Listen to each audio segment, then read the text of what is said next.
we're going to ask that you all come on in and, get your libations and have a seat, because we want to be respectful of everyone's time, and we know that you all are wrapping up your summers.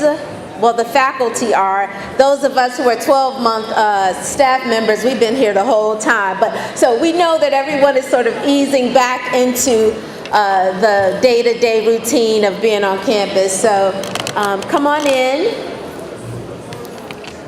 All right. Ready? All right. Well, good morning again. My name is Patricia Williams-Dockery, and I'm Associate Vice President for Academic Affairs. And each year, I have the awesome pleasure of opening up Fall Faculty and Staff Institute, because, in my opinion, this is the most wonderful time of the year. Now, normally we have that Andy Williams song playing, but we'll play it for you later on.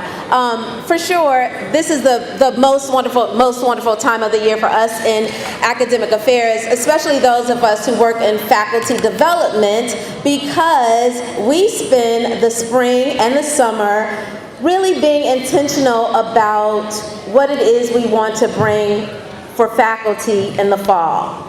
We spend a lot of time as soon as Spring Institute is over being intentional about ideating programs and speakers to make sure that faculty have the resources that they need to be successful in the classroom.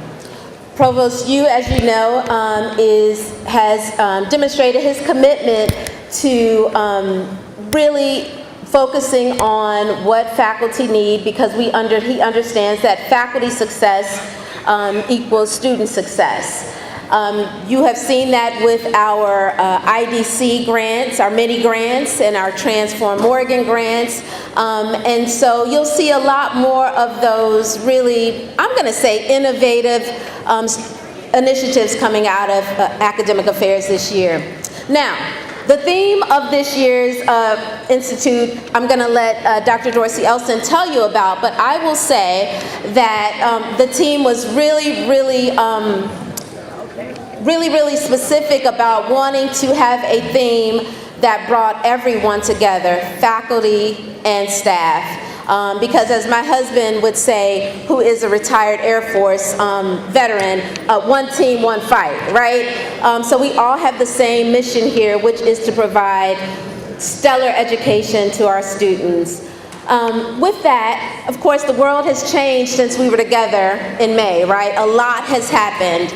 A lot of tragedies, a lot of natural disasters, a lot of heartbreak that make it difficult to get out of the bed sometime.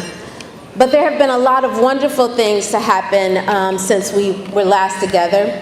We've hired, 30 new faculty members here at Morgan. One of our faculty members in the School of Architecture and Planning, Dr. Coleman Jordan, was featured at the Venice Biennale, a show around architecture for his really innovative African village 3D pavilion, a talking drum pavilion, which is really huge, the first ever faculty member from an HBCU to be featured at the Biennale. So that's really huge. So let's give him a round of applause.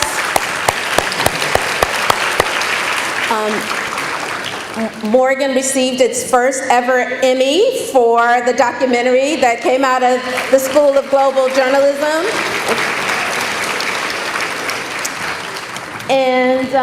And we pulled off the Fall Faculty and Staff Institute, so I think that those are great things already, okay? With that, I'm going to turn it over to Dr. Dorsey Elson, and as always, to Dr. Mellinger, and as always, thank you all for coming. We appreciate you, we see you, we hear you, we read your emails. And if there's anything that we can do in faculty affairs, please reach out to us.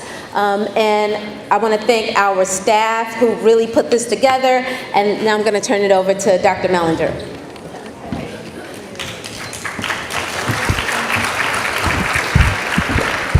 you. Good morning. I am Dr. Linda Mellinger. I'm Assistant Vice President of Planning and Institutional Effectiveness, and welcome to the 2025 Faculty and Staff Institute. The Staff Institute portion does begin in the afternoon, but as you know, we are meeting together this morning, so we have a joint session. And this is the session that I am responsible for. As you know, our staff supports our faculty and our students, and so we are looking forward to having a wonderful institute, and we have an agenda planned for you this afternoon. Our theme is Leading in Excellence Every Day, and you'll see that in the afternoon agenda. And I do have agenda handouts in there outside of the area where you all picked up the swag. It's also online. Where we will be meeting is in the School of Business, the first floor, room 104, and we will start our portion of the Staff Institute at about 1 o'clock. We've asked for a shuttle to be available outside in the circle around 12:30 for those of you who would like a ride over to the School of Business. But for the rest of you, you can walk over the bridge and get there. Just a little bit about our agenda this afternoon. We're really excited about it. At 1:15 p.m., we have a discussion of artificial intelligence in the workplace by Dr. Timothy Summers, Morgan's VP of IT and CIO. Then at 2:30 p.m. in the same room, we have a discussion of understanding and managing anxiety, and that is being put on by the Maryland Business Health Services. At 3:45 p.m., we have an exciting discussion on the cost of culture by Mr. Marvin Cornish, who's the Assistant Director for Student Athlete Development. And then at 5 o'clock, we have the President's reception for faculty and staff in the atrium of the School of Business. I would like to take a few minutes to extend my heartfelt thanks to the Faculty Institute Planners of Academic Affairs for their exceptional work in helping us to plan the portion of the Staff Institute. Their dedication, attention to detail, and collaborative spirit were very instrumental in helping to make this event a success. So thank you very much, and I'm going to turn this over to Dr. Dorsey Elson. Thank you.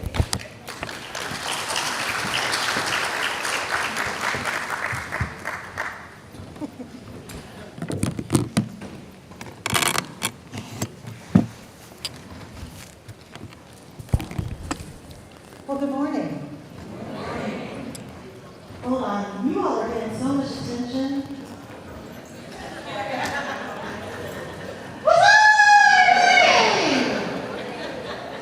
You can say hi back, it's okay. There we go. Please don't feel ignored over here. There's only one podium and they put it over here so we can see all the beautiful students that are going to be here later. But I'm Dr. Dorsey Elson, and I am the lead of the Faculty Institute Planning Team and a thoughtful partner with Dr. Mellinger and the Staff Institute team, and it's really great to see you. Now, I can't stay in the center of the stage because my notes are over there, but I did want to say good morning to you all. And you'll get more eye contact with me, but I'm going to be over here.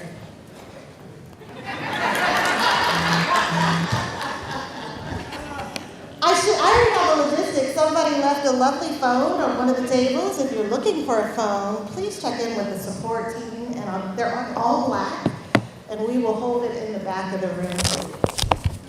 I should also say to Dr. Wilson, good morning. I'm going to eat into some of your time, sir, just to make sure that we start on the right note, but not too much. And if you could just give me a little bit of it, it goes right along with the theme that we're climbing together. Okay. So once again, I'm Dr. Dorsey Elson. I direct Morgan's Teaching Excellence Center, but I also have the privilege of working in the office of Provost. Good morning, Dr. Yu. And we are charged with executing the Faculty Institutes, both in August and in January.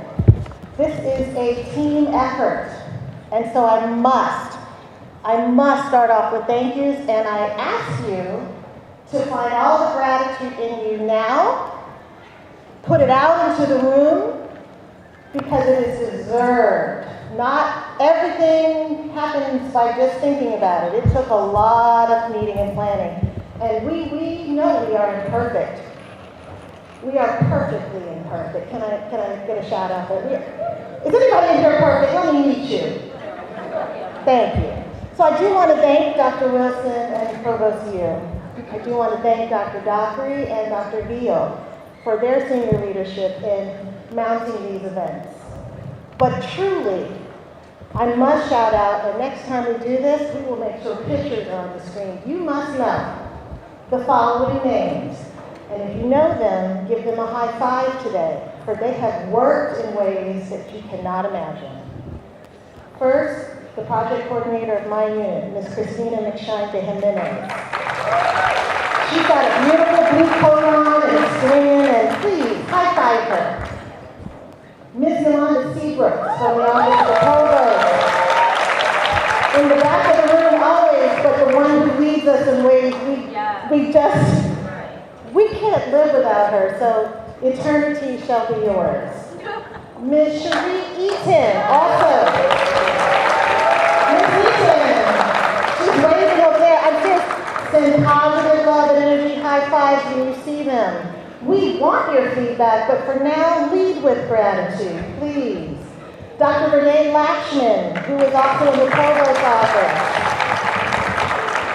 And one of our own, a doctoral student who works on my team mostly in the year, but has really stepped up in leadership. That's what we do here.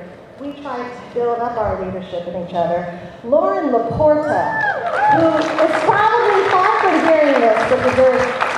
We are mission control for Faculty Institute. We are deserving of the opportunity to serve you, and we will do our best throughout the few days. In addition to that, there are people dressed in all black. Ask them your questions first.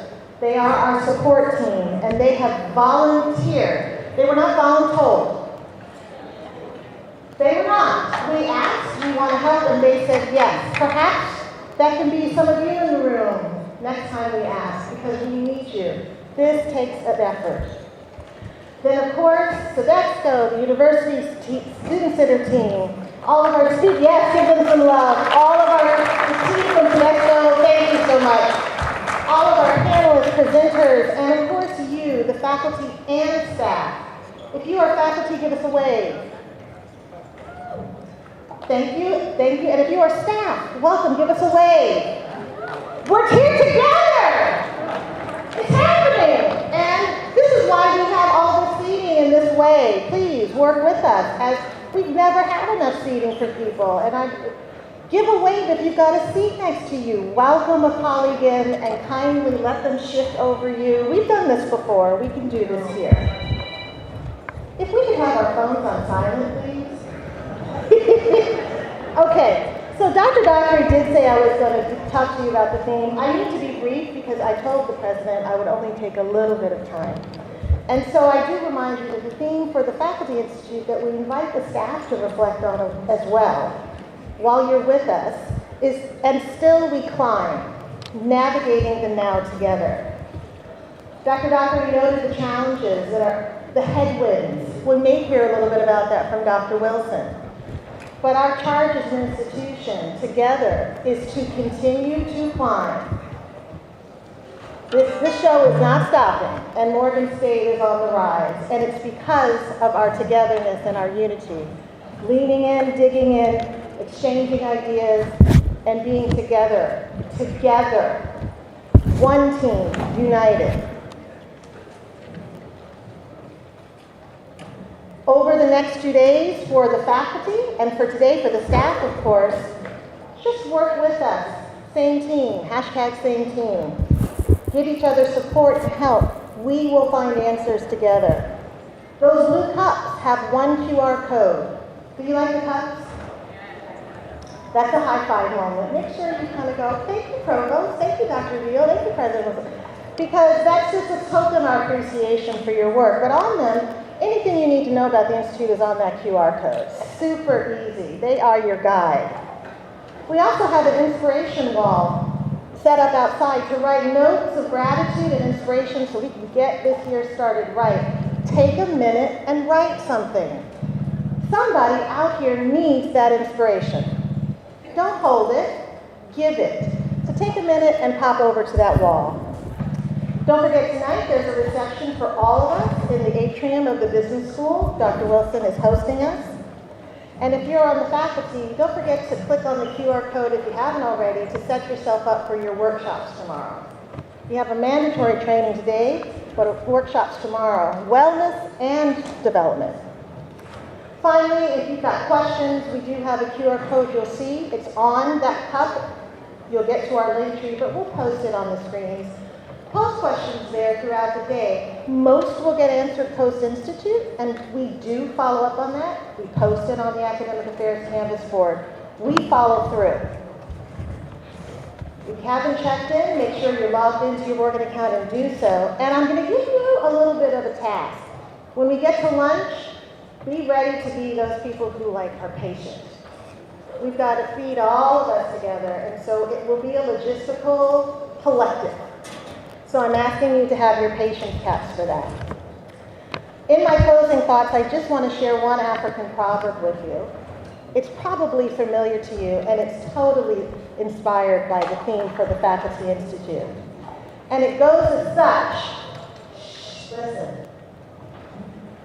I bet you'll recite it with me. If you want to go fast, go alone.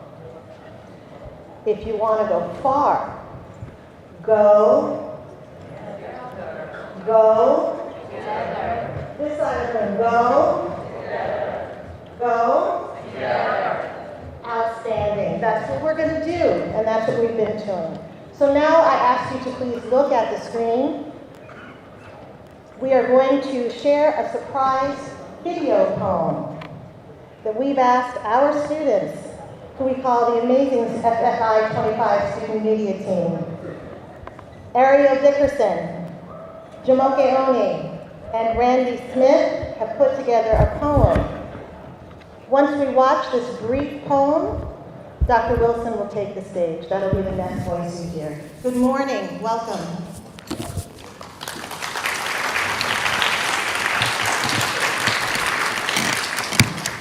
On witness, Dr. Agnes Warren, Oludare Owolabi, Nadia Sandos, Zelda Sweets, Leanne Well, and this is The Hill We Climb by Amanda Gorman.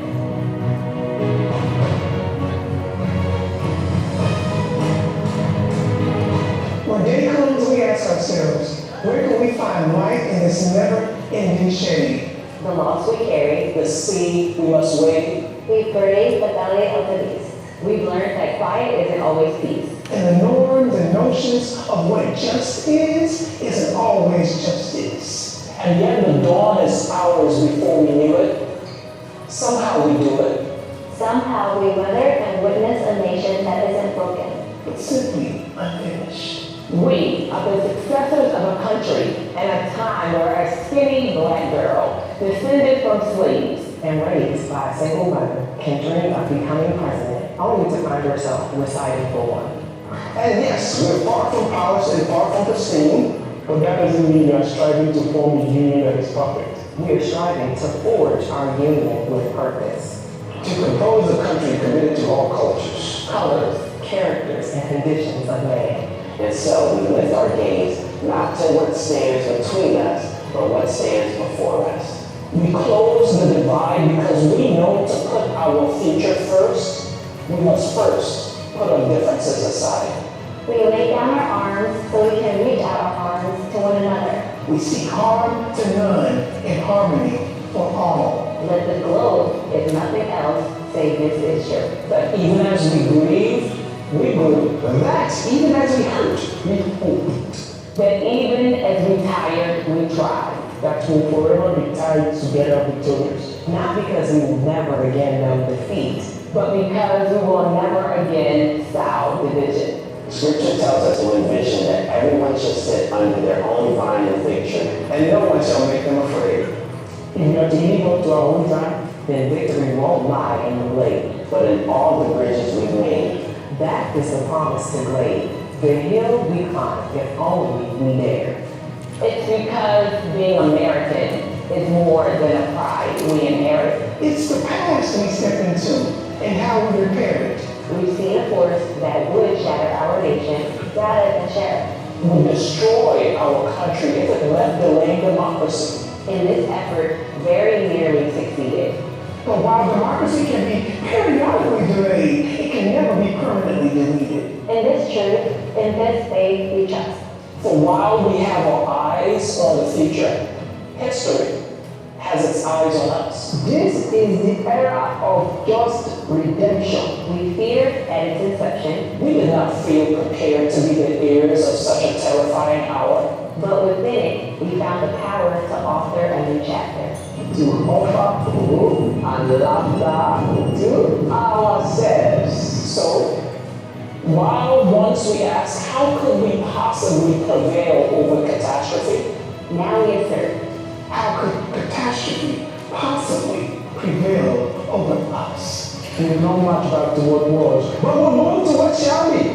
A country that is bruised but whole, benevolent but bold, fierce and free. We will not be turned around or interrupted by intimidation because we know our inaction and inertia will be the inheritance of the next generation. Become the future. Our blunders become their burdens. But one thing is certain, If we merge mercy with might and might with rights, then love becomes our legacy and change our children's birthright. so let us leave behind a country better than the one we were left.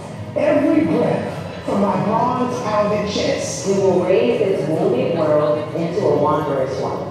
We will rise from the golden hills of the west. We will rise from the windswept northeast. Where our forefathers first realized revolution. We will rise from the lake-rimmed cities of the midwestern states. We will rise from the sun-baked south. We will rebuild, reconcile, and recover. In every known nook of our nation and every corner called our country. Our people, diverse and beautiful, will emerge battered and beautiful. When day comes, we step out of the shade, aflame and unafraid. The new dawn brings as we free. For there is always light if only we are brave enough to see it. If only we are brave enough to be it. Okay.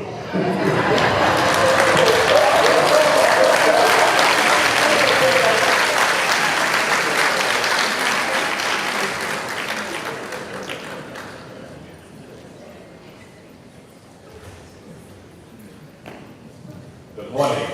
And let me see if I can get all mic'd up here correctly.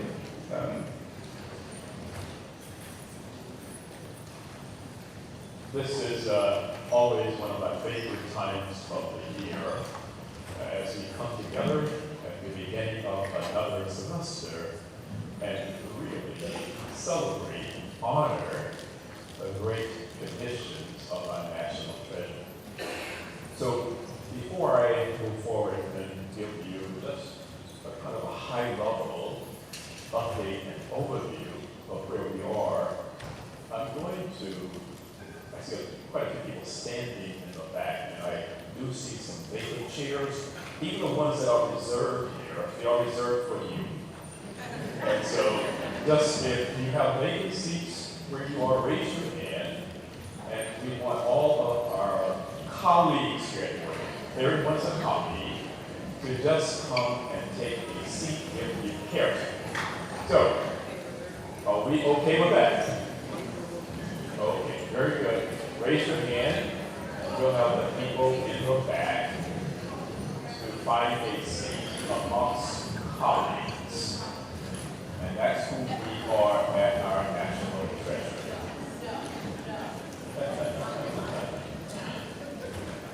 Okay. And let's just give the people without 30 more seconds. I see some additional hands raised over here and over here. This is great.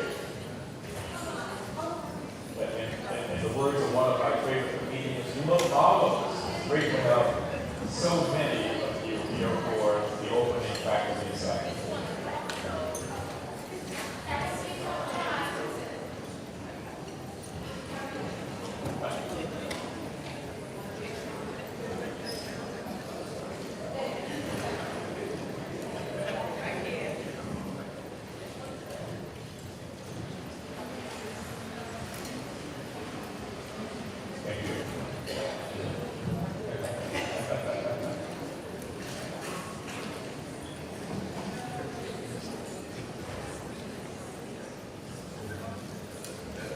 Okay, so now we can officially begin.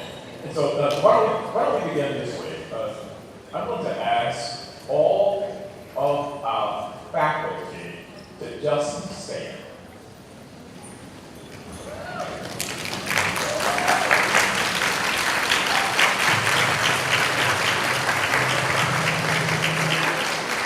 Thank you. I'm going to ask all of the faculty who are experiencing Morgan for the very first time to stand.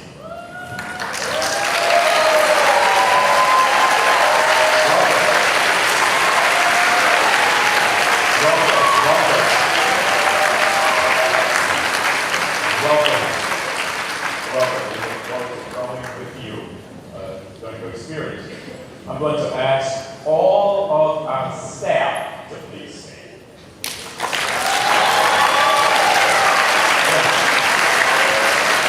Thank you.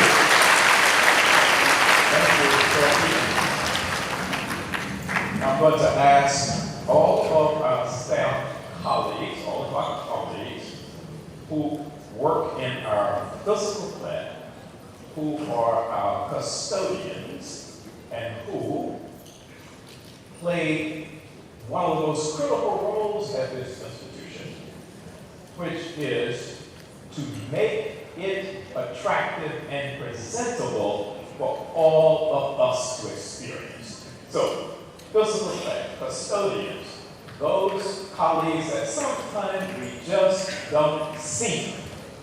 I mean, really see and honor. So please stand and let us honor and celebrate.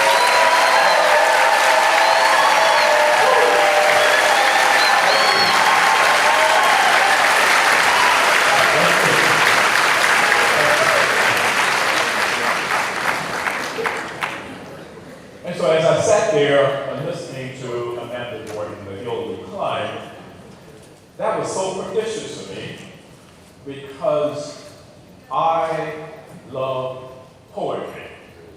And as I grew up, I started going to school full time in the 7th grade, I really gravitated toward poetry to help me understand the life I was living in Jim Crow segregated Alabama. And it was poetry that spoke to me. And so this was really a great way to start our faculty and staff institute for me.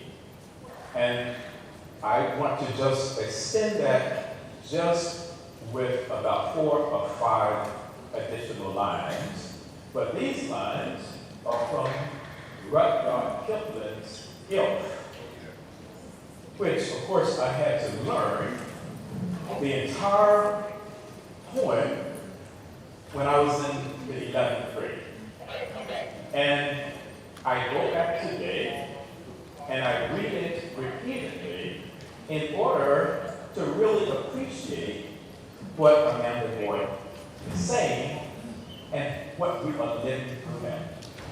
And if you keep your head about you when all others are losing theirs and blaming it on you, if you can trust yourself when all men doubt you and make allowances for their doubting too, and it goes on and on. If you can do all those things, then you stand firmly in country, and you shall never be moved. That's who we are at work. And we will never be moved. We have 158 years of anchoring. We have a strong set of values, if we move to that regardless of how we are climbing and how we are blooming, and whatever is going on in the larger sphere, we know who we are at work. We are not confused at this institution. And we're not running away from our values. We're not running away from leader, L-I-E-R. We're not running away from how we view leadership at Morgan. Everyone here is a leader or a leader in training. Everyone.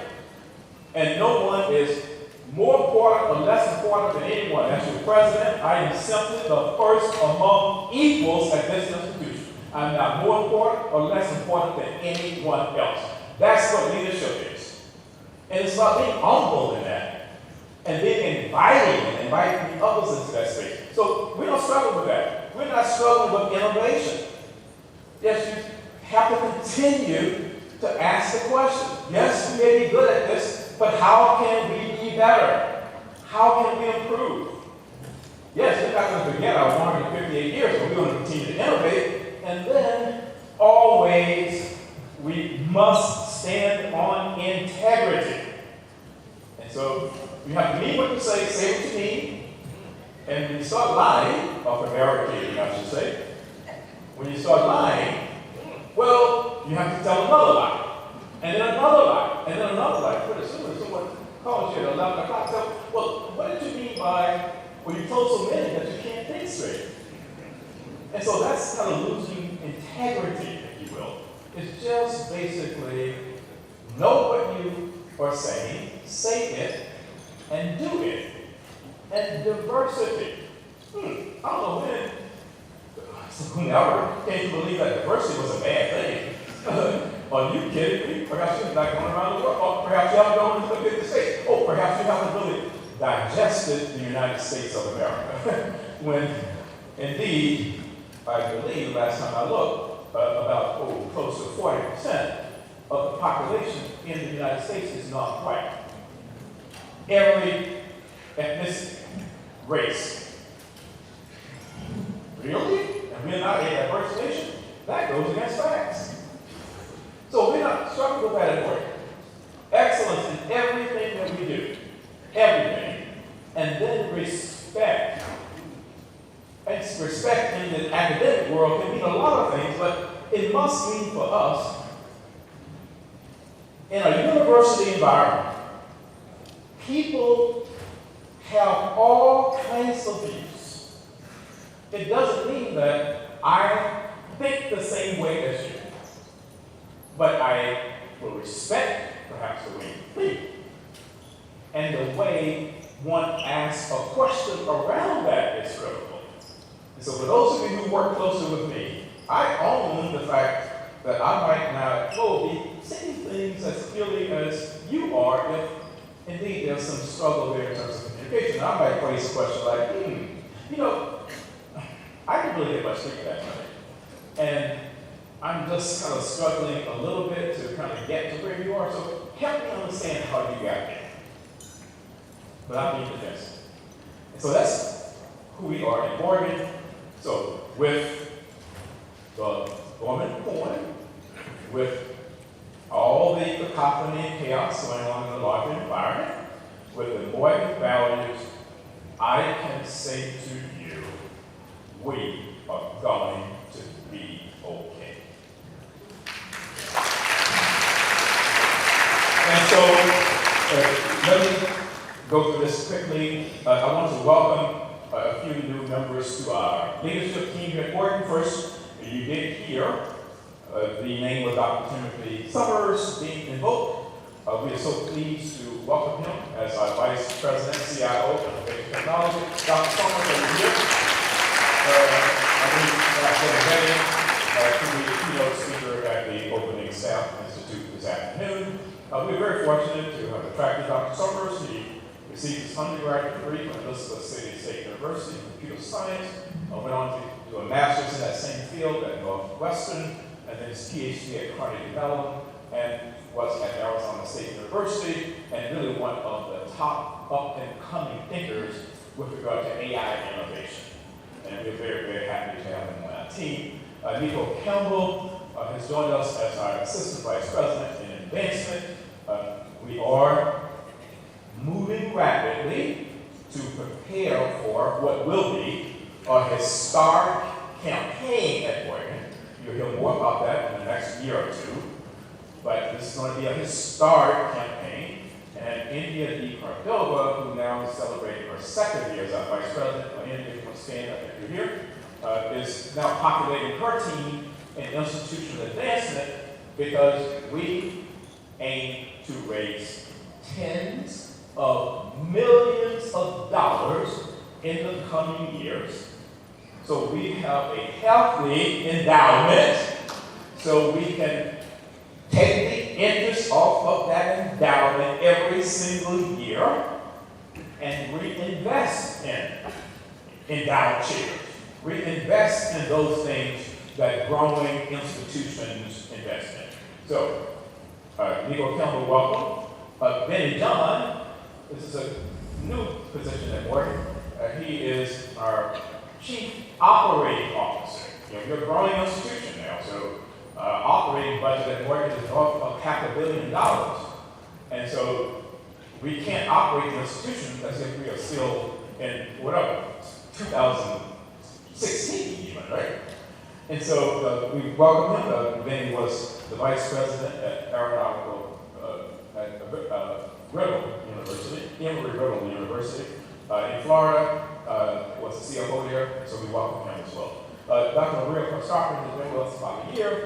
She is director of our National Center for the Elimination of Educational Disparities at the School of Education and Urban Studies. She's been superintendent in about 3 or 4 places in Atlanta, Georgia, Austin, Texas, as well as St. Paul, Minnesota. So we're very, very happy to have her. And then we have a new coach of our women's basketball team, Nadine Damone of the Power of Virginia State, where she coached there, led the team to the conference championship, and actually was mentored by historic women's basketball coach Vivian Stringer, and both Vivian Stringer, who is legendary as coach at Cheney University, led the women at Cheney to the Final Four, the only HBCU ever to reach the NCAA Final Four. That was on her. So Mr. Simone is coming, and we have so I'd like to just give you a sense of perhaps a few things that has happened since the last episode. So after commencement, the Morgan State University Choir, I see Dr. Conway, Senator Dr. Conway. Dr. Conway had our choir once again gallivanting around the world because we understand what it means to be on the world stage. And so our students must be globally competent. They must understand that there's a big, wide world out there, and they have to really be very fluid going in and out of all of these cultures. And so the choir went on a Southeast Asia tour. There were 20 members of the choir, 28 alumni and Gallagher members, a very large group. They allowed me to go along, and so I did. And so the choir was just magnificent once again. They did performances in Bangkok, in Thailand, and then in Malaysia, in Singapore, and in Hong Kong. Now, if you go back to that slide here, I want to say a word about this. So this is the International School, Dr. Conway, in Bangkok. And quite a few, so this school is for the children of diplomats. It's an incredible school. I mean, they would take, you go to any elite liberal arts institution in this country, and that campus wouldn't look like this. And so here's the takeaway, once again, looking at the global climate, the global environment, that typically, they would say, they told us about 80% of all the students coming out of this school would apply to college in the United States.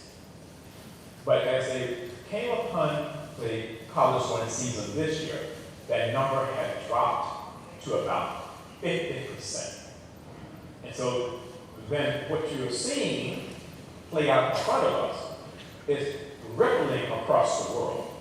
And that students now who normally would have seen this as a great hack to come are saying, you know, I think I might want to go to Europe. I think I might want to go to Canada. I think I might want to go someplace else. So this is impacting the ability of this country to continue to attract the best and brightest everywhere in the world to come here. Just want to make sure that I conveyed that to you because the headmaster there took us aside and made sure that we understood that next. And so, once again, there's incredible concerts across those 4 countries. Thank you very much, Dr. Conway. Well, not to be outdone, the magnificent marching machine got an invitation through Dean Osochu and Professor Jordan in the School of Architecture and Planning to basically go to Venice for the biennial architectural exhibit. And they basically just showed up in Venice and showed out, and Dean Osochu came to the cabinet meeting, and she was so moved by it that she tried to do that in the cabinet meeting. But our young people did represent themselves very, very well, and we wanted to congratulate them once again on the world stage. I'll say a little bit more about the exhibit in a bit later. When you put all that together and a bit more, as you heard from Dr. Dorsey Ellison, Morgan is rising, Morgan is winning, and we are dancing on the world stage. And proof of that is we just won our first Emmy Award.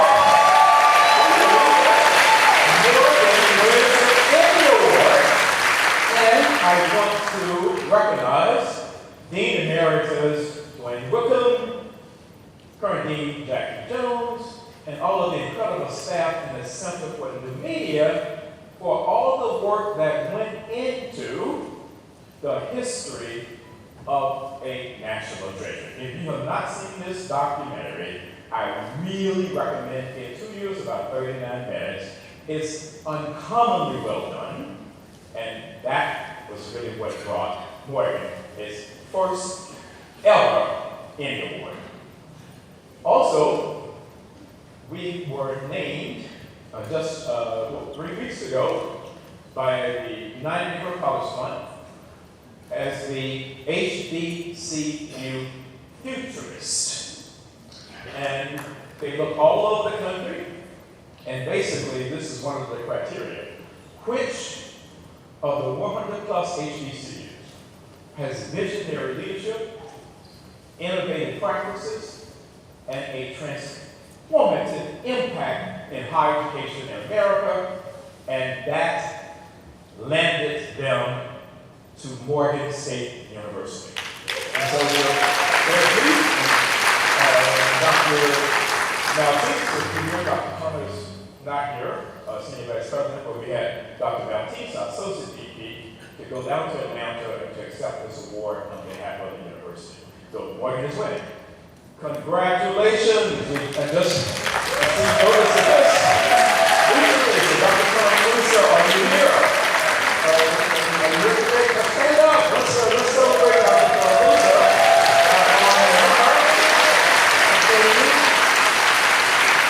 Elected as a fellow of the American Psychological Association. I believe, and correct me if I'm wrong, this is the first for Morgan in terms of having a fellow elected to the American Psychological Association. And so we certainly congratulate you, Dr. Tongusa, and look forward to following your exceptional leadership now on the national stage as well. Also, kudos to Professor Coleman Jordan and the School of Architecture and Planning, because the reason why the magnificent marching machine was strolling all over Venice was because of this. And so this was an exhibit in the biennial architecture exhibit there, and it's a very unique one. So the theme of this was call and response. And so let me kind of take it back just a little bit to those rural days growing up in the Baptist church in Alabama. And my mom would drag us to church 8 o'clock in the morning, and we'd get back home at 6 o'clock in the evening. And so you had the preacher here, right? And so the preacher would just go on and on and on. And of course, you know, in the audience, you have to, like, isn't it right? You have to say, well, absolutely, amen, or whatever, right? And so that's a call part. And then the response always speaking back. So it's the rhythm, and then it's the beat, and then it's all that. So he took, that's an African tradition that really has stayed with the religious community in the black community. If you go to black church, pretty much you will kind of see this, if you will. And I'm not being stereotypical. I'm just basically saying there are certain aspects of the African culture that remain within the African American culture. So what Professor Coleman did here was he took that kind of call and response theme and he built this exhibit around that, but in order for it to operate at optimum capacity, he needed the drum line of the band in order to get there and see those drums that are built into this.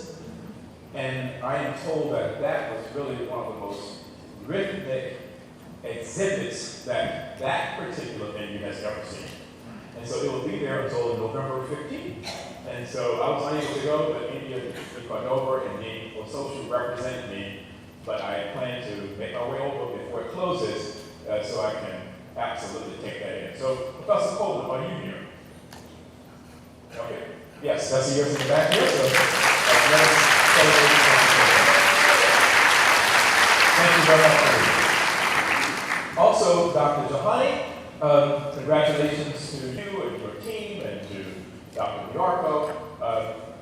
You very well may have read this, but about 2 weeks ago, there was an incredible presentation at the Thurgood Marshall BWI Airport, where, because of the work of Dr. Jahani and her team, Dr. Diarco and his team, and the Center for Equitable AI Machine Learning System, Morgan State University was able to innovate this AI wheelchair.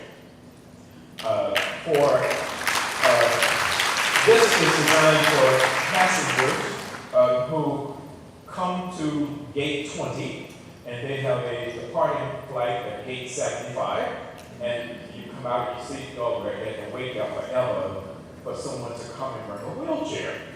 Well, now, they basically just go on the app, they call the wheelchair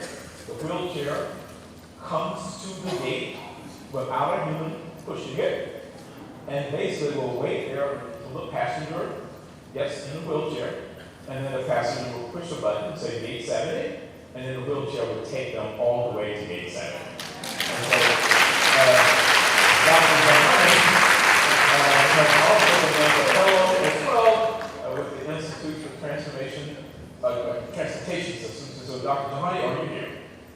Yes. She's back to this side of Dr. Jahani. That's our team. And so, on to the next one.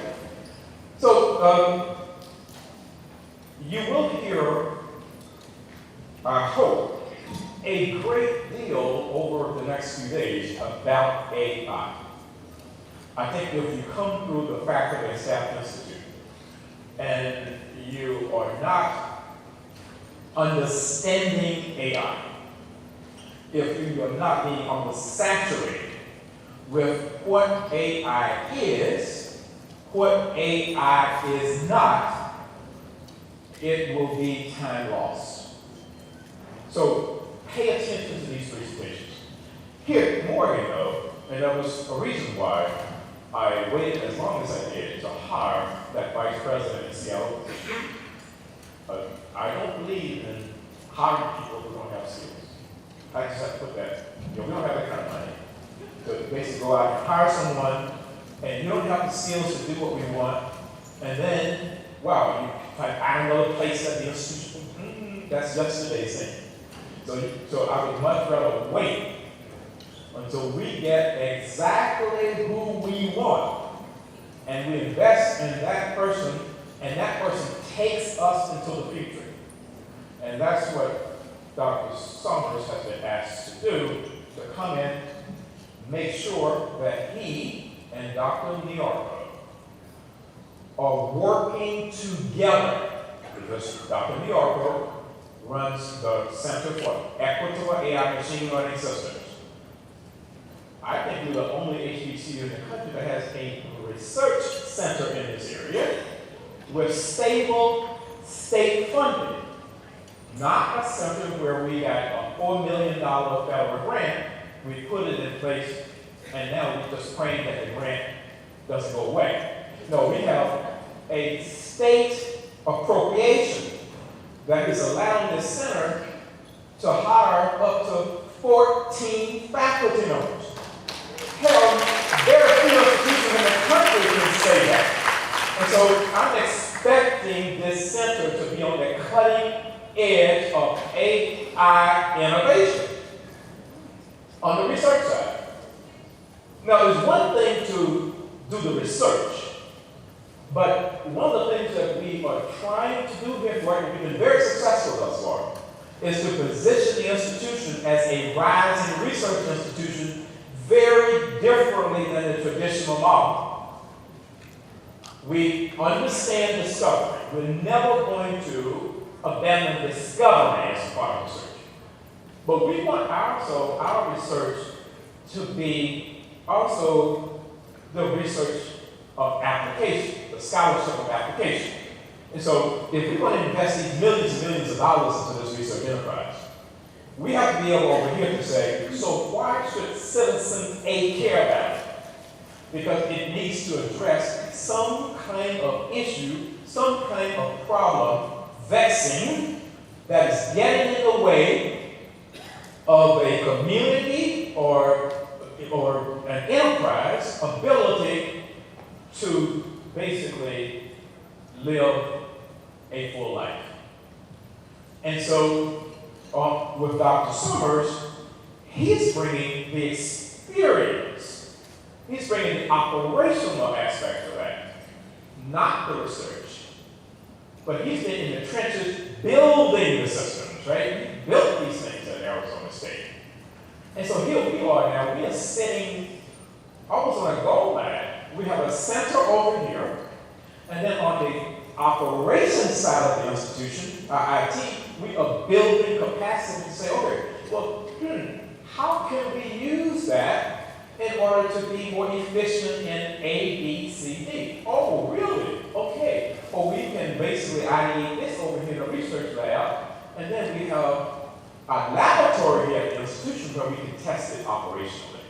So with that, Dr. Nyarko and Dr. Summers, they have produced a 30-plus page concept, next slide, around the Innovation Council. Because we've had discussions in the cabinet on this. I have an extended cabinet meeting. We have 65 or so people at every other cabinet meeting.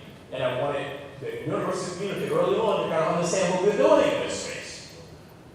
But the whole notion here is that in this whole universe of AI, and I have taken the last year or so, and I have absolutely been in and out of every single presentation almost that I can think of in order to elevate my own competencies and understanding AI.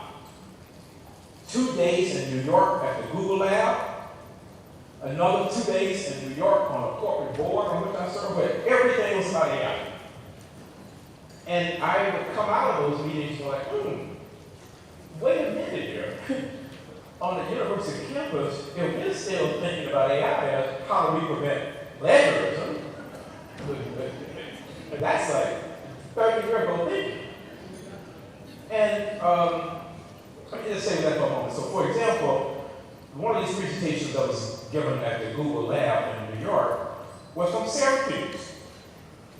And basically, they said, we just have to have a conversation with our faculty and say, well, wait a minute here. Why are you struggling with this? You should be in a position where you're understanding how AI could aid in, more this, more that, better this, better that. So even in the classrooms there, the takeaway was that the faculty then were able to come forward with a recommendation with which the university adopted so that they would say to students, okay, so you have this assignment. If you use AI in responding to the assignment, then you must make a notation on the paper to say whatever, AI assisted. Then you, as a professor, you know that. Then it's left up to you if you want to design a different kind of maybe in-class instrument, or whatever that is, right? Not to supplant that, but just to make sure that, okay, so how much should the student really use AI for this? Just kind of check in to see what the competences are. That is what I'm saying now in terms of how this is moving to a point where you don't see it as frightening, but you are kind of looking at this as how do we use it to enhance what we are trying to do at the institution, both operationally as well as in teaching. So this Strategic Innovation Council is going to be co-chaired by those individuals, and then there will be 4 other people on the council. So it's not going to be a council of 25 or 30 at that level, so it'll be about 6. And then they're going to design ways to involve everybody at the institution, but this council is designed to do these things. Is to make sure that if someone comes up to you and they say, well, what is Morgan doing in AI? That we are so scattered. They have a little something over here, something over here, something over here. And so there's no kind of collective way of responding to that university-wide. And so this council is, we are going to create this critical AI governance, which is kind of it's an umbrella across the institution. And basically say, so how do we govern this in a way that is going to be Morgan-centric? Morgan-centric. Not just relying on all the large language models. And you can see the rest of this. But one of the most exciting things that this concept paper that we think could be on its way to hopefully some patent may do is to understand the large universe in which AI is operating. But then how do we develop a model that is built exclusively on Morgan data and not just turning over all of our data to some abstract computer? And then are you paying us for it? And we just upload it on it. I heard a presentation from now the president of the University of Illinois, who he was the provost at University of Wisconsin-Madison, was the dean of engineering at Georgia Tech. We went there. I heard the former secretary of education invited he, myself, and about 8 other presidents and chancellors down in Washington, and they wanted to talk about how do we use AI for K-12 and higher ed. And I had never heard that argument, that we are turning over all of our data to these large language models. They are using our data that they are getting free and making trillions of dollars. And we're not getting anything except, oh, how can we subscribe to this one again, and how do we subscribe to this again? So this is kind of correct that and say, hell no. We want our own model. We want to patent our own model to say to institutions, if you want to kind of really take advantage of this, build some firewalls, protect your data, and basically then you go around the campus and you educate people then on how to extract that data in a way that is going to create better efficiencies, improve operations, the whole 9 yards. So you'll hear more about this, but I want to make sure that I introduce this to you on the next slide. Also, let me shift a little bit. So, how well are we doing financially? Well, I can say to you this. Go to the next slide. S&P just affirmed our bond rating at A+ stable. Right? And I realize that perfect, and you might not understand this, and I'm going to bring it all together. Moody's, they also affirmed their rating for Morgan as A1 stable. So these two ratings here have not changed during my tenure as president, right? And at the same time that Moody's affirmed Morgan as stable, it downgraded higher education in the United States to negative.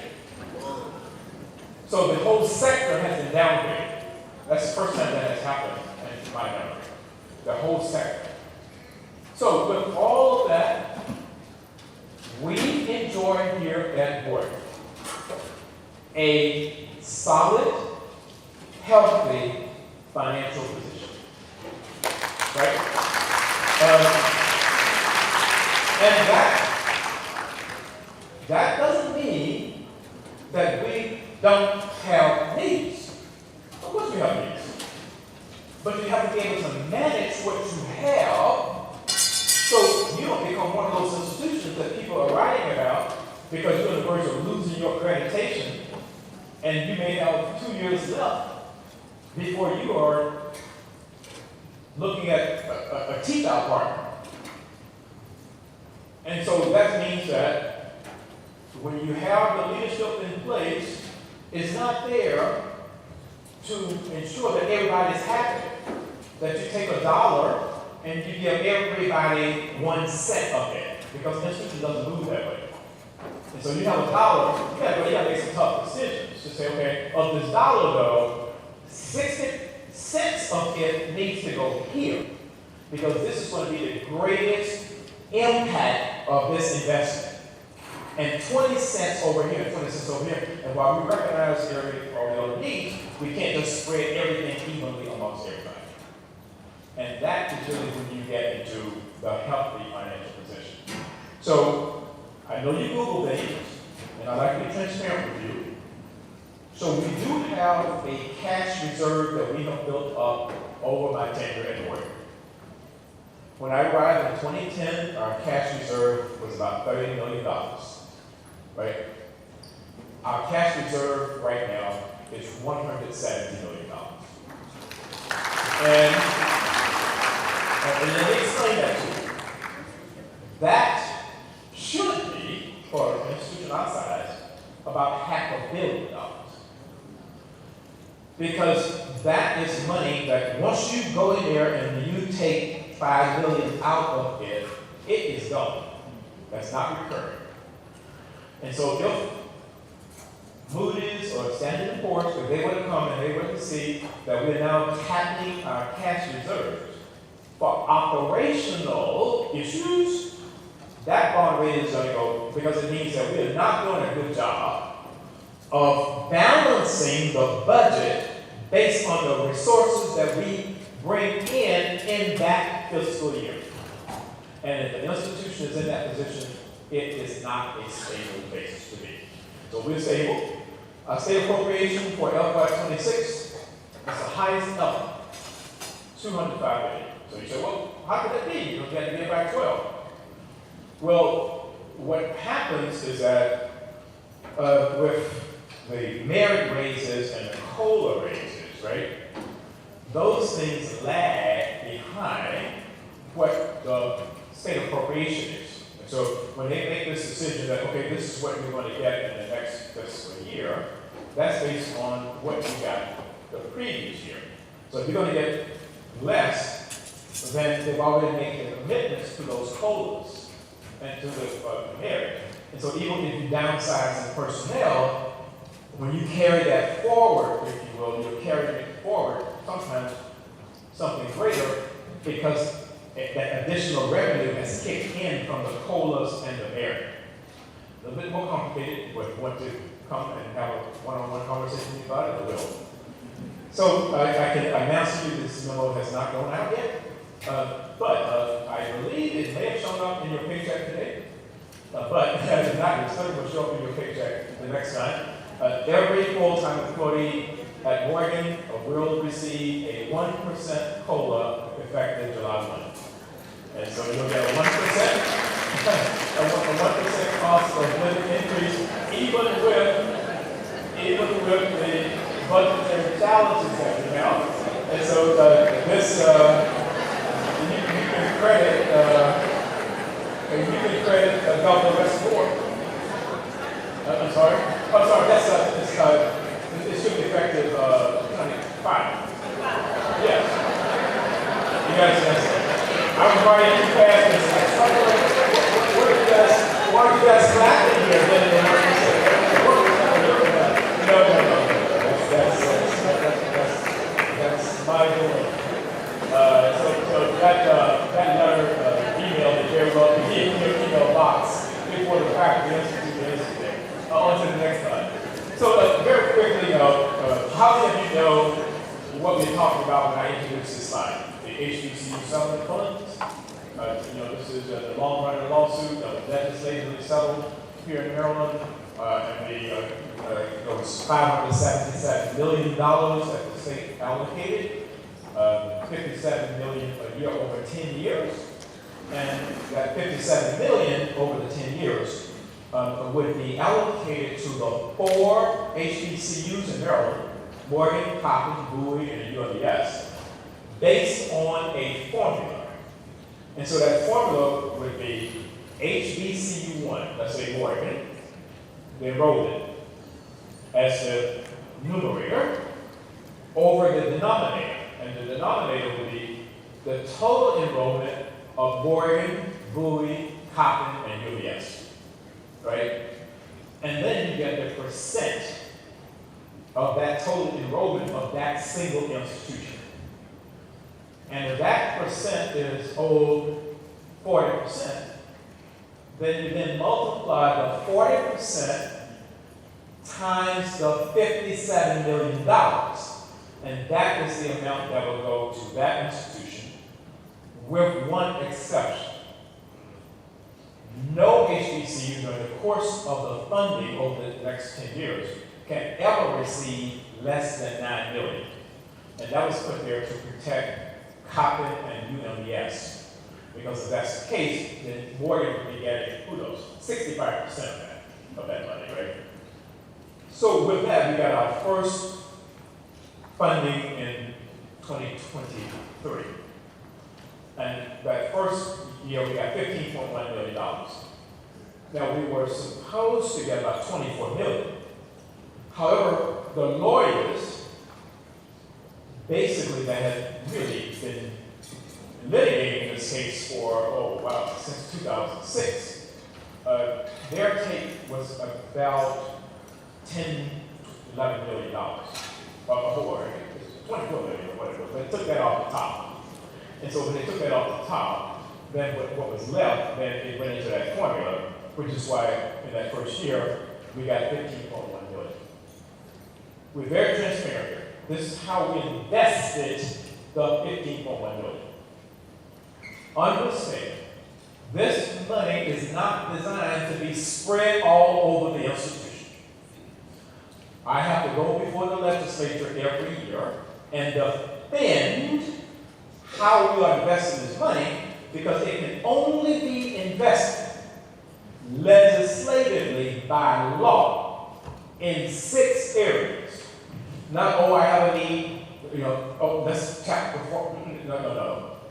Because if we did that, then most likely Morgan may be moved out of this funding because we in violation of state law. And so, just to give you an example, that state law says online education in the bill, student financial aid in the bill. You can take all that money invested in student financial aid, the legislature would applaud you. New and high demand academic degree programs. New and high demand. Meaning the purpose there is to make sure that these HBCUs would put in place unique, high demand academic degree programs that would do 2 things. Number one, it would set them up as being more unique. So therefore, undergirding this lawsuit was the fact that you had some of these programs that were being duplicated by TWIs. And as a result, that's why you had few white students on the HBCU campuses, because they allowed this program then to be duplicated over here at this school that was 3 miles away, that was that. So now we can create a situation where Morgan has a unique high demand program, and it's the only institution in that catchment area with it. It's supposed to then drive up the enrollment and also lead to a more diverse enrollment. And that's why they put that there. Then it says, okay, so you may have some existing academic programs that fit that. And so we will allow you also to strategically invest in some additional, some existing academic degree programs that are also high demand and unique, but have not been appropriately invested in. And then they said, you need to up your marketing, and you need to increase your branding. And a lot of this money needs to go toward elevating the standing of Morgan, sending the message statewide of what this institution represents. Get students excited about it, right? I mean, that's why we have more students than we can handle, because we've been out there doing it. So this is how we invested the $15.1 billion. Next slide. Then the next year, we got the additional 11.2. So now we're up to 26.4, right? So we're carrying forward the investments in that first slide. And basically then we had $11 million more, and that's how we allocated that. $11 million. And then go to the next slide.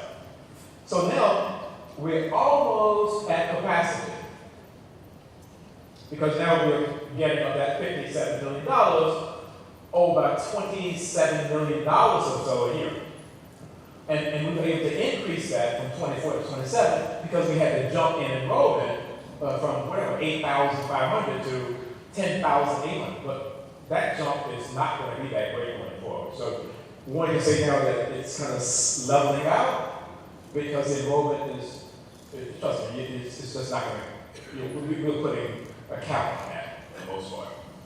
So, therefore, for FY25, we were only able to get an additional $400,000 from that, right? And then we made some strategic decisions about that, and then go on to the next slide. And now, as we go into FY26, we strategically must go back and look strategically at some of the decisions we made earlier, because we've had this incredible spike in student enrollment, and the students are coming to us with financial needs, the likes of which we have never seen before. The bill says financial aid, and so now we're going back and we are looking at how we make some reallocations that we made earlier. So there will be some slight reductions in certain line items, of which you will hear about from the committee. Dr. Yu and David Lachina, they're coming from kind of two areas, but you will be hearing about those within the next week or so. But I just want to put you on alert that that is indeed what the case is. We anticipate an additional $900,000 for FY26. Also, coming out of the legislative session this year, much appreciation to Governor Wes Moore. We didn't know what we wanted to do in terms of our science building. I mean, we started designing this building, several years ago, when the economy was in a different place.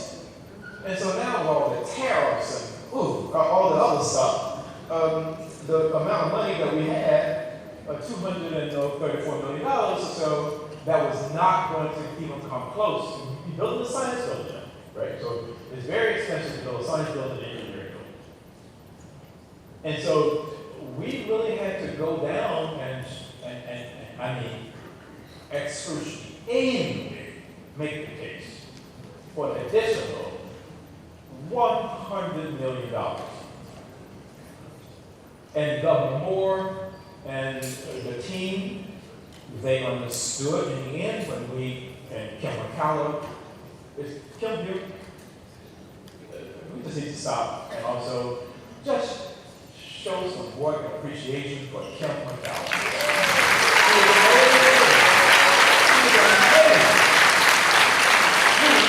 He is the best in the business in the United States of America, right here in Morgan.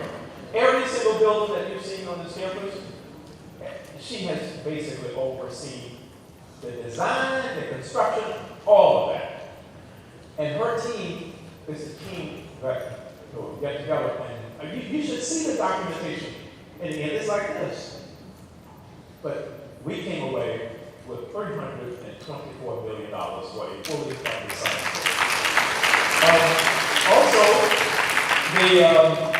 You were reading about BGE and all the challenges they have. Well, that impacts us because we have a substation that BGE is telling us. But guess what? Morgan, on these days, you need to cut off the air conditioning. You're like, cut off the air conditioning. You're not cutting off the air conditioning. What are you talking about?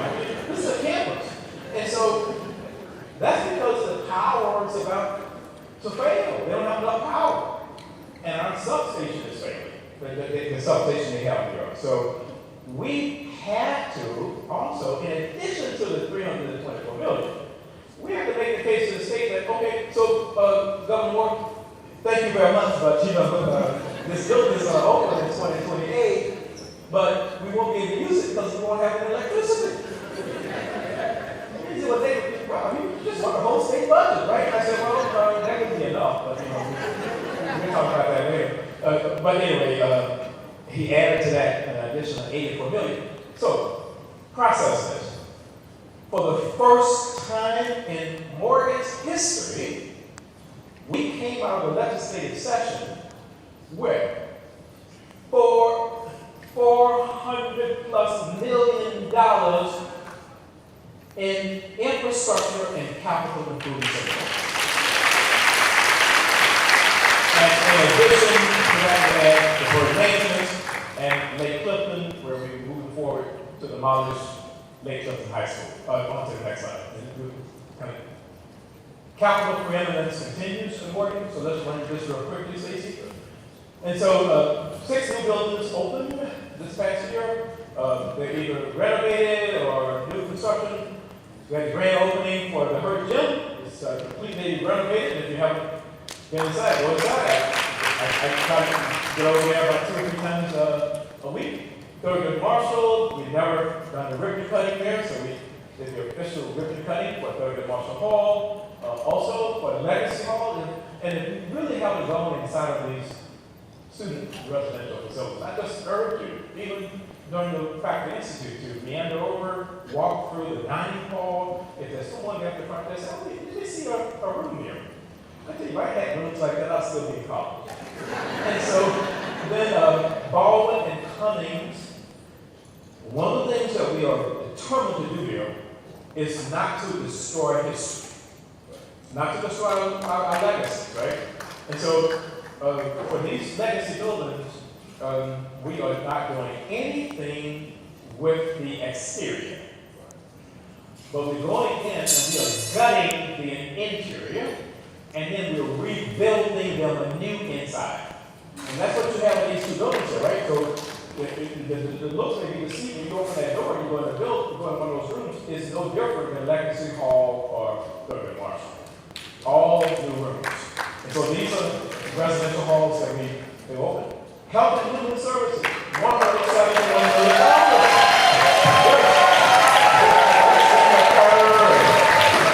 He's sitting there, in prime units, and the summer movie has a unit over there, I believe, medical technology. But wow, I tell you, and I went over and I paid a visit to them, and here's what they said to me. Just a little bit of a barricade here, right? Dean McDonald said, President, I really miss Jenkins. And Dean Sidnor said, I think I want to go back to the sound studio. Now, you know I'm not Dean.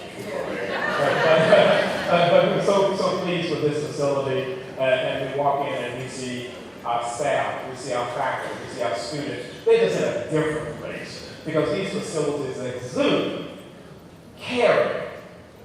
Morgan thinks I am important enough to invest in me, where if I left here and I went to wherever, I went to Villanova, I went to Temple, I went to wherever, there is no drop-off in terms of the laboratories and the aesthetics. That's the message you have to send. You must have one participation. So, Dr. Newman, then we had the groundbreaking for the science building, of course, and we were very happy to have our governor there. As you can see here, we had about 8 to 10 members of the Board of Regents. We had the mayor. It was just provost on the end here and members of the board. It was just a glorious day where we finally put a shovel in the ground and made that happen. This is our chair of our board, Don Kwais, but it was a glorious day. Well done. Thank you very much, lady. You cut over and team. So now we're not done. So here's what is happening right now. This is what O'Connell Hall looks like now. Before we go to the next slide. If you want to remember it, take 2 minutes and walk over and take a picture. Now this building, unlike the legacy ones, this one doesn't rise to that same. This is like an army barrack style building, right? That you have 2 bathrooms on 1 floor, and then people get up in the morning and have to stand in line down the hallway. That's what it is, and it's just this does not work. So that's what it looks like now. So this is what O'Connell is going to be like. So when the students move out of O'Connell, they moved out now. The university now is in the final throes of raising that and building this facility, 600 plus beds, is going to open the same time as the new science building. So you're going to have this incredible science building there on the corner of Station Way and East Coast Spring. If you're going west on your left, you're going to have, this is going to be an unbelievable gateway to Oregon. Now, I want you to pay attention to this. Go back one slide, please. So, go back one more, I believe.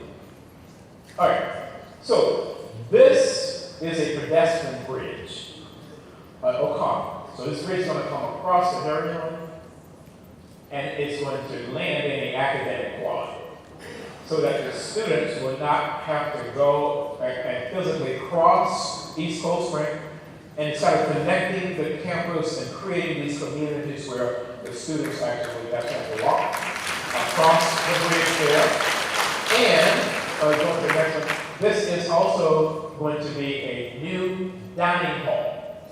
And so we'll have 3 dining halls on campus. We have Rawlins, we have one in Thurgood, and then we have to understand now that we'll have students in Harper Tubman, Baldwin, O'Connell, and Cummings. And those students are not going to walk all the way to the other end of the campus. And so we're growing, we're innovating, we're transforming. On to the next slide. And also you can see here, we are doing a great job of protecting the environment. Everything is going to be built with the carbon footprint in mind and reducing that. But that's where we are with O'Connell. Now Harper Tubman. So we're doing the same thing with Harper Tubman as we did with Baldwin and Cummings. So that's what Harper Tubman looks like now, or used to, up until about 3 weeks ago. But this is what you see now. So all of the interior, the entire interior of Harper Tubman has been gutted. So for history, these were 2 separate residential halls. It was Harper Hall and Tubman Hall. And they were twins, which is why if you go back to that, you see the way they were designed there? Right. And so then, at some point, the university came, they kind of did like an oval or whatever, like a connecting piece, and kind of connected the 2 of them, and then they changed the name to Harper Tubman. Well, we want to honor that, we want to honor the spirit of that, but that particular piece doesn't have the same kind of historic legacy as these 2. So when you move, let's move on to the next slide. Next one. So that's what the connector is going to look like now, right? And you can see that we are maintaining the historical integrity of that. Onto the next slide. And then we're building some really wonderful outdoor spaces, spaces for students to gather and really use the environment in a way that will minister to their mental and psychological well-being. And then creating more space for community as well. Okay, so let's move forward. The Magnolia is open, so if you go down East Coast Spring, going toward Harvard Road, and make a right there. This apartment complex is open. It is absolutely unbelievable. It has 474 beds. Morgan has leased the entire facility. It is named after Enolia, go back to the previous slide, Enolia McMillan, who was the first woman to chair the board of trustees at Morgan. She was the first woman national president of the NAACP. She is the grandmother of Dr. Angela Howell and our former colleague, Dr. Tiffany Kobe. And so this is her son there with, of course, Mrs. McMillan, who taught here in the English department for at least 45 years or so. And so they were there. You can see all of the first 40 million of Bettergen McMillan, and we have a special exhibit on her in the second floor of the Richardson Library, in case you want to catch up on that. But this is an incredible facility. It has like a Google kind of feel to it in terms of common spaces, spaces for students can gather in courtyards. It has its own gym. It's just well done. And so this was in a partnership with David Bramble, who is, of course, reimagining the Inner Harbor downtown. And so he came out and saw the vision here and basically built this and then released the entire facility. When we opened this up for students to now make application, within 2 hours, the website crashed. So every student in this facility, every student has his or her private bath. Every student has his or her single room. And it's an amazing facility. So, then, as I bring this to a close, enrollment update. Very quickly, Dr. Carol Turner is out of town, otherwise I would call upon her. But you can see here where we are and where we're going. And we are projecting by October 15th, when we report our official freshman enrollment, that once again it will be an all-time high of 2,425 students.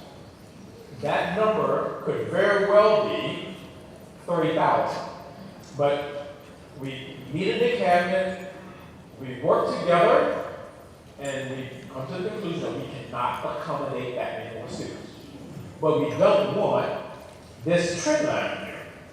Because then people begin, this will affect the S&P ratings, blah, blah, blah. So you want to slightly, if you will, keep this just, if it's no more than 10 students.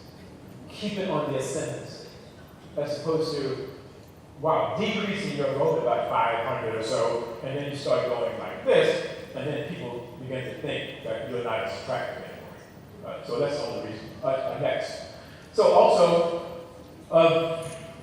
we are likely to have a total student enrollment, all these are start numbers, of 11,200 students by October 15th official enrollment. And it's possible that we may have 11,500. So Morgan is, and by these numbers we will continue to be, we'll be closing in on Howard, but we are the third largest HBCU in the country. North Carolina A&T is number 1, Howard is number 2, Morgan is number 3, and I believe Florida A&M and Prairie View. We round out the 5. Also, we will have a historic graduate school enrollment. We will go well over 1,000 doctoral students. Here. So on to the next slide. On to the next slide. Please, sorry, first, on to the next slide. Also, our 6-year graduation rate, 42%. 7 straight years of 40 and above. Now, COVID really interfered with our graduation rate because we were very close to 50%. And so now we are 5 years out of COVID. We are now in a period where we're beginning now to see our graduation rate tick up again. And our goal is 60% by 2030. So I'm confident that we are on the right track now, and we'll be moving toward that graduation rate. Recent grants awards of patents and historic highs as well. You probably hear from Dr. May somewhat. Can you scoop that up a little bit? Because the takeaway here is just simply that. As of June 30th this year, we looked at the total number of research awards the university received, $104,400,000. That's once again a historic high. In context, last year it was 88 million. The year before that, 77 million. So this is just amazing that within the period of time when I hired Dr. May, we sat down and we talked about the goal. We didn't talk about 100 million. We talked about 50. Because at the time, I think we were around 20 or so. And so, let's feel yourselves, all of you, all 333 faculty members who submitted those proposals, the ones who got funded, our Dr. May, our amazing team in research and economic development, for all the work, our provost, academic affairs, for all the work that has gone into producing these numbers. It's great. And so, this is what the legislature also pays attention to. That, now, when I ran with Oregon had never, ever had a patent in its history. Never had a patent. And so our first patent here that we achieved was 2016. He's no longer with us, but I think it was Qadir Aslan who got our first patent. And it took a minute to set up the tech transfer division here. It took a minute to build the research division. We had one half-time person in tech transfer. And it took a lot of treks down to Annapolis to wrestle, I think it was $3 million for us to build this. And so now, 9 years later, look at us. We, in terms of the top 10 HBCUs, 23 patents, over 23, 24. That places Morgan as number 1 in the nation among HBCUs, right? And look at the total, and Dr. May would say that these needs to be updated because I think right now he's saying this is going to be the 50s. This is amazing. And so, in 2023, we had 13. And the United States Trade and Patent Office, there's a publication that comes out every year where they list the top 100 universities in the country in terms of patents. So I think Morgan came in, who knows, let's say it's 85, let's say. But no other HBCU has ever made that list with 13. And so we got 13 on a research expenditure basis of $29 million. That was our research expenditure, not the grants that what we spent. So 3 notches above us, and I can speak publicly because this is public information, was like the University of Georgia. But you also had Clemson there. You had they were like 2 or 3 notches above us. So let's say Oregon was 75, and 71, right? So the University of Georgia had research expenditures nearly $600 million. 560 million in research and study, compared to 29 million for Morgan. But they only had 3 more patents. 16. So which institution do you think was punching well above its weight class? And we use these statistics to say, this is why we need the tens of millions of dollars in research, because when you invest in us, and we don't, I don't make the case that you need to spend on more. No. When instead of spending, it's like buying a car. Buying a car is not an investment. You're spending on it. But when you invest in one, that investment is supposed to grow over time, and we're supposed to give whomever is invested in Morgan a great return on that. And that's what we make here. The argument that we give you a return, and these spin-offs, etc. And so on to the next slide, Stacey. If we move this along. And so on our way to R1, as you heard me bring this phrase into existence about 6 or 7 years ago, that we are not going to lose our soul. And you asked me the last 5 minutes, President Wilson, you've been saying a lot about not losing our soul. What does that mean? And we had a conversation about that, but we're not losing our soul. That means that we are not abandoning effective undergraduate teaching, and we are involving not just graduate students in our research, but undergraduate students, which is the more critical case to make, because we are preparing those students to be more competitive in the larger environment. And so this is why we are now going public saying we feel very good about this R1 ascendancy. Because 2 years ago, I was asked by Ted Mitchell, president of the American Council on Education, who now oversees the Carnegie classification, to be a part of a group of 17 presidents to start meeting in Washington, D.C. at ACE headquarters to go through all of these complicated metrics of Carnegie and to see if we could come up with metrics that made sense, that were more transparent. Because otherwise you just darts in the dark. No one knew what it really took to become a very high research institution. So over a period of a year and a half, we came forward with this model. Those presidents, including myself, Jack DuBois, President of Georgetown, Sylvia Trotwell, second-time president of American University, president of the University of Minnesota, the University of Pittsburgh. Well, we said, okay, so in order for institutions to become R1, you need to reduce all of that to 2 data points.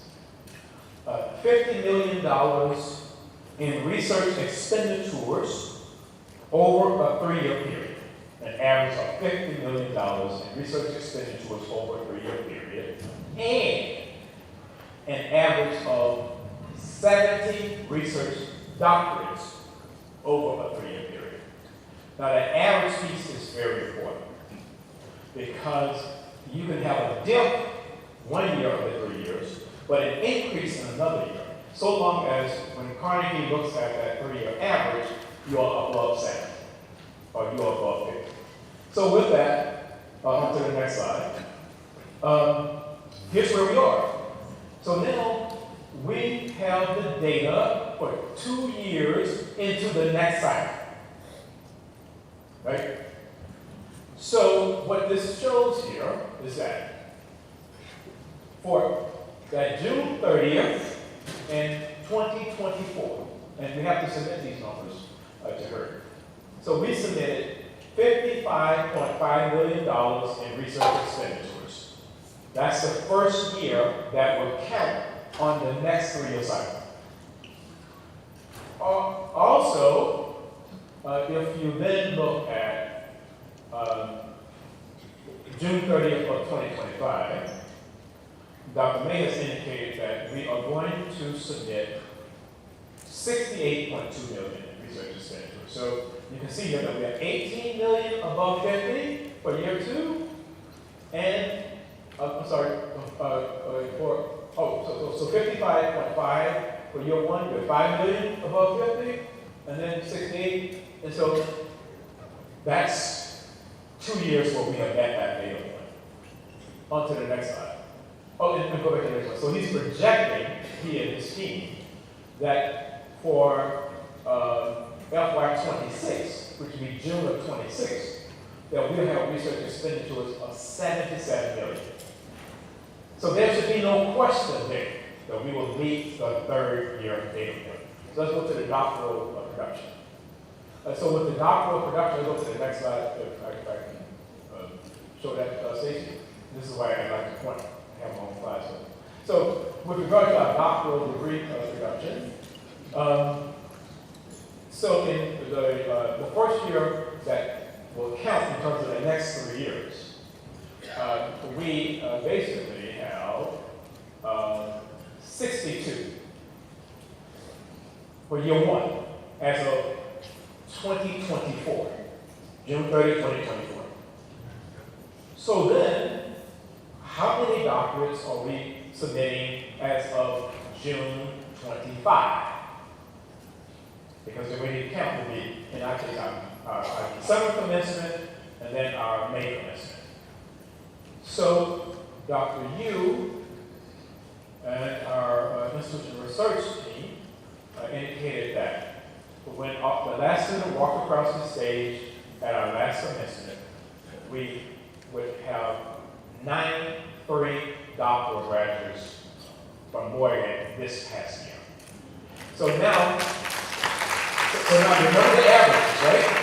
So 2 years in, we have 62 plus 93. And that is, what, 155 or something like that, right? So you divide that by 2. And that is going to be about 76. So we are averaging now 76 over 2. So they are projecting June of 2026, 100 doctoral graduates. Of course, that would put us into the 80s over the 3 years. But we're being conservative here to say, okay, so what if we only graduate 78? Well, we feel certain that we'll meet those 2 data points. And so that's why you're seeing increasingly now the university begin to talk about this a little publicly, because we want to send a message out there that we want those additional investments because we're well on our way. Next slide. So now I'm going to end. And I want to end by showing a short video to set this up. Because I want, yes, we are here as a university, and our responsibility, our obligation to our university community, larger community, but we have a lot of young children who are watching us. They see their future in us. So we have our students here, and they are seeing their future in us. And then we have what I call the Bears in Training. And this is a group of second graders at Southwest Academy in Philadelphia. And during Black History Month, their teacher, who's a Morgan alum, gave them an assignment to research at HBCU and to make a presentation. And so I want you to meet Ibrahim and Ursula and the Cubs in Training.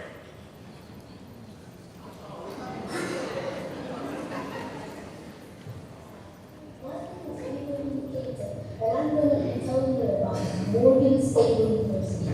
Here you can picture your future. Here are my classmates if they were graduating at Morgan State. Did you know that they named Morgan State the national treasure? It's called the national treasure because there are a lot of great things inside. This is the Morgan State building, and this is the Morgan Bridge. But we're still gonna wear cups. Do you know that this is what we use to cheer for the Morgan Bears? They have a football team too. It's named the Morgan Bears.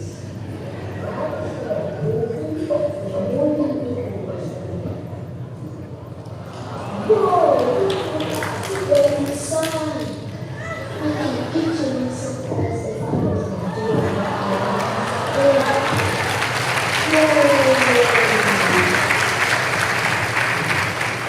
That part was really good. Here you can get a job or a sport or anything. I want to be a doctor. I'm gonna play back. Did you know that the president of Morgan State is Dr. Wilson? Here he is right here.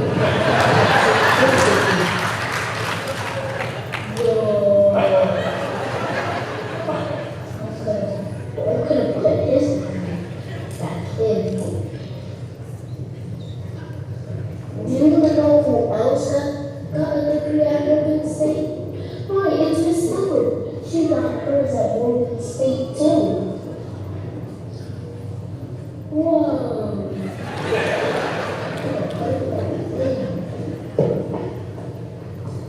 It's time to shut the Morgan door.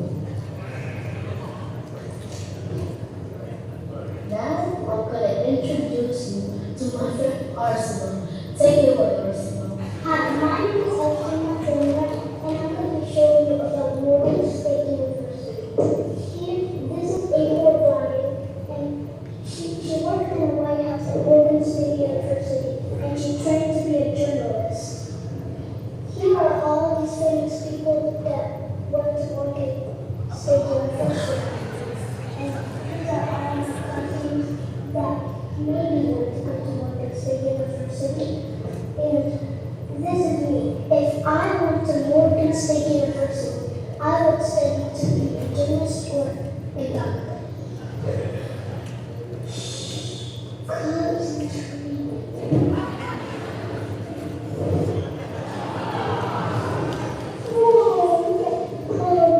Because they're training to be more bears, but we're not just bears yet, we're just little cubs. This is me. And this is Queen, this is Journey, this is Aisha, and all of the above. Go Morgan Bears!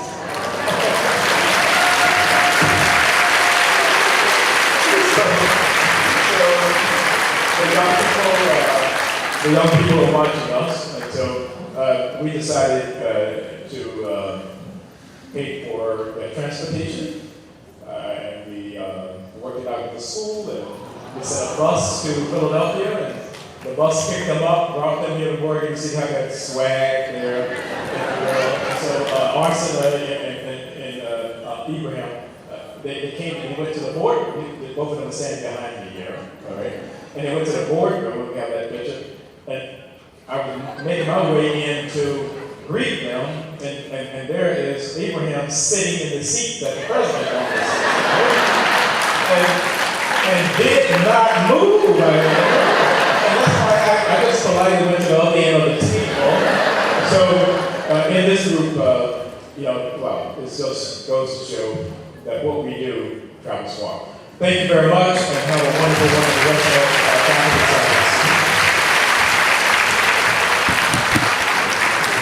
Okay, thank you so much, Dr. Wilson. Thank you, colleagues.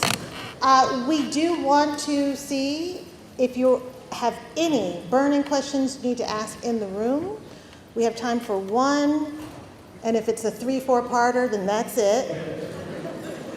2, if you can be succinct, and Dr. Wilson in return will be succinct in his response. But remember, click the QR code on your cups and submit your questions that will have more thoughtful and timely consideration post-institute. We will post all answers.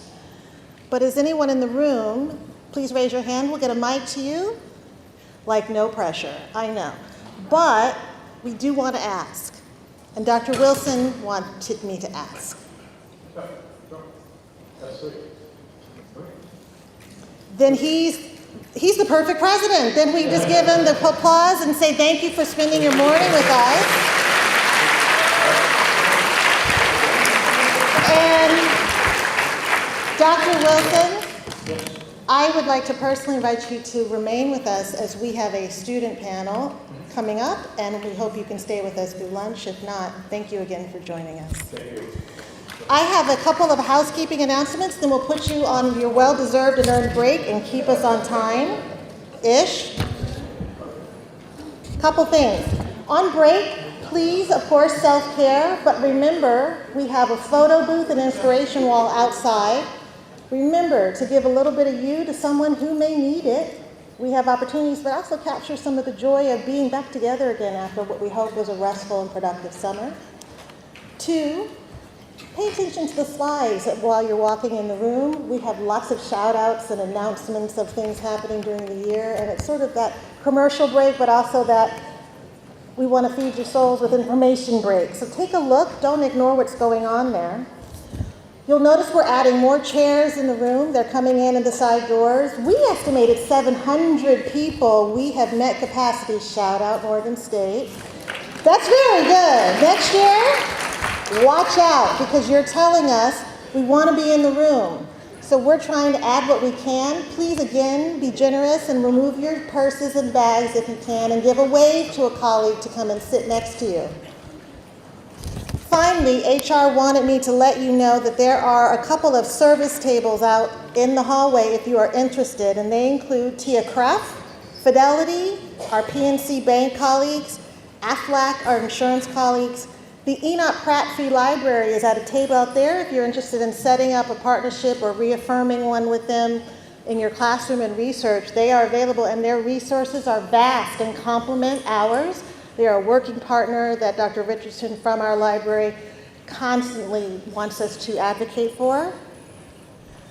And I think that's it. Please enjoy your break. We will hear from our University Council leadership team in approximately 10 to 15 minutes. Thank you, everyone.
University Council team.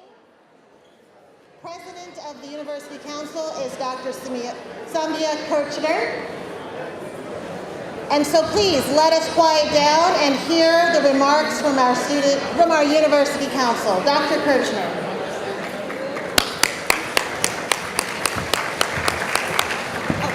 We also have another lost cell phone. Come to the back of the room. Thank you. Good morning. Good morning. Assalamu alaikum. Shukran. Thank you for being here. I am honored and privileged to be here with my fellow colleagues, the Vice Chair and Parliamentarian of the University Council. I am Samia Rab Kirchner, the current chair for this academic year of the University Council, and it is my privilege to introduce our team. One of our team members is diligently working on research at Notre Dame University, including a conference as well as a research partners meeting. And myself, I'm here as the chair, and Dr. Max Bushayev, vice chair, and Ms. Siobhan Whitman as parliamentarian. The secretary of the University Council, Dr. Hyun Shik Shin, is in Notre Dame and not present today. And the four of us will be leading the University Council with all of your input and help. We are leadership in service. And can we go to the next slide, please? Thank you. We just introduced ourselves. The next slide. One of the things that I have learned from our past chair, Dr. Sharon Oliver Whitehurst, is that leadership is service. One of the things I have learned from my colleague, former chair, Tanya Sanders, is patience is a virtue, and collective patience yields very good results. One of the things that I have learned from our former chair, Dr. Uttam Gali, scholarship can be service too. One of the things that I have learned from Dr. our very own, Dr. Laura Dorsey Elson, is teaching is service par excellence. And I couldn't fit any more of the past chairs, but one of the things I have learned from Dr. Yaqub Ashtake, who was also a former chair of the University Council, is that to be truly global, one has to be truly local. So thank you all, my colleagues, past mentors and past chairs, current mentors and past chairs, for bringing us here. The University Council is stronger than before. To give you a very good brief overview, can we go to the next slide? What the University Council do is, our business is very simple. It's basically includes three main points: review proposed policies that are sent to us, and deliberate with our colleagues in the membership of the University Council and give recommendations on those proposed policies, advise the President concerning policies, and then make recommendations with respect to any matter of university-wide significance and impact. So we can also make recommendations. Why do we do that? Why do we spend so much time? And all the past chairs, vice chairs, secretaries, and parliamentarians of the University Council will tell you this is a lot of work. It's heavy lifting. So why do we do it? We do it because we want to enhance shared governance. We do it because we want to support decision-making that includes all perspectives of the community. We do it because we want the community of Morgan State University, faculty, staff, and students to participate in shared governance, to build trust, and build a stronger community. What we don't do, next slide, is we do not review personnel issues, no APNT grievances, no EEO concerns, no salary concerns, no individual faculty concerns and issues. Only issues that are broad and relate to all divisions, schools, and colleges of the university. Next slide. And here I will pass on the baton to my colleague and support Vice Chair of the University Council. Yeah, Dr. Max Boucher. Thank you, Dr. Kirchner. Let's talk a little bit about the election process and who are on. Closer. Yeah, good. And who are serving on University Council. We have 3 representatives from each school. Usually the representatives are elected at spring school meetings, and every year each member serves for 2 years, and that's applicable to faculty and staff. Students are serving for 1 year at University Council. So every even year, each school selects 2 members, and every odd year, each school selects 1 faculty member to serve at the University Council. If we are talking about staff, total we have 5 staff members serving at University Council right now, and they are also serving 2 years, and they usually represent different divisions across Morgan State. If we are talking about students, there are 2 students serving at University Council, 3 students serving at University Council. 2 of them are undergraduate students, and 1 is graduate student. And as I mentioned, they are serving for 1 year only.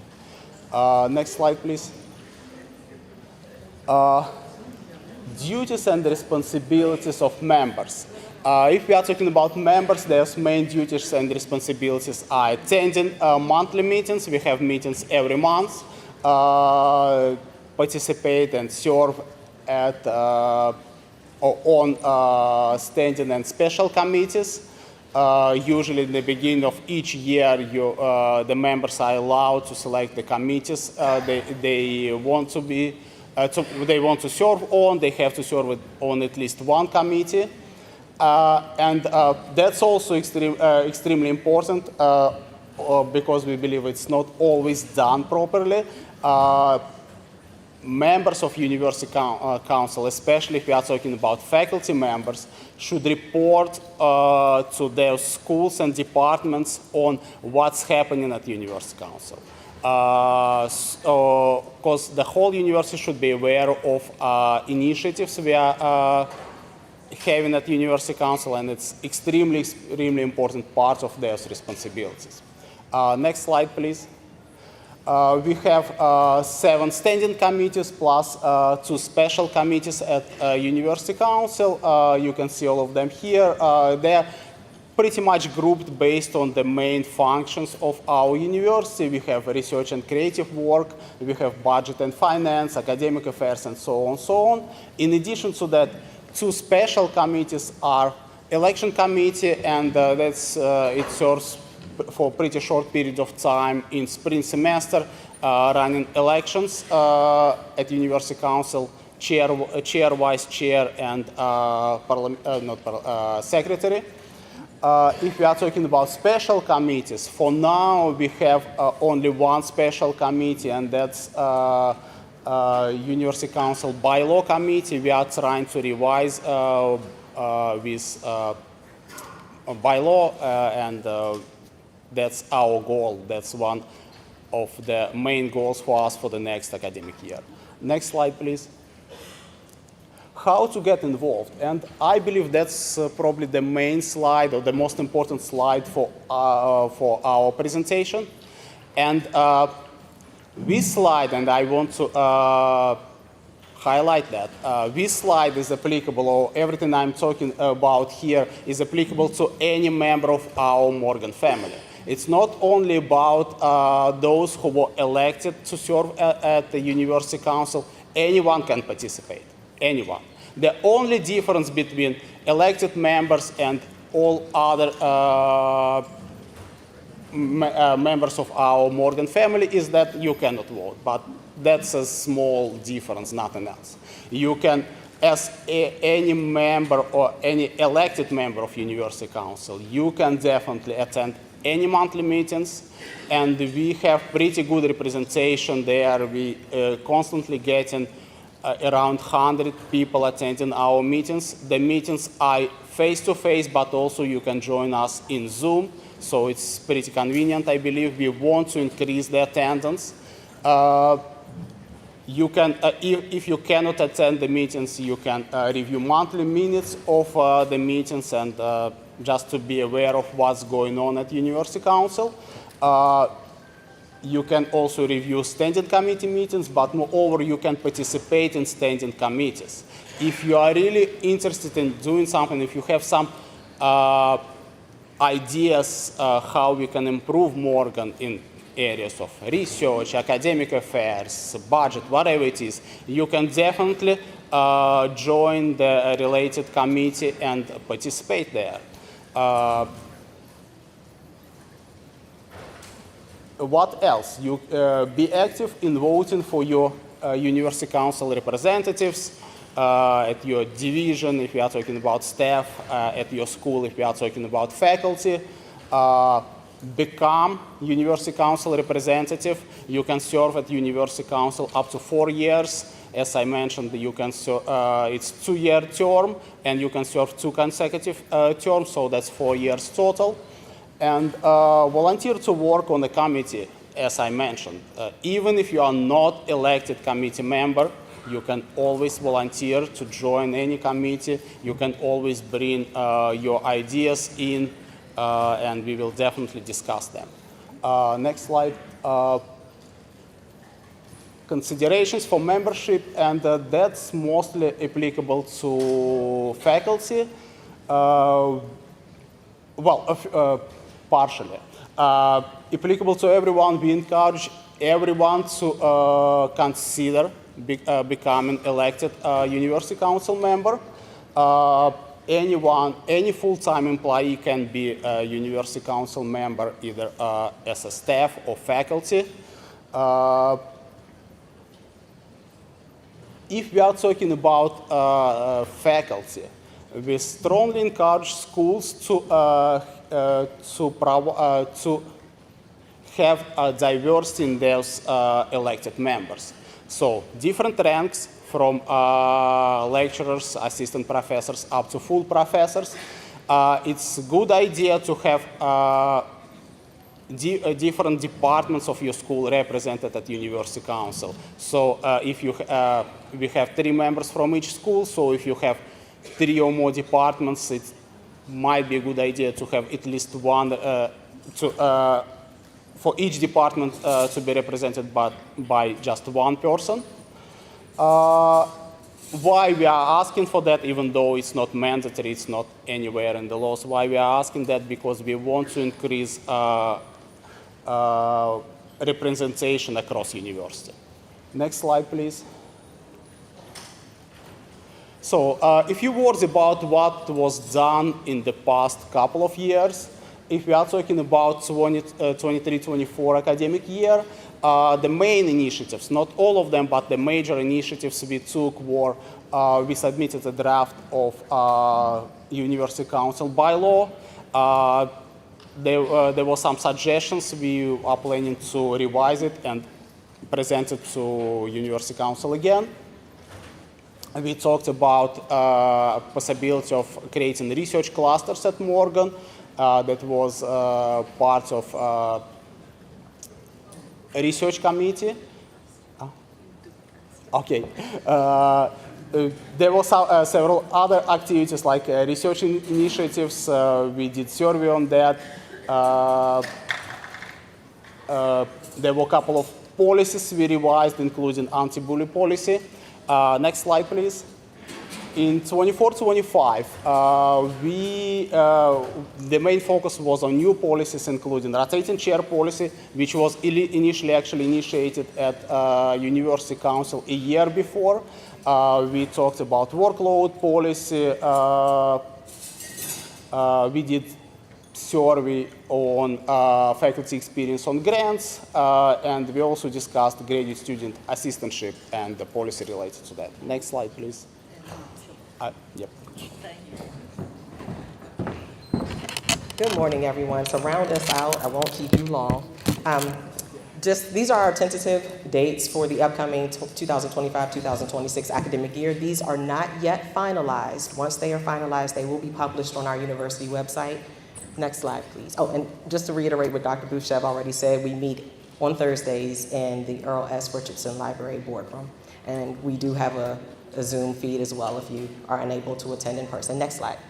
Right here, just want to note, we're going to make a correction. This is actually representation of our university faculty, staff, and student representatives for the 25-26 academic year. Next slide, please. If you need to get in touch with the executive committee, you can email us at 2026-university-council@morgan.edu. Our website is listed at the bottom of this slide. I believe that the slide decks will be provided following today's event. Thank you so very much for your time. Thank you.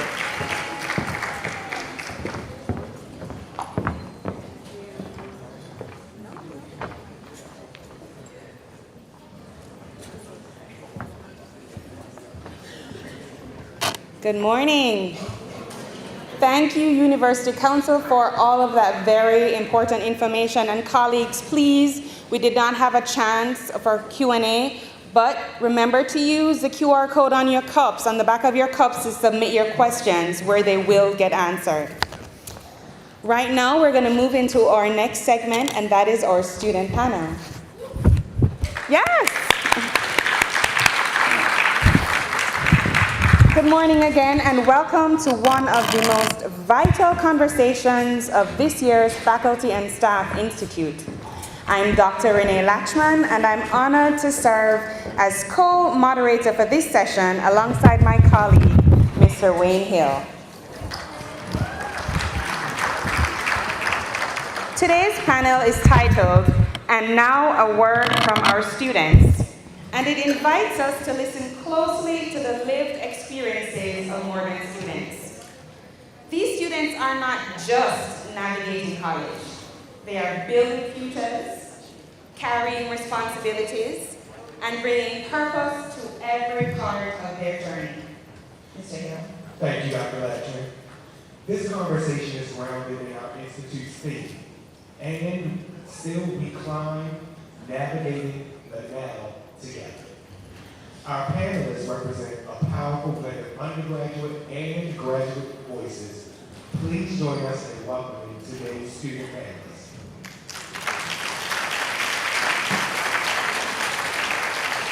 Emmanuel Felipe, Blessing Omomola, Oyin Kansola Alec Deokin, Madison Wells, and Celeste Vega. Our student panelists will speak candidly about what it means to be empowered, how faculty and staff support them, and how they hold themselves responsible and accountable for their roles. We'll hear from them in 3 key areas: what they need from faculty, what they need from staff, and also how they set expectations for themselves. We'll close with a brief Q&A, so we invite you to listen with intent. Jot down notes and any questions, and we will ask questions at the end. The first segment is what students need from faculty. Let's begin in the classroom. Hello, everyone. Faculty are the heart of the academic experience, and their influence stretches well beyond lectures and seminars. First question, as we navigate the now in our classrooms, what do you wish more faculty understood about how students experience learning today?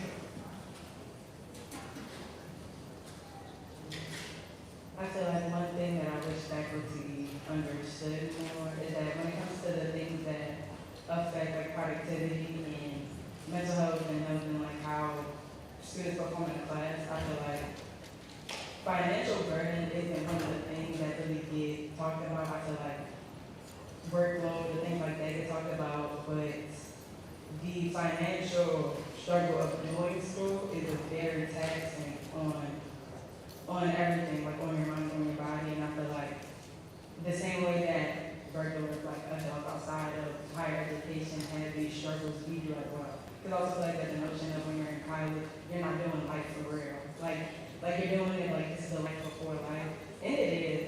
But again, like I think we normalize how much the financial part of it and how much that will affect a young adult in doing that. So I feel like just having that in mind, or like being mindful of the stresses that you're putting onto that already like sensitive part is it would help a lot of students. Thank you. For me personally, I feel like in my experience, something that I wish faculty understood was the change of the academic climate and how much the atmosphere has changed in the classroom. I think that a lot of us have this ideal of college being a place where we're going to have this hands-on navigation, and we've kind of lost the connection with our educators where they're, making us feel like they're walking through these skills and these sets of knowledge with us, where it's a remembered exchange from educators that they have the expertise, but we're also, showing them how the times are changing and how that is applying those expertise to the real world as it is today in our society, our generation. So for me, I wish the faculty can understand that the learning context has changed over time, comparing now to 3 to 5 years ago. So previously, students only focused on academic, but right now there's a whole lot of stuff students focus on, not just primary coursework. There's a whole lot of challenges, such as, like she mentioned, financial challenges, societal pressure, even mental health. So I think faculty should look at not just students in terms of academic, but they should look at them as a whole. And I would appreciate learning is considered in terms of when the academic context is blended with the context and reality of students right now.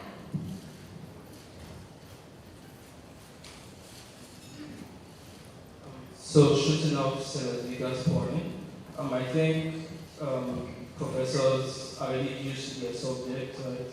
We studied it for years in school. So there's this temptation to speak and teach in their own technical terms and not carry the student along in their journey.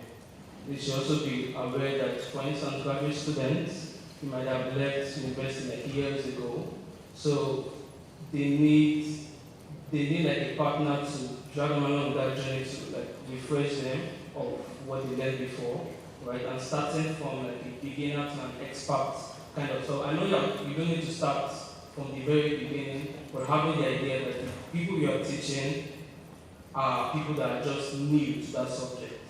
So that can help a lot. Thank you.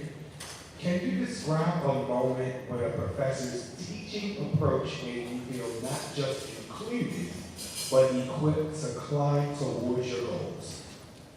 Yes, the experience that comes to mind is last semester, I was privileged to be under the class teaching of a particular professor. Permit me to mention his name, and I'll give him a round of applause for that. Professor James Ray is a special professor. I have to be very honest about that. He taught us this course on entrepreneurship and innovation, and it's meant to actually be very theoretical, but the wisdom of God, it broke it down into practical elements, such that we felt the real identity of being part of the course itself and not just learning theoretical terms.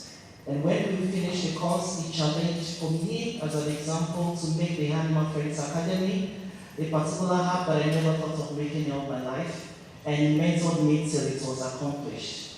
And it just didn't stand as our lecturer, he was a part of our lives. And I give so much attribute to him, and I hope that other lecturers can also imbibe this great virtue of this, and together we can make Ogun State University a great institution.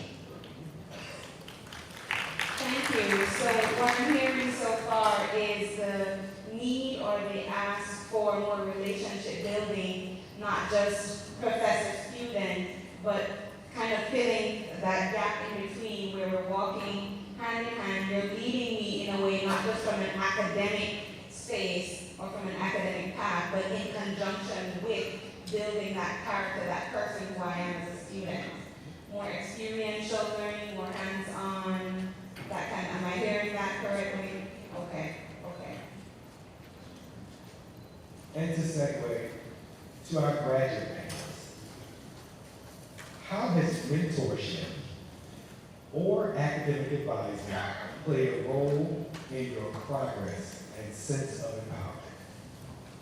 So mentorship for me has been a really critical to my progress as a graduate student. I'm privileged not to have just advisors who are just advisors, but advisors who have gradually converted to my mentorship. Advisors who see the potential that I don't even see. And they've pushed me, they've given me platforms to showcase myself. They've given me resources. I've been able to meet with other people who have the resources I need. Advisors who are going to call me and say, did you see an abstract I need to submit it? You need to submit it now. Have you registered for this conference? And they push me every step of the way. And it's been critical to navigating the various challenges that come with graduate school.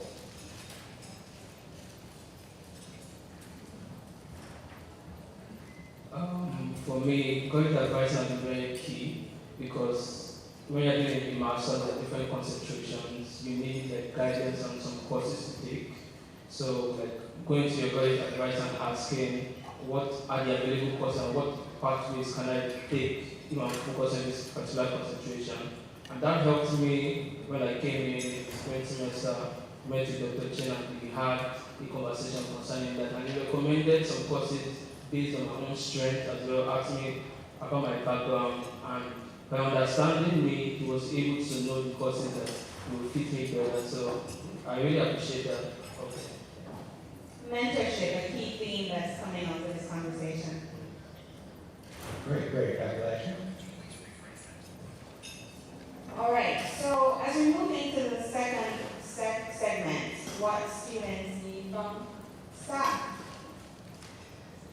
What aspects of university life outside of academics make the biggest difference in helping you feel empowered? And has there been a staff member who has made you truly feel seen or supported?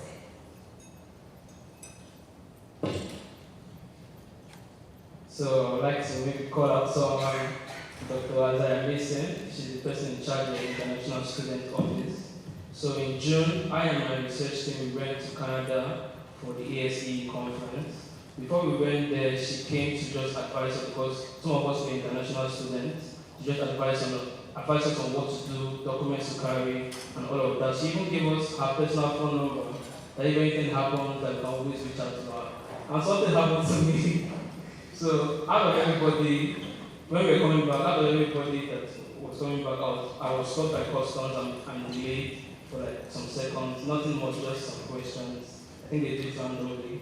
So I missed my flight. I had to take another flight and came back in the night. But she was always in touch with me and just finding out my way about what's going on and everything. So I really appreciate that about her, that she didn't just leave us hanging. So I want to thank her for that.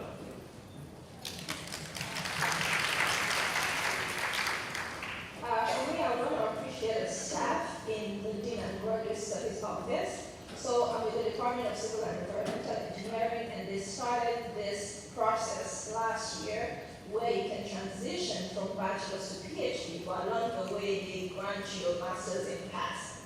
So I was opportune to have that master's in passing. But because it was the first time, I think that maybe they really didn't consider international student, because my name wasn't transitioned to PhD. And as an international student, that is critical because I could use my schooling and I could go back to my home country. When I realized that, I started to panic. I called my advisor and she was like, "Don't worry about it, let's go to the dean and graduate office." And I met this staff who said, "Oh, don't worry about it, I got you." And she followed up, like she was sending me emails, "Have you received this? Have you received that?" And she walked me through it, and I made sure that my name was transitioned to PhD, and I'm really, really appreciative for that.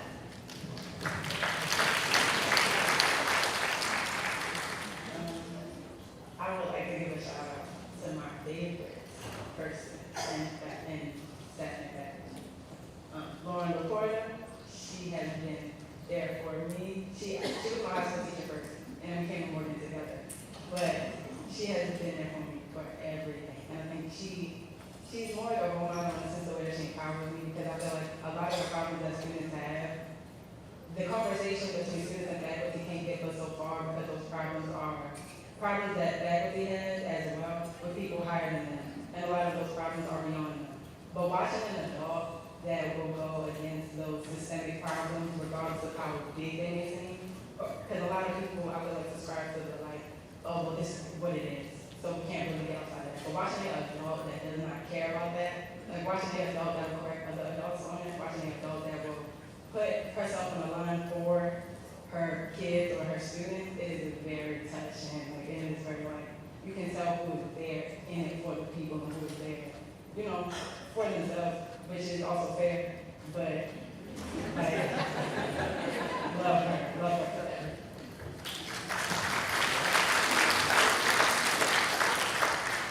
Thank you, and Lauren Laporta is one of the support staff for faculty and students.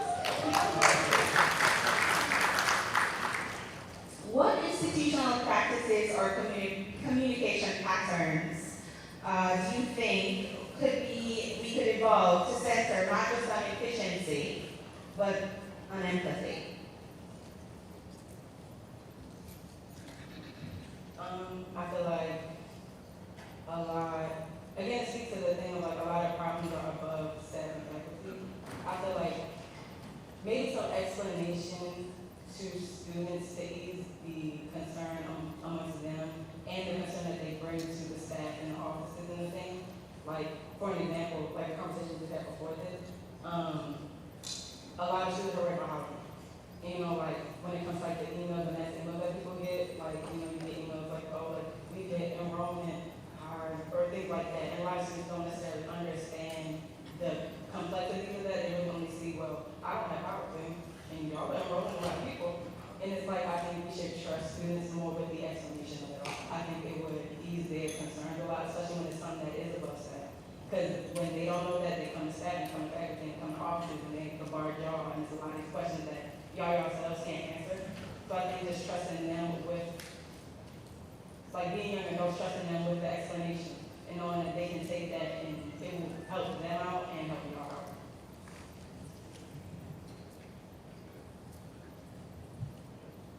And just to piggyback off of that, I think that an overall theme is really just transparency.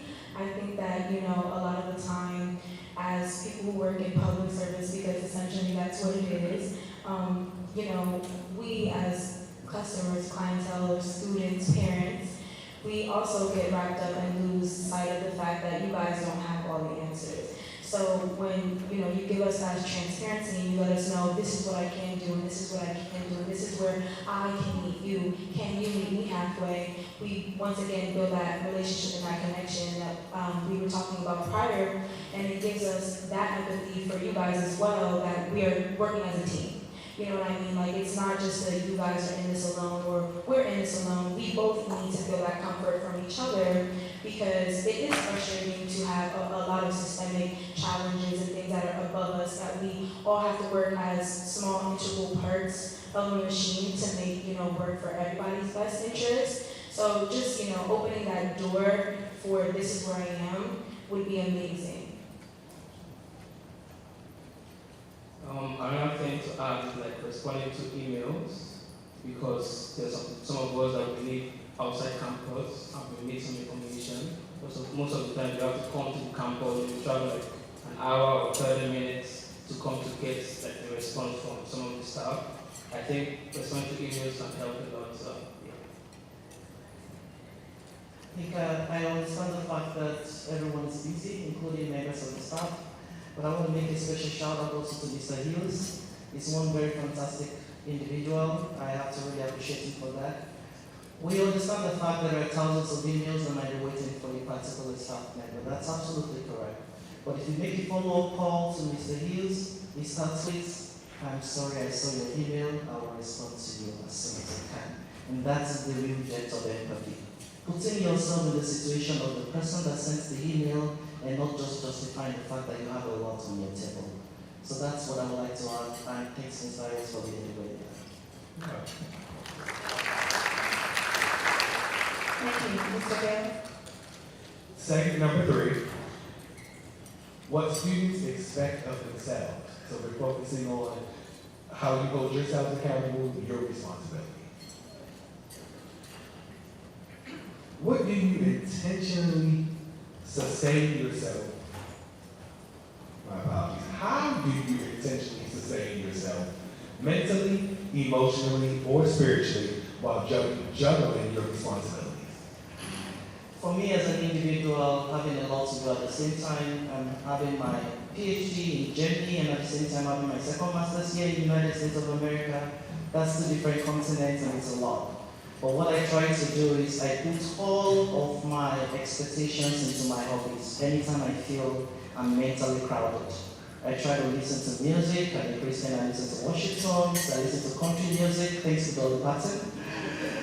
And I put almost everything into writing because I also love poetry a lot. And that kind of restore back my factory settings. And sometimes I try to rejuvenate myself again with some sleep. And I'm sure that if you also do this, I'm very sure you will live happily ever after.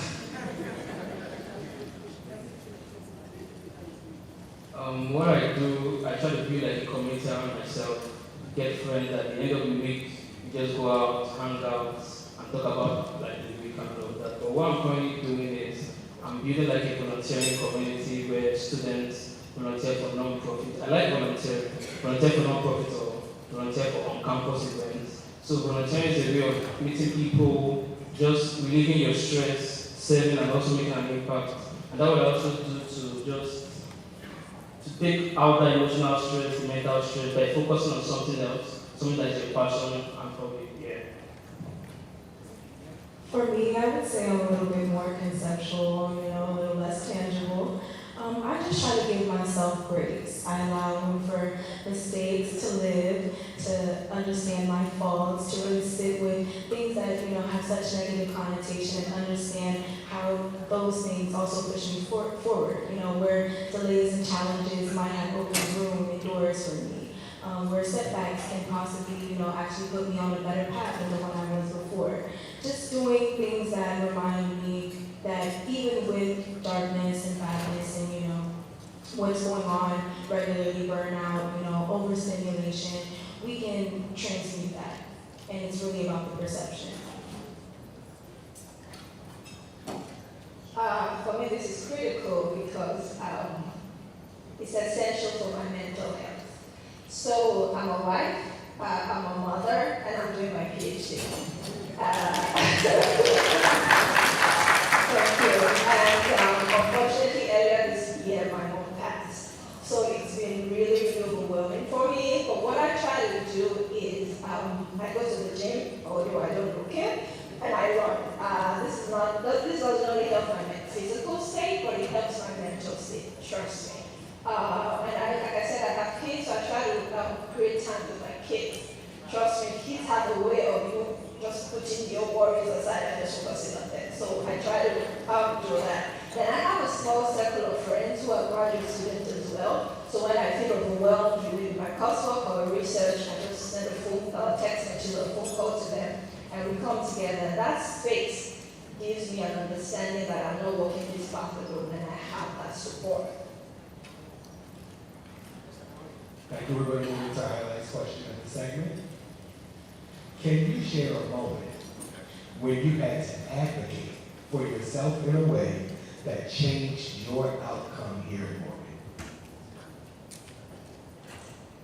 Morgan? So So I recently just changed my major throughout the summer.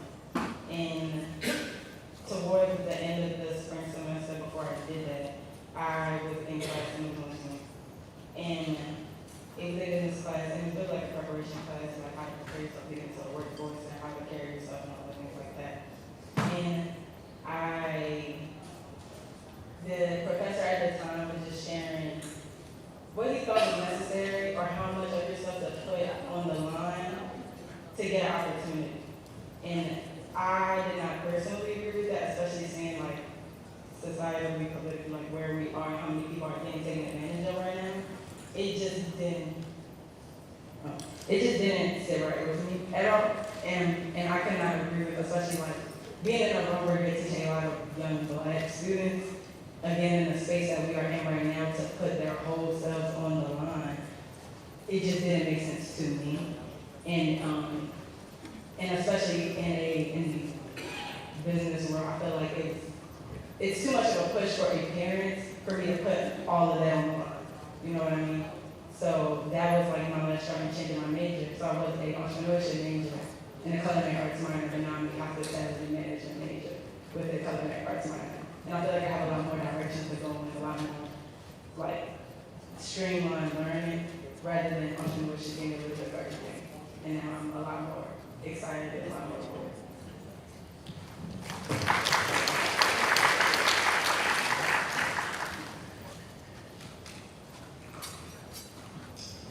So I am an out-of-state student, and from the very beginning, it was a very big struggle. It was trying. I was doing most of my journey into college alone, and I did not realize that just because I was smart, it didn't mean that it was going to carry me through. I graduated cum laude and I took AP classes, and I applied for over $150,000 in scholarships, and I got nothing. I came to Morgan with $14,000 and hope. That was what they offered me, and I had to find out a way to make it work. And throughout the years, I have, been lucky enough to meet people like Mr. Hill, who show me, resources, different avenues and channels and ways that I can fight for myself and advocate for more money instead of, putting myself in kind of like a gladiator ring, where a lot of us understand the fight and the battle that it is for scholarships and funding and for people to hear your story. I remember when I was writing my letter to college, I thought, I don't want to have me be word for value at like what my struggle is. Everybody wants a sad story. Why do you deserve money? What's going on with you? What's going wrong? What can we help you with that you need? You need dependence. So I took everything that I felt like was a struggle, and I decided to make it a story about a journey of who I am currently and how I've had these layers, kind of like those little Russian dolls. Every year I've advocated for more money, and I've actually done very, very well. I've been able to be paying for school so far all the way up by myself. I'm a rising senior, and special shout out to Mr. Hill, honestly, because he saw me. He gave me the opportunity to work here at Morgan, which led me to opportunities with internships. Special shout out to Ms. Diane Bell McCoy. I'm working with Opportunity Connection LLC as a research analyst. And they've just continued to lift me up. So thank you for that. I got the space to actually be heard. So yeah.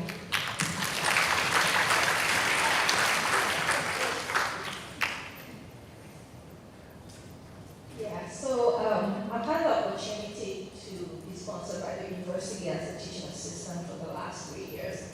I'm very grateful for that. But unfortunately this year my teaching assistant was terminated. And like I said, as an international student, that is really not good for me. I started panic. I panicked a lot, but I get worried. So, so I went to my chair. I was practically selling myself to him in that office. I'm like, sir, this is my third year. You've known me. I've done this, I've done that. I practically was like going through an interview, sharing what I've done and all that. And it was like, okay, I know you. Don't worry, we're going to take care of you. And he gave me resources. So there's a grant, there's a link, apply for that, apply for it. But as I just kept talking, just selling myself. But I thank God that at the end of it all, I got the grant.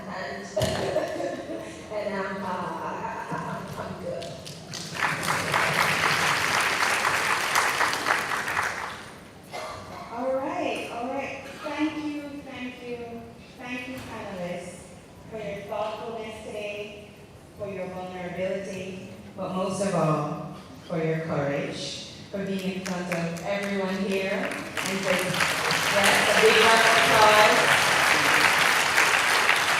Thank you for speaking your truth so that we can climb together, not just one behind the other, but helping each other to go forward. We still have a few minutes left, and so we'd like to open up the next few minutes for Q&A. If anyone has a question for our panelists, we have a couple persons out on the floor who will bring a mic to you. Feel free to raise your hands.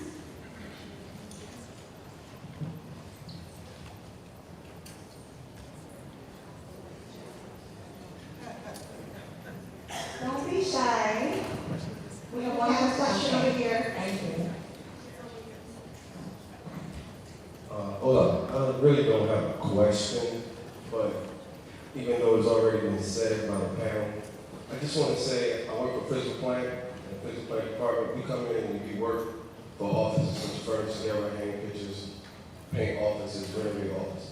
But I've been here 30 years. I want to say that Mr. Hill, the respect, the patience, he really has it. He has a lot on his plate. When we renovated his office, he was patient without the part. I've never worked with anyone who had the patience that he had without staff. And that's important to us because we are working more together. We wanted to complete your task, your office. We wanted to look a certain type of way. We take pride in what we do. But at the same time, it's patience with us that helps us. And he's shown that. And I've always wanted to tell him this in a setting like this. So, thank you.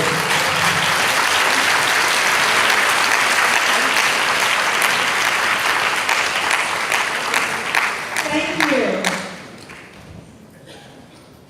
Is this on? Okay, good.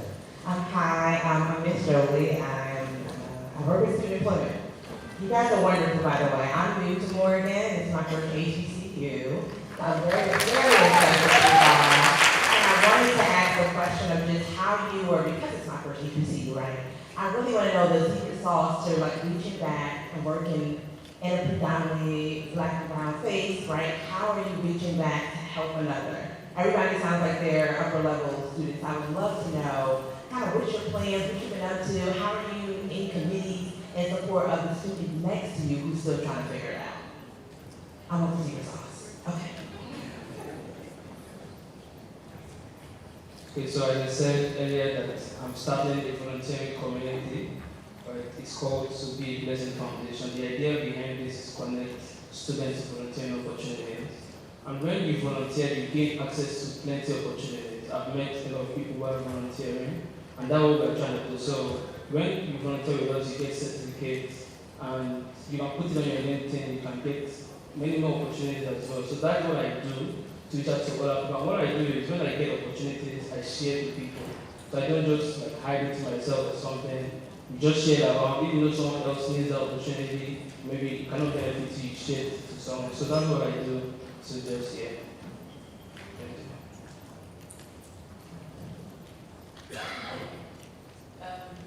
Real quick, as somebody who like is still, I'm going to my junior year because I just switched over it very much further from going to my freshman year. So like, I'm not really somebody who can help the utmost to somebody else.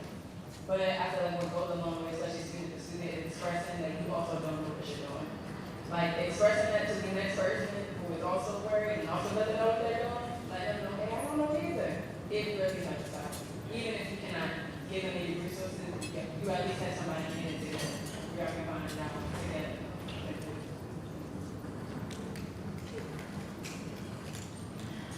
For me, as somebody who works in the Office of Student Affairs and is a care team ambassador, I would say what helps me help others most is finding where I resonate and where I don't. Understanding the root of a problem and where somebody is coming from. Like I said earlier, I think empathy is a really major theme.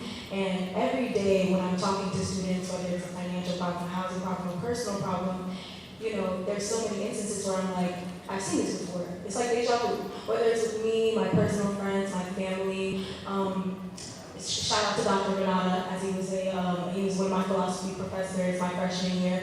You know, we kind of live in a utilitarianist way, where we have these exchanges and we're constantly giving ourselves and taking from others. So how do we apply that in our everyday actions, you know? How do we look at what we just normally love to do, what we normally do to give to ourselves, and how that affects other people, and how we trickle into others' well-being as well. You know, it could be something as simple as, I want to study in this room today, and somebody else is coming along, you're like, you want to study with me? And you don't even know that person might be a tutor. You know, it's the small things that, like I said, build connection with other people that really, really, I think, elevate them the most. Self-liberation leads to, I think, a social liberation.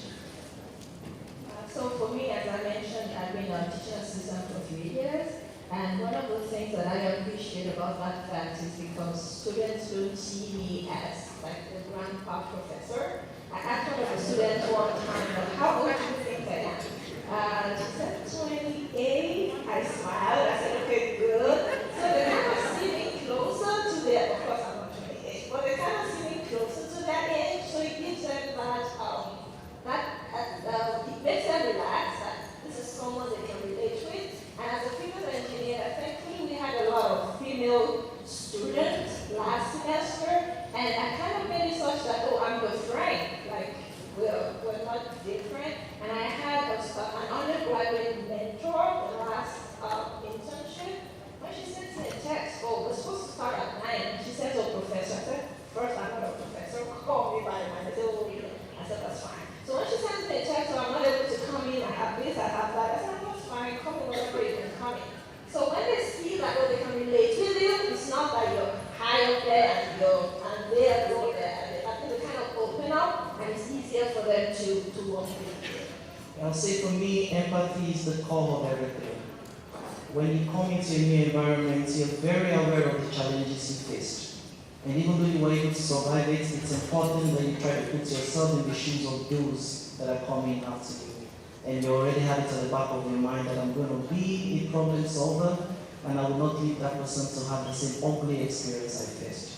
So that starts with us as individuals. So I'll give you a scenario of when I was back then in Germany. I never liked politics for any reason, but because I was coming to a new environment from Nigeria and I really faced a lot to integrate into the system, I took it upon myself to take the leadership of the association. That's been the National President of Nigerian Scholars in Germany back then. Fortunately, there was a student that was imprisoned on a wrong allegation, and everybody was afraid of taking up that challenge. But I understood what it meant for you to feel alone in a place where you do not have your parents. You cannot give what you don't have. When you have the abundance of what's not in your heart, you will be willing to pass it down to the next person. So be a problem solver, be ready to make someone feel like the world is a better place, and don't just capitalize on your own pains and call it trauma. Heal the world and don't worsen things. Thank you.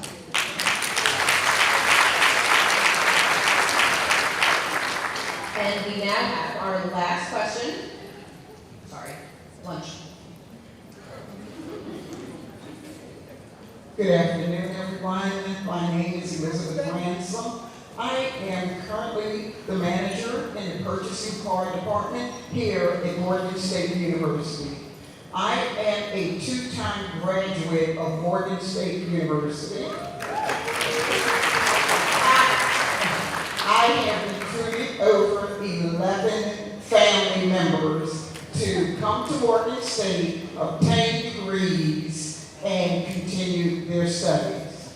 But what I want to say to the panel is, don't forget your peers and your cohorts. I understand you're giving a lot of kudos to professors and staff members, but how many people have been dependent or have befriended peers and cohorts? That's very important. One thing I can say is, in my graduate studies, if it had not been for our team, the cohorts that I had befriended I don't know if I can be telling you that I have my master's degree in project management. So I just want to hear your take on developing relationships with peers in cohorts. Thank you.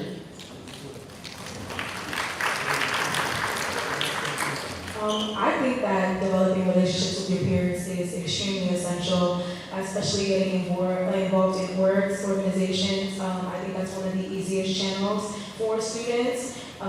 We have built a very beautiful, voluptuous yard of words here. I think we have a little over 187 organizations. And even in our departments, as a multimedia platform production major in communications, there's not many of us at all, so we're well acquainted with each other, and we rely on each other like rocks. We will be there for each other, whether it's, hey, I need an artist, or I need a creative, or I want to collab, or can we do this with your organization? The way that I have seen students come together on this campus is absolutely beautiful. I think that we have done a very beautiful job at fostering relationships, and it does really propel the students into wanting to succeed. I have seen other students want to do better simply because of the fact that their friends are doing well. So yeah, I agree, I definitely agree.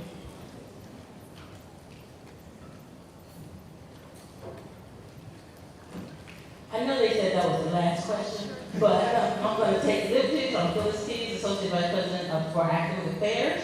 And I would like for each of the panelists to officially introduce themselves and their majors, just so you are. I know you gave a little bit about that, but I would like to hear that, because I think this has been a wonderful panel, and your departments would love to get kudos from you. My name is Madison Wells. I'm a hospitality management major and a culinary arts minor.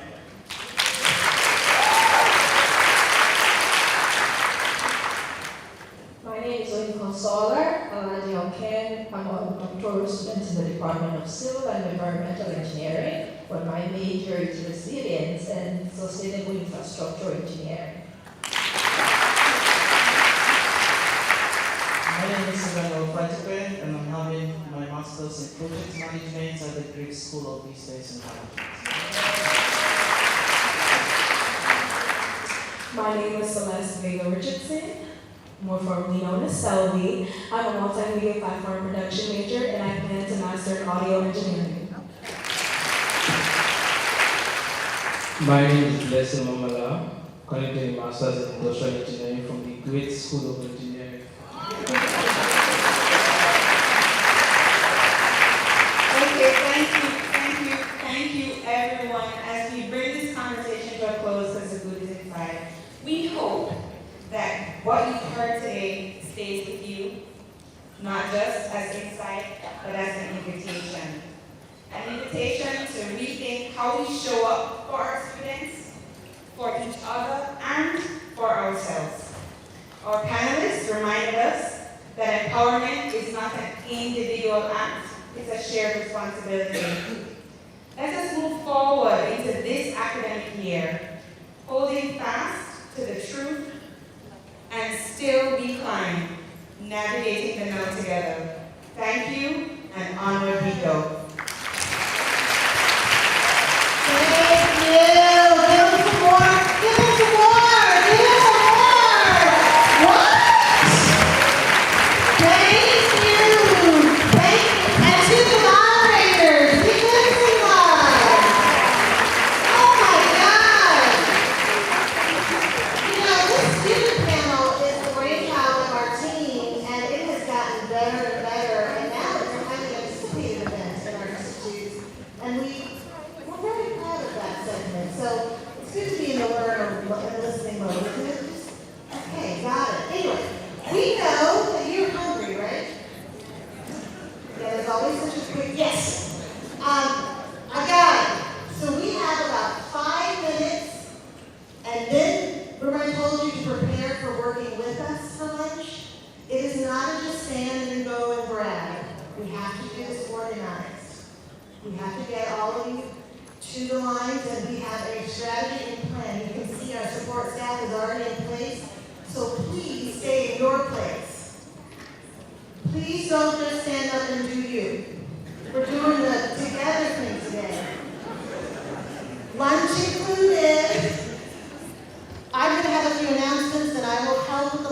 official, but I want to give Ms. Eaton, shout out Ms. Eaton.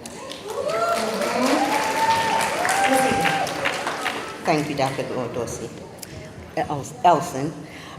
We just want to all of our new faculty who are here today, the following names that I call out, they need to see you at the 3 orange tables hosted by Human Resources outside this left door. Thank you. And if you can do so after you enjoy lunch, please see them either at the end of your lunch hour or before you leave at the end of the day. Dr. Puya Amasi, Dr. Marlene Francois Madden, Dr. Yawan Jain, Dr. Sungmin Man, Dr. Barrett Rosser, Dr. Walker Tisdale, Dr. Sade Theodore, Dr. Zion Yu, Dr. Wandamu Zige, and Dr. Jennifer Daniels. And I apologize if I did not pronounce your name correctly. If you see me throughout the day, just tap me on the shoulder and remind me how I should correctly call you. Thank you. Okay, I just wanted to remind everyone, the staff, we stay here for lunch, and then we begin our session at 1:15 in the School of Business. So once again, if you don't want to walk over there, there will be a shuttle outside about 12:30 that will take you over to the School of Business, and the shuttle will pick up at about 5 o'clock when we have the joint, we have the president's reception with the faculty. So once again, staff, please stay here for lunch, and please make sure that you make it over to the School of Business. And one other thing, we know that staff members sometimes can't come the entire day. So if you're one of those individuals who come in the morning, then when you go back to your position, to your office, make sure you remind the other folks to come over to the School of Business. Thank you. All righty. The moment has arrived. Lunch. Thank you for not rolling out and like, I'm out. I appreciate you. Few announcements in the process. Go quickly, Laura. We have extended the photo booth out there. Go and get you a picture. They are so good. Anybody take a picture in the photo booth? If you got someone next to you, show it to your neighbor. They are so cute. Dean, let's get a group shot. Just forget lunch, go get a group shot with your provost. Okay, department chairs, grab your faculty and staff. This is the time to get those shots. That photo booth will be open now till 1. The inspiration wall is cooking, y'all. Y'all go check out the inspiration wall and write something, give something to someone else. Do you appreciate the added chairs? Let's say thank you to the USC staff. Please, the staff brought that in really quickly. Okay, that's everything? For lunch, we will serve in this room, and you are invited to stay in the room, but the building has been made available to you for your comfort. Get your plate, get your beverage. We have standing tables located outside and through the hall. We have downstairs available. You'll see seating, so you get to move. We've gotten lots of feedback. We sit too much. Now's the moment. Get to step. So you can step somewhere else more comfortable in your lunch groups. You don't have to clutch your stuff in your seat. We also have, I'm coming to that. No, you're good. Okay, so please remember the building is open to you. Lunch is for an hour. Faculty, you will proceed from lunch on your own to your assigned EMAS mandatory training session. So check your agendas to see where your school is required to gather by 1 o'clock. All right? We will make an announcement. It's time to move, but you are responsible to get to your training on time. And then staff will be processing over to their sessions. Okay. For our vegans and vegetarians and our gluten-free colleagues, if you gave us advance notice, we do have options for you, but you may first serve from our main line, so you do not have to go to a special area yet. serve what you can. There are options on our main line. And then proceed to the back door to my right, your left. Ms. Eaton, shout out Ms. Eaton, will be available to help you get additional proteins for your dietary needs. The rest of us, as carnivores, we also have stuff for you. Okay, healthy stuff. Now the process. We will start with our back rows and move up. We're going to church today. We're going to church today, or we're going to wherever you choose to worship and whomever you worship to, or not. But we are going to do auditorium style. We're going to move up. So again, thank you for not going, I'm going to do me now. I'm just going to do me now. Stay seated. Shout out to the provost for following directions. Shout out.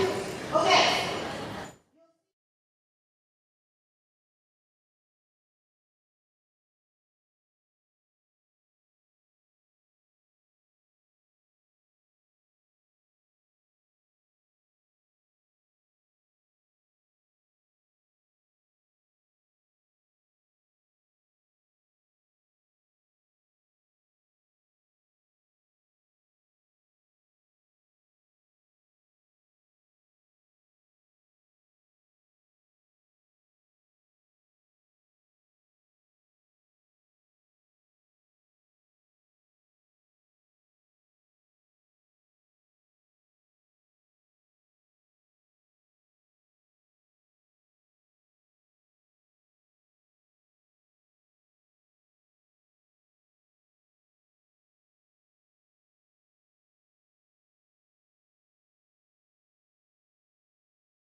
Joy. I'm only here for a moment because I'm between you and your vision for the academic vision for the 2025-2026 academic year. All I have is housekeeping. And I'm going to do it now rather than wait until the end. So a couple things. If you lost a pair of green glasses, I'll be proud. Come on down! Get the next non-green glasses. Okay. Okay. That was easy and wonderful. The other ask is you notice that we set the room up a particular way. Did you feel that when you walked in? And we really ask that you respect that. We can appreciate that you may be more of a back row kind of person, but if there's no back row space, please don't. Just go maybe one row or two rows up. We won't bite. We also ask that if you've got, though there's not much to leave behind now, if you've got stuff that you've used to eat or drink, that you also dispose of it.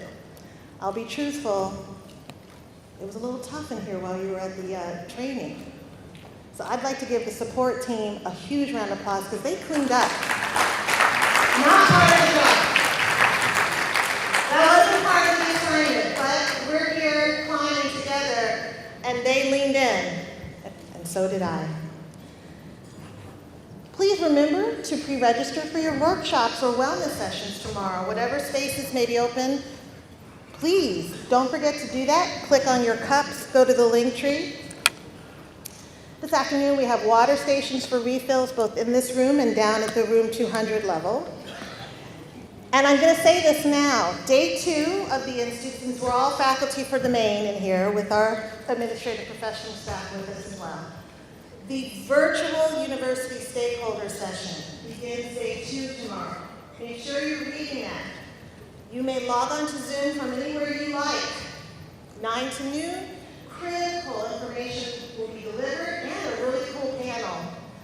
I won't say any more, but really, really cool little panel that we plugged in there. So we program that to continue to edify you and prepare you for the year.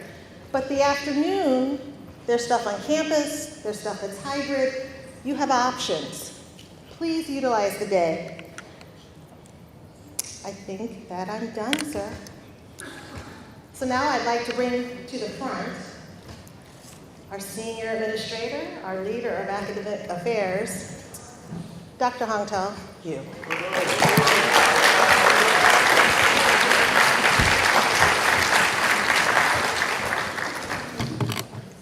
Dr. Dorsey Olson.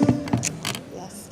And your team for the planning of the Faculty Institute. I want to openly say how appreciative I am and how much joy I had going through the program a few days ago. I just want to say thank you.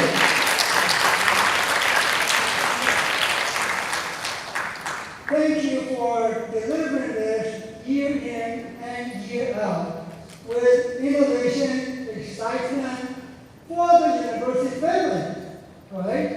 So we are a family. So we are actually, the scene for this year. So we're still climbing. And now and together, right? So the university indeed has been climbing in the last several years. So I want to appreciate all the leaders at the university. So I want to start with academic affairs, my associate vice presidents and assistant vice presidents. I want to understand and I want to acknowledge them. So I see Dr. Keith here.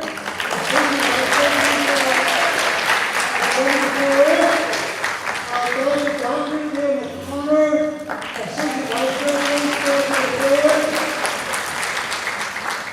and Dr. Lau is here. So he was here in the morning. Dr. Stuckey, assistant vice president for international affairs. All right. So then I want to acknowledge our deans, right? I asked them to sit here, but there's some other deans I think I get to talk to them.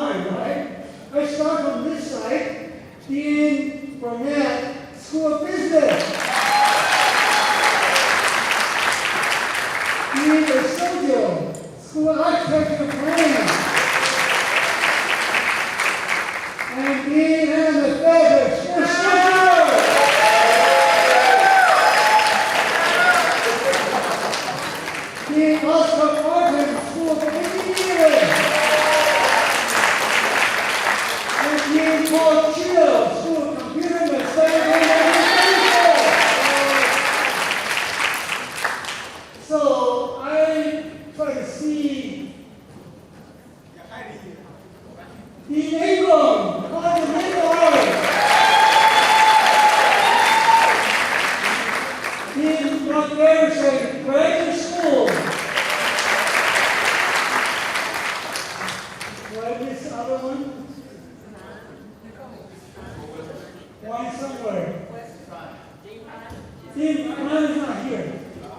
She's on trouble. I would announce to her, well, she's on university trouble, university business, yes. Dean Prime, let's give her a hand. Also, Dean, School of Community Health and Policy, Dean Sidor, give her a hand.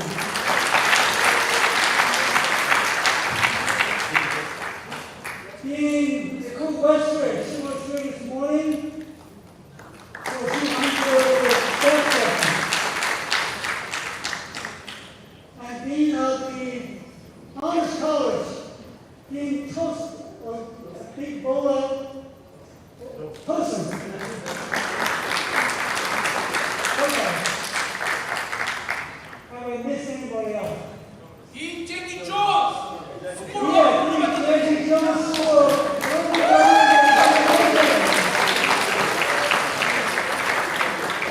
All right, I think I covered everyone. Thank you very much for great leadership at every school level. I just want to say that it's a joy for me to work with these individuals.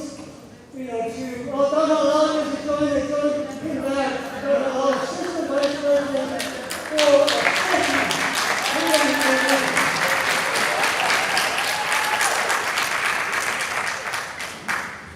I just want to say that it's a joy for me to work with them to move forward with the university. To accomplish what we do is the climbing that the freshmen used that word several years ago, 2 years ago, I think, 2 or 3 years ago, right? So I think our team picked up that word from him, so still we are climbing, okay? Morgan State indeed is climbing.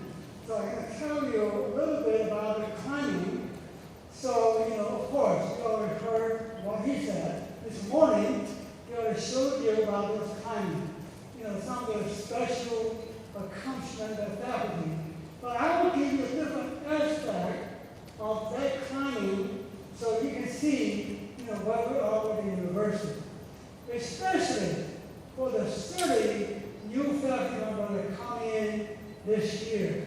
I'd like to have the 30 new faculty to stand up if you are here.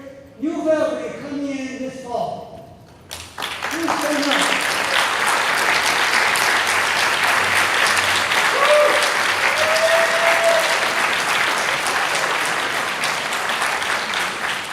All of you, welcome, because you're coming into a great university, so I expect you can accomplish what you need to do for your career satisfaction, for your family, and for the university, right? So I want to thank you for choosing Morgan State. Because I spend a lot of time to review each one of your CVs, your profiles.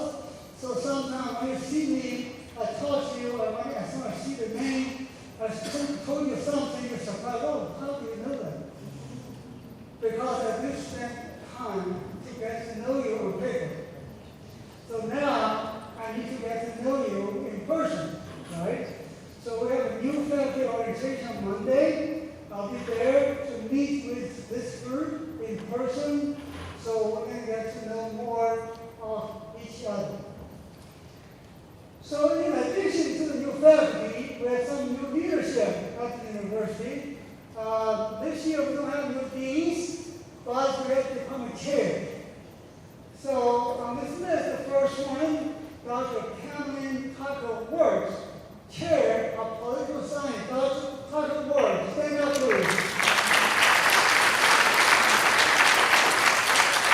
Dr. Tucker Works comes from Hood College, down the road in Fredericks. She is an endowed professor and chair of the Department of Political Science. We are so thrilled to have you to come here to choose Morgan State. Thank you for your choice.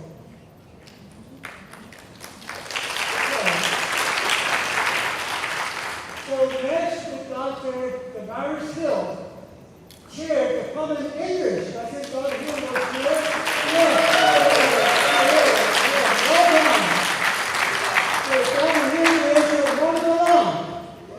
I just talked to Dr. Jeremiah. She said he's right, so you were his student before.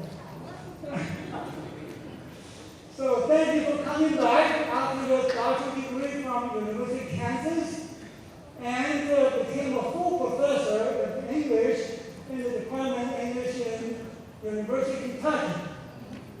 Thank you for choosing Morgan State again.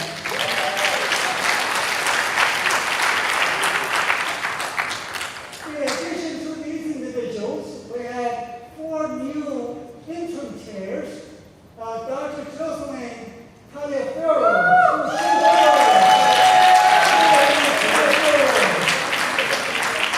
She's a regular faculty here. He's the second year, right? But we're so glad you came to Morgan, but now you're interim chair. And Dr. Maxime Bouchier, you saw him in the University Council, right? Dr. Bouchier. He's not here right now, so let's we thank him. And Dr. Harold Morales, philosophy department. Oh, he has COVID. So let's give him a hand. And Dr. Bilal McCauley, the Department of Accounting and Finance, Dr. McCauley. So he was up there. Dr. McCauley. So I just want to thank these individuals for their stepping up to take on the chair's role at the university, right?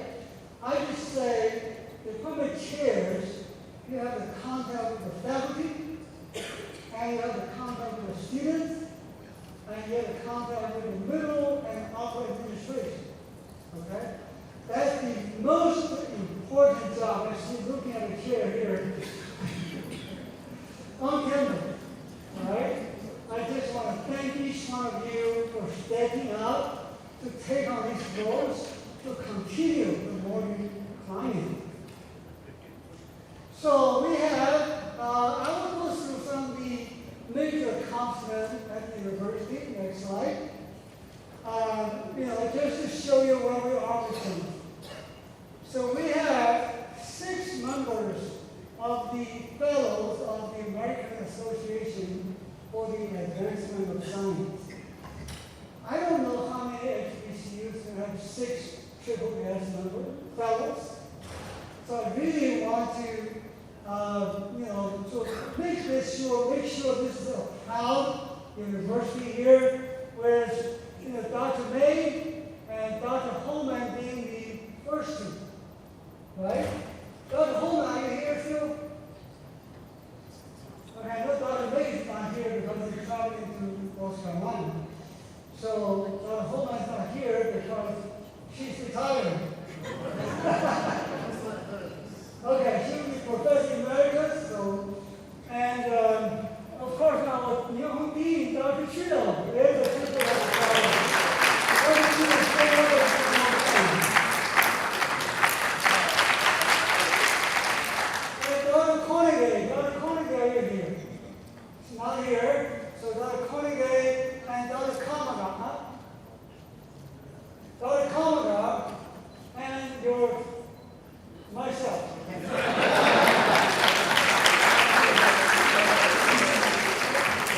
So I just want to say I'm very thankful to have a colleague like this on the highest level of the achievement. Next. So in the last 3 years or so, we appointed 3 endowed chair professors. So this is the first time in Morgan State history to we have endowed chair professors. So I saw Dr. Coyne not here, who is the endowed chair professor of IT security. And then we have Dr. Michael Nettles, so he was here this morning. He's here, Dr. Nettles here. Please come on. He's actually a psychometrics and predictive analytics. So he joined us, this is his 3rd year, 2 years ago. Dr. Mello joined us 2 years ago.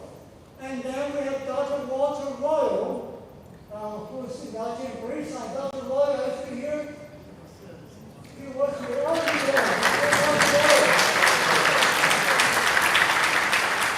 He just joined us in April. Okay, he just joined us in April. We are so happy to have you, Dr. Royal. And also Dr. Royal is coming back home. You know, his home is in Baltimore, and he wandered around different places.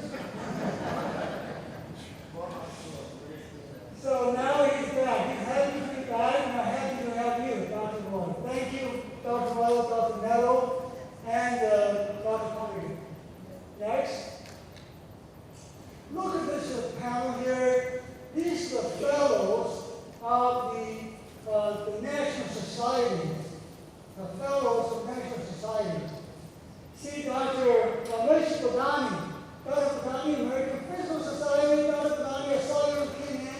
Where are you sitting? Oh, there. Stay down, please. Stay down, stay down. And Dr. William Rockford, another American Physical Society. Dr. Rockford right here. Okay, I saw him this morning. So he is an American Physical Society fellow and chair of the Department of Physics. And Dr. Joshua Garrett Carter, American Mathematical Society. Dr. Garrett Carter, I did not see him. Oh, he's not feeling well. Okay. Let's give him a hand. So Dr. Garrett Carter was the most published person on campus before Dr. Trio came. Yes. Dr. Garrett Carter has about 300 publications. You know, Dr. Trio has more than that. Okay? So that's the two most published people on campus. And this Professor Fraser, American Institute of Architects, is he here? He's not here. Another American Institute of Architects, Dr. Abimbola Asojo, Dean of Architecture. Yes, so we have two in this National Society. And then we have Dr. Anthony Saka, American Society of Civil Engineering. Dr. Saka. He's not here. And we have Dr. Oscar Barton, American Society for Mechanical Engineering.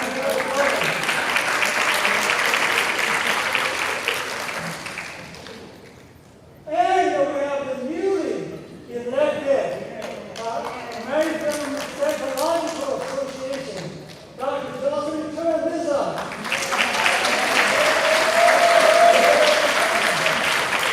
I think we should do better than we did this morning. I think let's get louder applause.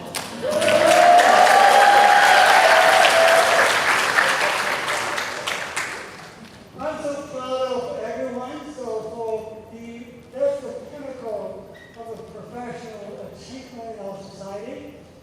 Of course, Dr. Wilson is the American Association of Arts and Sciences, American Academy of Arts and Sciences member. So let's give him a hand. And Dr. Willie May is the American Chemical Society fellow. So Dr. May is not here. So of course, let's give a hand for all these fellows. I would say, this is list of 10 here, okay? In another 5 years, I will say this to be 20. Dr. Johanna, the newest ITE fellow. ITE is an international transportation, miss that. Dr. Johanna, are you here still? Dr. Johanna. Okay. By the way, maybe I should stop here. Since you go down. There's another National Society fellows here. Any other?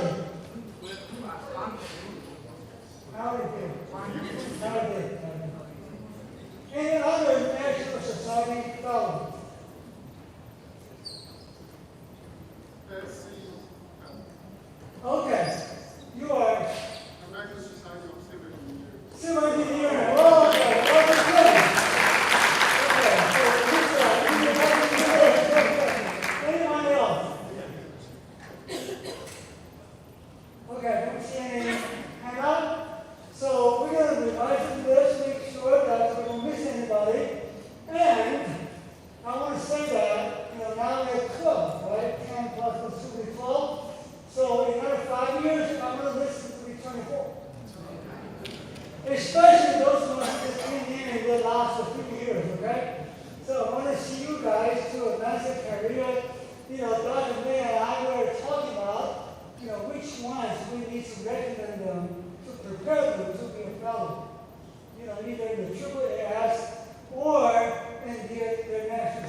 continue to be receiving these recommendations.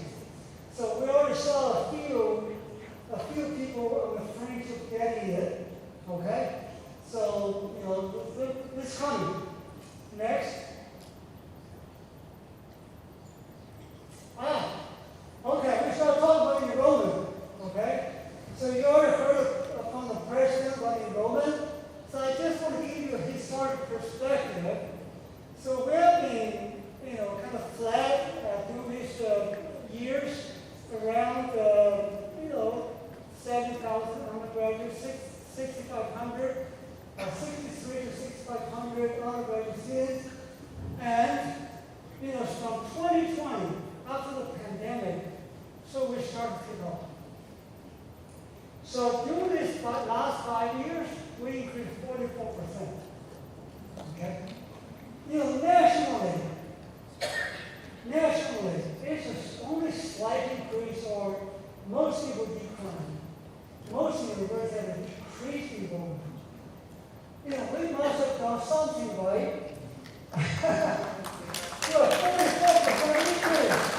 We don't have to ourselves.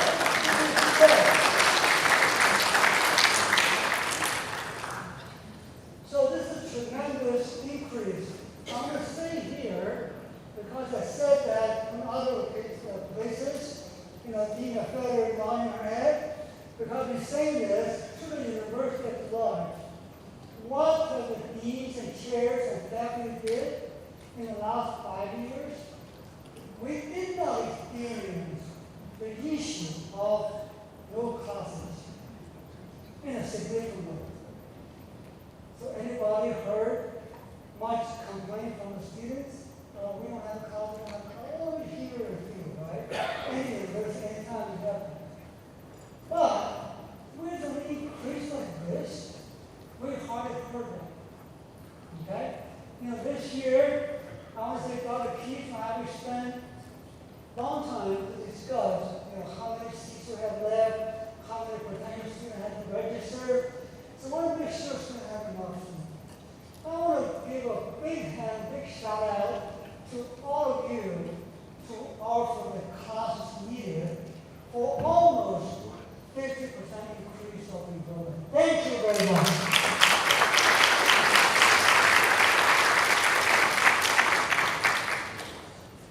Next, this is degrees confirmed. So, you know, we've been kind of around 900 to 1,000 degrees. These are 4 years are higher, but in large we're around 900 to 1,000. This past year was the first year to experience from the increase, right? So that is over 1,100 degrees confirmed this year. You know, we think this is going to continue to increase.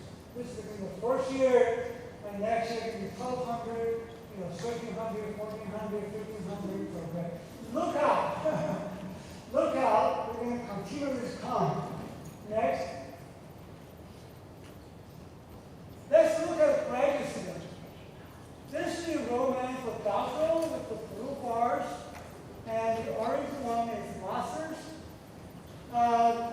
For master's program, you see we had a good enrollment here, about close to 800 students. And then we went down to about 700 students. Okay? So we flat for the last 7 years. And last year was the first year we experienced this increase to about 800 students again. So, you know, Dean Garrison and I, we had a lot of conversations. Dr. Lau worked with all the master's program directors and department chairs to see how do we do that with all the programs. You know, to get out of this low enrolling kind of situation we're in. I think we're turning the corner.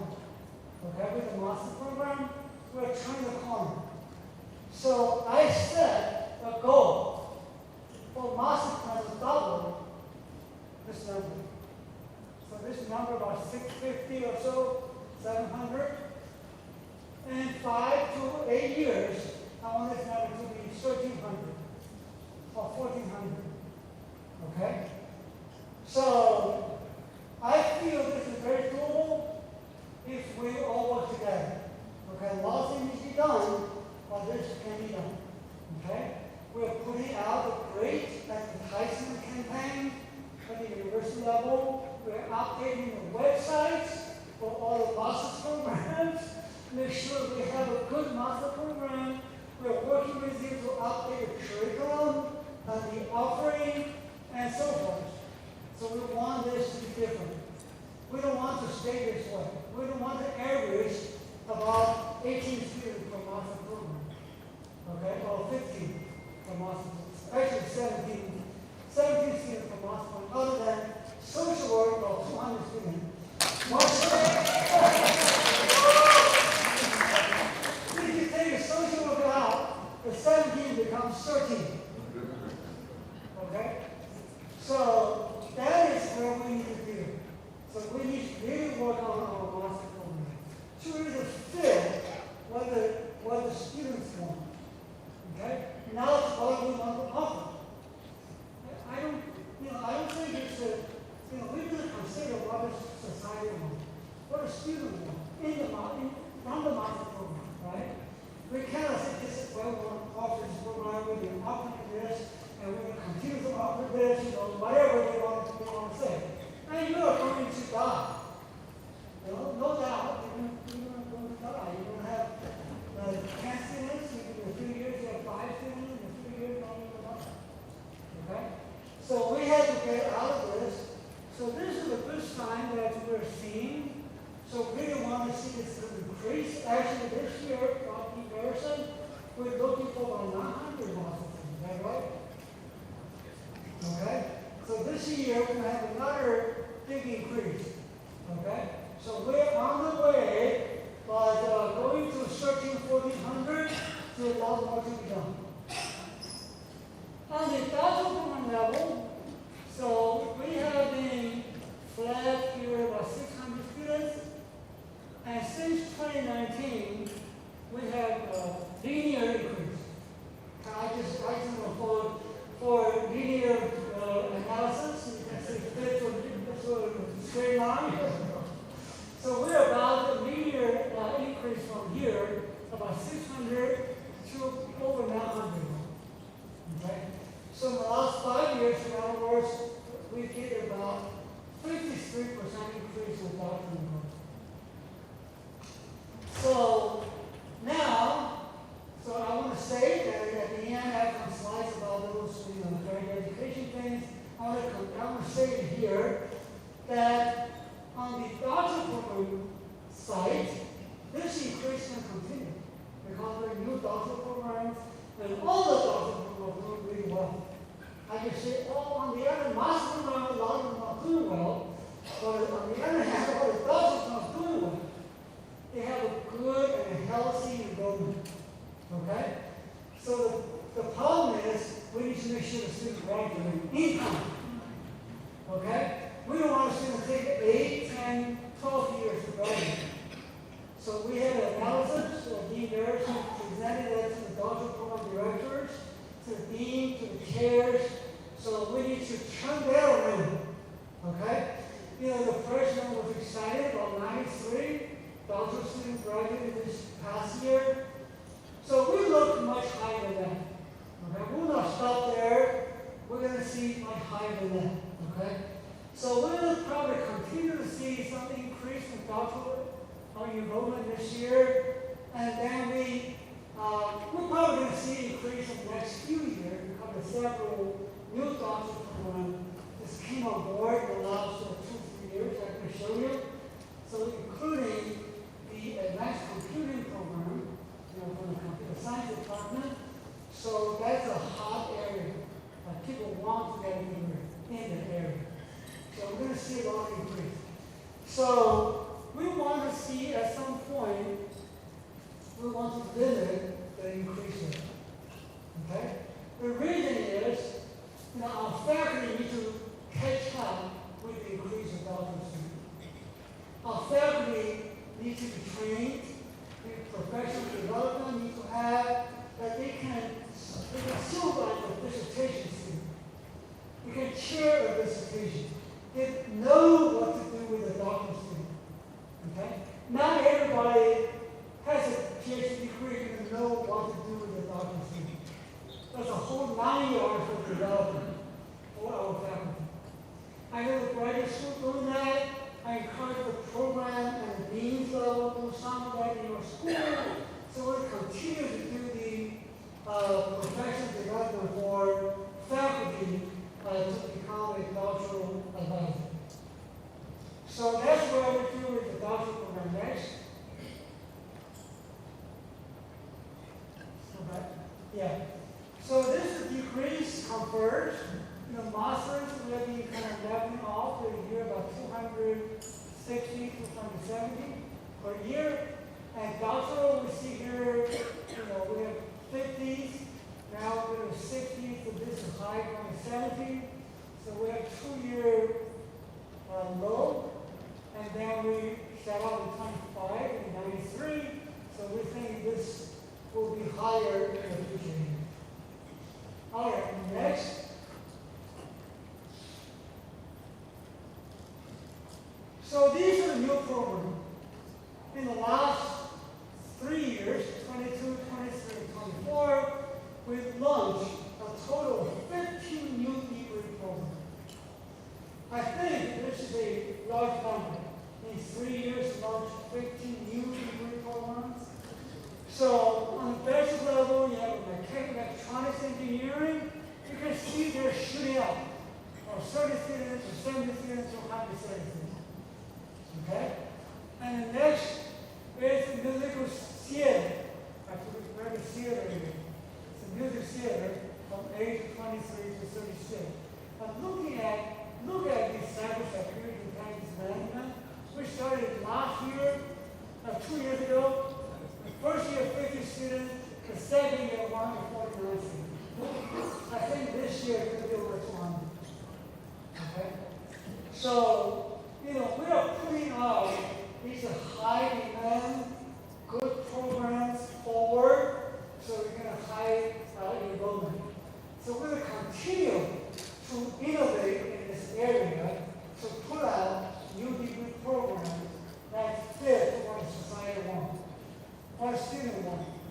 On the master level, you have the advanced computing program launched 3 years ago. You have 28, 41, and 51. So by the way, this is the third highest enrolled program on campus now. Okay? So social work number 1, MBA number 2, advanced computing number 3. Okay? So like this, you're going to continue to increase, right? Number 1? Yes. Okay, so you promise you're going to continue to increase. If you have those increase, you're going to have problems with it. Just to do. And the biomedical science program, which we just, last year as a test, we kind of carved the lunches with the 3 students. This year, we anticipate 27, that's not correct? Dr. Bachman? Okay. So that's another program that's highly valued. So we're looking to get to about 40, 50 students very soon. Right? And then you have a long list of doctoral programs. Architecture, urbanism, built environment, 41722 now. And this year it's going to be close to 30 associates, right? About 31. And then applied sociology and social justice. They launched last year with 9 students. 2 years with 9 students, last year 26. I think Dr. Wilson, Dr. Leon Wilson, he told me he kind of needed more students, so the government don't have any funding to support them, we don't have the faculty to supervise them, so we're slowing down that, but we need to find a way to admit more students, because it's a very important topic area of our university. And social work, online doctoral social work,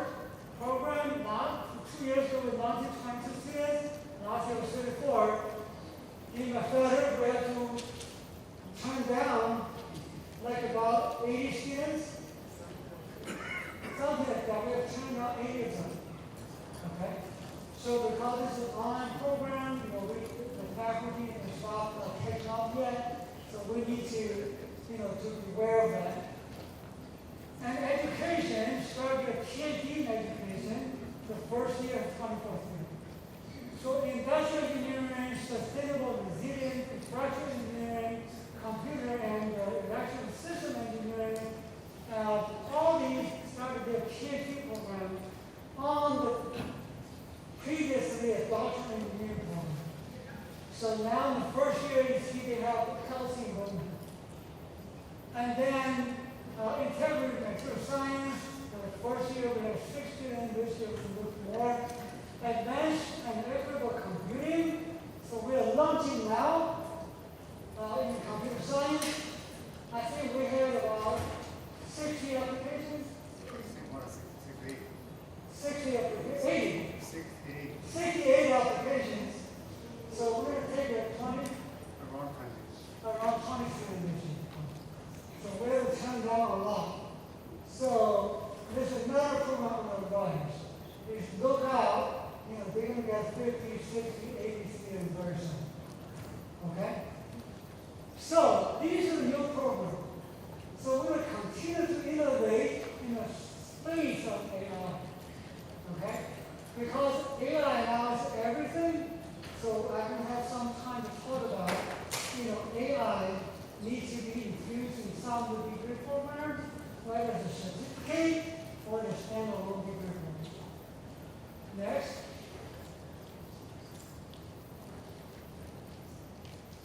This is the international student enrollment.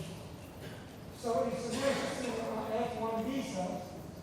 So you see here, we have a great increase to about 950 international students in 2016. That's due to the partnership with Saudi Arabia and Kuwaiti government, and then we have students, their students. With 950 at that point, we had about 8,000 total students. So you see there, we have about 13 or 14% international students are international at that time. But when the partnership ended, we started to decline. It went down to about 350 students, international students. So the effort in international studies, I don't see Dr. Asaki. Dr. Asaki here? You're not here? Anybody international studies? Stand up. Okay, I saw Dr. Mason. She left also. I want to give a shout out to international affairs.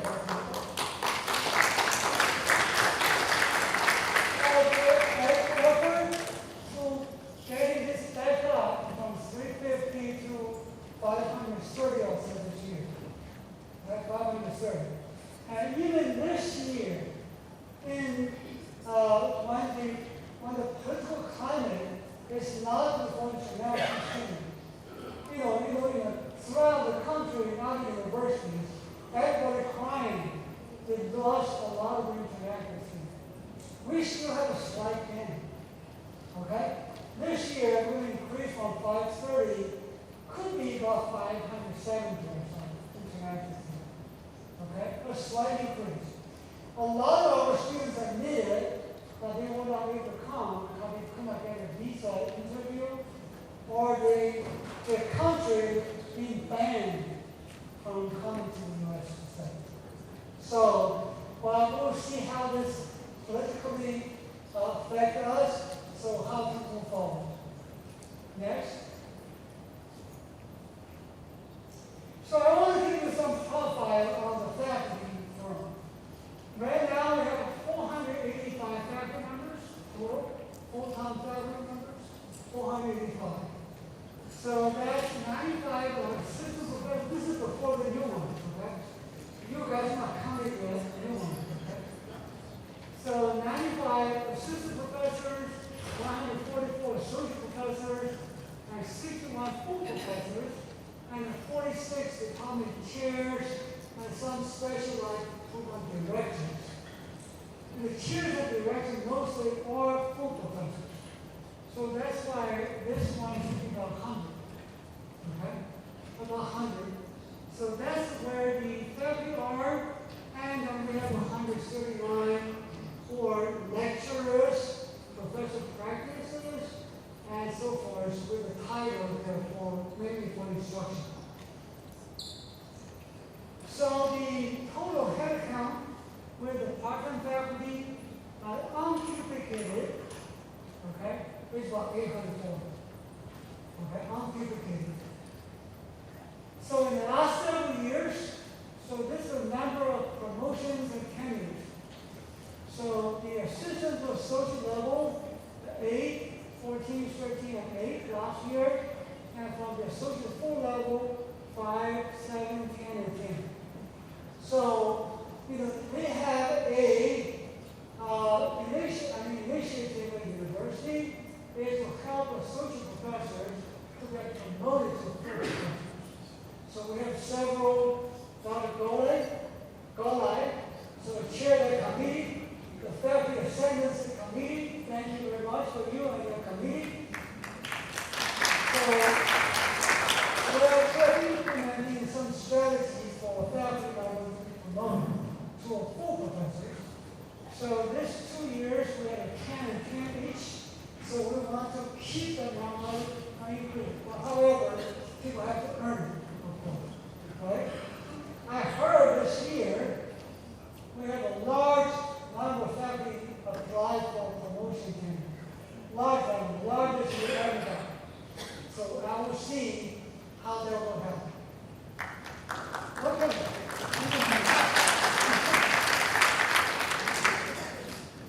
Next slide, please. So this is the number of new faculty hires we had in the last 4 years, including this year. So you see that the last 3 years, we have averaged about 45 new faculty coming in last 3 years. And this year we're slowing down, we have 31. And we may have a couple starting the spring. Okay? So in all, through these 4 years, we have 165 new faculty came come to the university. 165. So if you consider 480, that's about 1/3. Okay, 1/3 of the faculty are new faculty. Okay. So I just want to say, in the last several years, we've developed a series of workshop training modules for new faculty. So that is very handy now for new faculty. Not only they have some startup fund, I know they're not comparable with other online institutions, but we have some startup fund for you to start with their research project. And we have training, we have a weekly training for grants submission, grants management, and new faculty. Okay?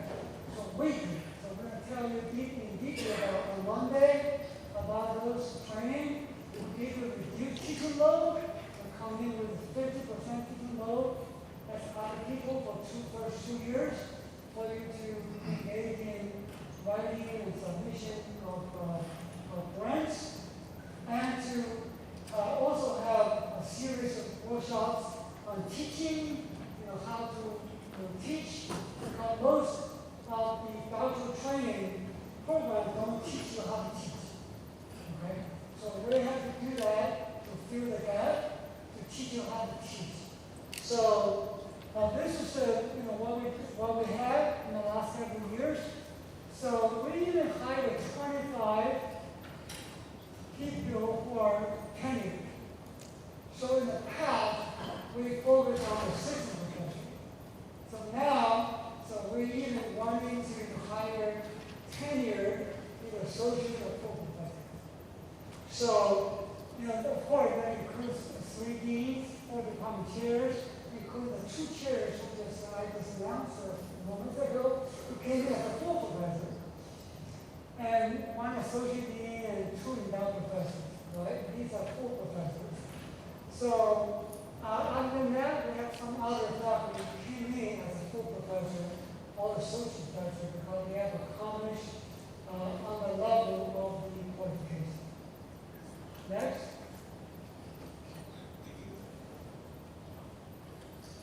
And now I want to get into the rank application and awards in the last 4 years. So in 2022, we had submitted 211 proposals that were $201 million, and we got 136 awards. Now remember, the awards mostly from the previous submission, okay? Because the proposal we have roughly about a year delay, okay? And then the total was $78 million. In FY23, it was 327, I remember the number before. And 24 will continue to increase. This year, we have 237, and 73. We have this amount. Look at the awards we got from 78 to 84 to 88 to $104 million. I can tell you this is unprecedented at the university level to get this kind of number of awards. So going back to 7 years ago, as the president told you, we used to get about 20 million. I go back 7 years ago, we used to get 20 million. So now it's 100 million. Okay? We see the new game. Okay? This is a new game at the university. There's so many more people submitting proposals, and we make sure all the faculty learn how to submit proposals, to get submitted quality proposals. And the quality proposals through all different kind of trainings on campus. I just want to tell you before the current training for new faculty members, we developed some trainings on the Ascent program, right? Which is through the RCMI program. To train faculty how to write proposals. But most of these are for medical research. But this now we expand to everybody. Not only medical, not only STEM, but social science, education, business, everybody. Right? So now we're also set up in each the school level to have people to help you, and to have associate dean for research that they can devote their time to guide faculty in submitting proposals. So this resulted, this increased the submission and increased the development. So I want to show next, like the new faculty. Next, please.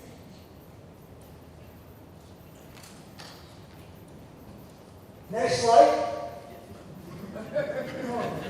They have difficulty.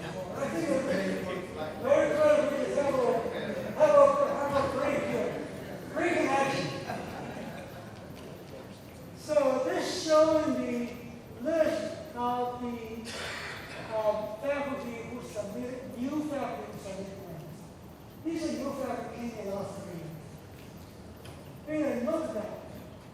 The top of the list is Dr. Su Chen, who submitted 41 proposals in 3 years. 41 in 3 years. Average was 41 average. This was 14. Right? 14 per year.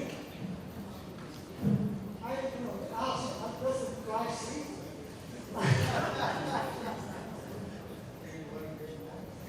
I just say 14 proposals. Sometimes for me, to work on 2 or 3 proposals per year, I take my life on it. Okay? So now you look, now than him, 17, 10, 18. I want everybody to stand up. I want Dr. Su Chen here. I think he's ready for home.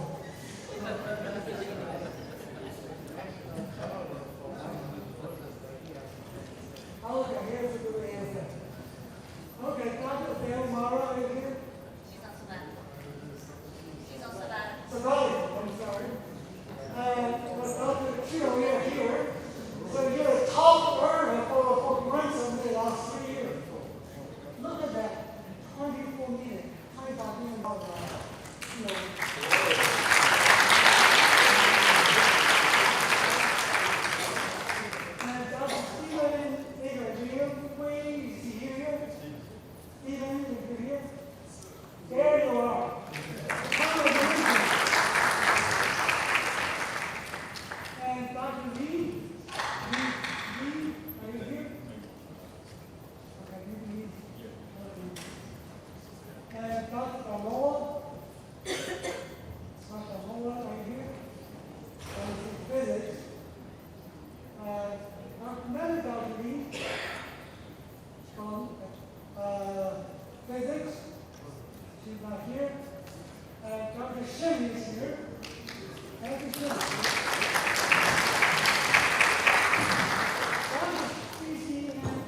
Charlie Sheen is civil engineer, and Ken is electronic engineer. And this is Associate Dean for Research in Engineering. Dean, this is biology. Okay? I know, I'm not counselor yet. So I just say that. I'm not thinking about Nelson yet.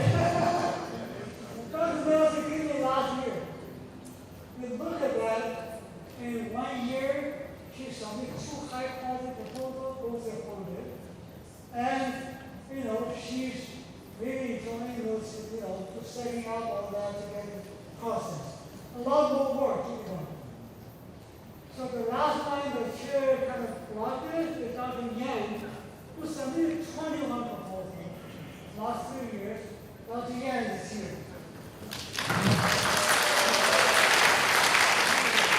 Transportation engineer. Yeah, transportation engineer. I just want to say, you know, these are people which they really learn, get into the normal way, to learn how to work on it, and to get it done. Right? So, in addition to their outstanding instruction in the classrooms, they submitted a total of 290 grants out of the 1,100 grants. 290 out of 1,100. It's approximately 27%. Okay? The new faculty submitted 27% of the total. Yes, that's right. And 84 got the award, which is about, you know, about 30 some percent, right? So, you know,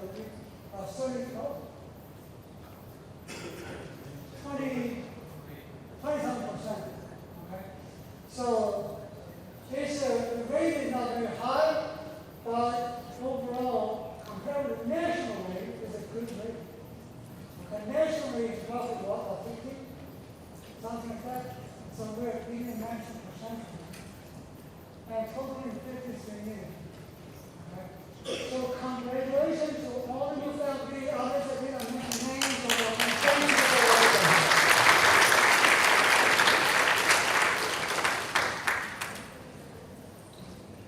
So this is the grant for academic unit. So they administrators, you have, you know, several grants for getting very good, including Title III. So that's why, you know, we don't come too much of that. Title III, but we still want to give these counselors a shout out to management council. This counselor here, and she left, she was here. But I want to thank you, council, for the Title III for so many activities. CICS, we are getting a little bit, you know, CLA, you know, last 3 years, they're getting, last 4 years now, they're getting some points. I tell you in the past, CLA now used to get a lot of points. Okay? So let's give a hand to CLA. How do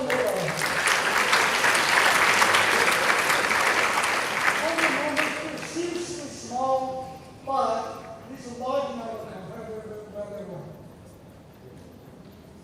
And architecture, you look at that this year, 2 million, over 2 million. You see there, we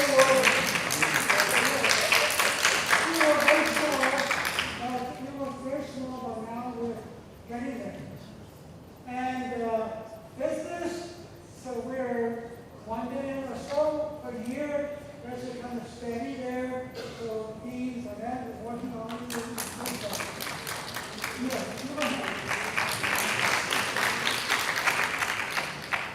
Now look at the community health and policy. So last year we got almost $20 million. So, you know, they used to make less than $2 million for last year. They got a good year. They over $20 million. Okay.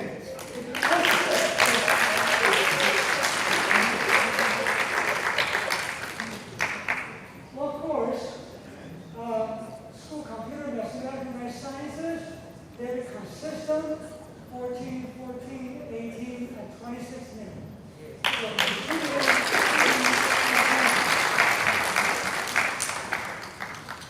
And education and urban studies, so they have been, ramping up their effort under the new leadership. So I'm very pleased to see the grant that we're receiving with ASF. Like the communication, ASF, one year in 20,000 funds, I want to say thank you.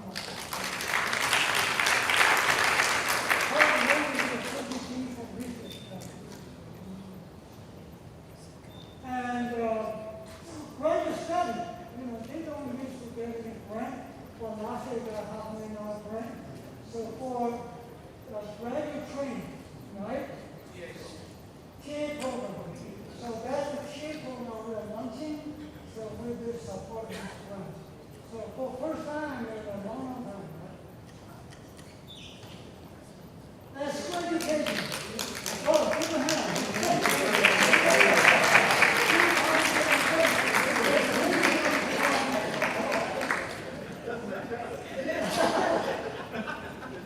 So, this year, 28 million, for 17, 9, and 22. Very consistent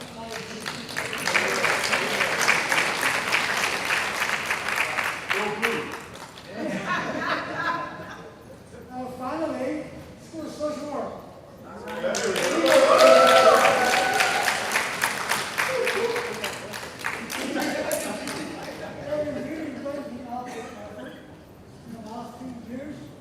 We increased from very small amount of grants that we received, now on the $2 million level. Yeah? All right, this is the line that I saw in the previous slide. Next. So the president, when we talk about it, I just want to mention, Morgan State #1 HBCU in terms of patents on the last 2 years. Number 3 on the historical list. Oh. Number 3 on the historical list of patents. This started with 8 years ago. We have now no patent. Next. I'm finishing up, right? Now, some people are getting tired of me. So in the last several years, the university was able to start with 8 state-supported research centers. Okay? So cybersecurity assurance and policy started in 2018. That's the one that started 7 years back there. Then we started Center for Urban Health and Faculty in Leicester in 2021. Then we started the Center for Data Analytics for Gaming, a Center for AI and Machine Learning, a Center for Urban Violence and Crime, all in 2022. We started those 3. So this is social work, this is engineering, this is business. Okay? And then 23, we started 2 centers, National Center for the Elimination of Education Disparity in Education, and Center for Education Research in Microelectronics, that's engineering 2023. And this past year, we started Center for Urban and Coastal Climate Research in School of Computer Mathematical Sciences. We're hiring people now, we're hiring director and faculty and so on. So don't tell me they're searching for those positions. Tell your friends and clients. Next. So let me spend the next 5-10 minutes about the goals, the major goals I think we want to do this year in academic affairs.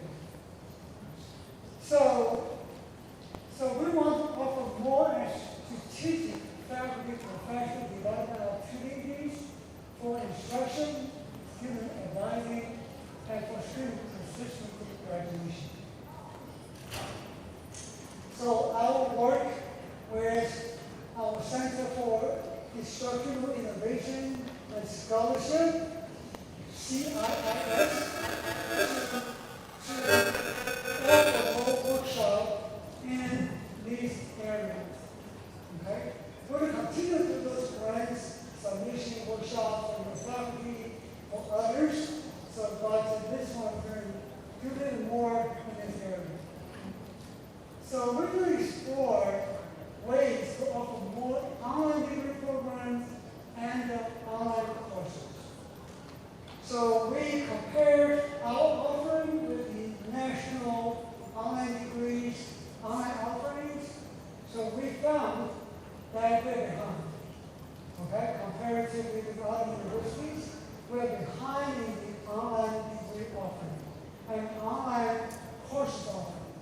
We're going to work with Dr. Dockery and work online to work with you to see where we should do to offer those online degrees and online programs.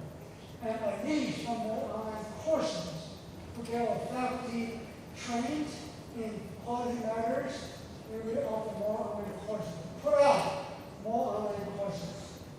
So some of the online degrees may not necessarily a new degree. So I just want to tell you, in the last year or two, we put out several programs, including the Master of Arts in Teaching. That was a traditional 2-year teaching degree program. Now we're offering online, all the education faculty here, colleagues here. We offer it online 1 year master degree program. And that enrollment used to be 15 students per year. This fall, we're going to be 50. Okay? This fall, we will be 50. So that innovation will drive the enrollment from 15 to 50. Okay? I don't think we're going to stop there. Okay? We're going to continue to increase. Okay? To offer teachers to get their certificate. Another one we're going to push on board. I mean, even the other one is the nursing program.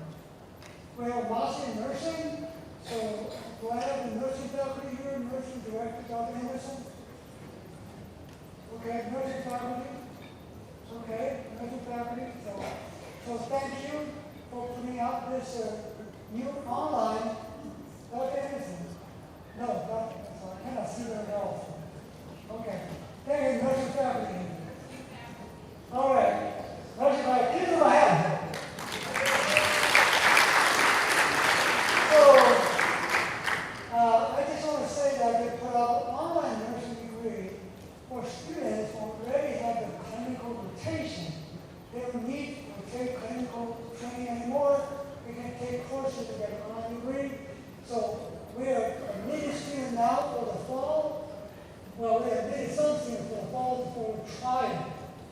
But we look in the next 2 years to get to be 50 or 100 students in that program. I just want to tell you that a little bit of innovation there, a little effort, I say love effort, they put in, going to receive the result. Okay? So we're going to implement strategies to use this AI in many aspects of academic affairs. The president talked about the risk level, so I'm not going into much detail there. So I just want to say that we sent 10 faculty members to the Amazon Web Services to do the machine learning university. To attend a machine learning university, these faculty can bring back what they learned. So hopefully we can develop some of the AI programs on campus, and even to infuse AI into existing degrees or to put into a certificate for other things. And the seek new degree program associated with AI, including I'll talk about it. And the next bullet is to work with all areas in the university to improve processes and procedures of human resource, grant management, business processes, aiming at this level of operation of a corporation university.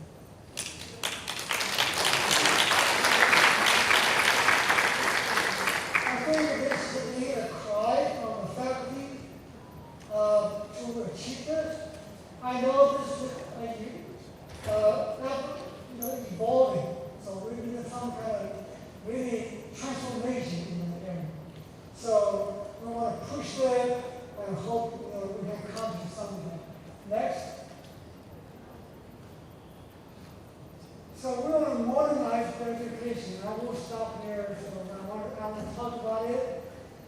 complete several policy revisions, including the department chair and implement directions and evaluation, which we have a different evaluation when we implement a new one, and implementing citizenship policy and the employment promotion tenure policy that completed, and to develop the policy and practice for a career letter for lecture. I know some lecturers will help me. With that, I will stop. We'll go to the slide for thank you for any questions you have.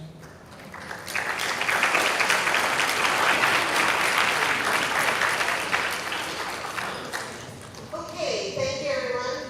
I see you, Dr. Jeremiah. Just one moment, please. We're going to get a couple microphones in hand to our fabulous support team, who I'd like to say deserve the greatest round of applause with the utmost respect. Do they not? Do they not? Provost, we're going to take a couple questions from the audience, and Dr. Jeremiah will begin. I'll hand the mic back to you. Thank you, Dr. Yu, for your presentation and the content. I don't want you to say what you have here, but given today's political climate, is there any one or two things that you can share in terms of don't do that, don't research that topic? That's what I think you want to get into, given the general trend politically what we're experiencing in today's political climate. I don't want to say that everyone tell me don't do this and don't do that. So, because the narrative of the government, by DEI, we don't agree with it. You know, the president already made a decision, one state, and stay with the DEI we will be embracing for the last many years. We're going to continue with the initiatives we have on campus, because we never discriminate against anybody in terms of student admission and so forth, so we'll continue to move on. Now, with the international enrollment, so we need to think about with the limitations, or for certain countries we cannot get visa, so we don't know what to do in terms of efforts to recruit students out of the country, at least during the interim time. We may not want to put a lot of effort into these countries because they cannot get a visa. The government will not accept any students out of the country, so we have to wait and see. So that may be one change we want to do. With the grants situation, the university received a total of cancellation of 23 grants. 23. Okay? So that was about $17 million. 23 grants of $17 million. Fortunately, that most of the grants are in their later years. So we actually only lose about $5 million. So now, some of the government agencies start to recover some of the grants. Hopefully we will get some back. But we're not changing our philosophy in terms of people go out to grants. The only thing we want people to be mindful of is to avoid those keywords. Avoiding those keywords the government uses to do AI search. If they see those keywords, they can cancel your grant. Or they may not consider your grant, right? So that's the only advice to faculty, that to avoid those keywords. Use a different wording set. There are plenty of different words for that. You don't have to use those keywords. If you don't know what to do with, our division of research, they should answer that question. They're very skilled people. Thank you for the great question. Are there any other questions for the provost?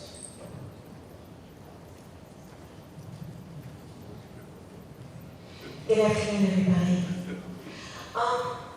Okay.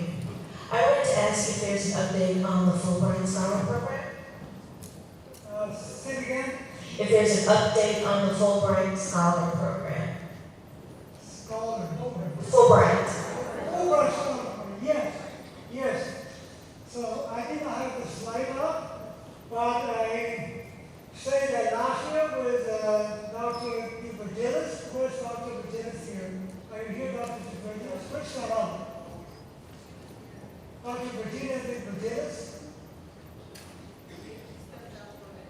stepped up. So she's the coordinator for the Fulbright program. So we continue to try to fairly apply. So we have a policy, not a policy, written guideline for fairly apply for the Fulbright. So there's some details in there. So you just need to follow that detail to apply. Last year we had a very successful year with the Fulbright. So we have 2 scholars, we have 2 academic leaders in participate. We have a lot of student faculty. We have some students advancing to the final. So we did well last year. We continue to be the, I forgot the name of it, HBCU Fulbright Leadership, some kind of award. So we received. So we're still on the lead in the HBCU. Thank you for that question. Last call for questions.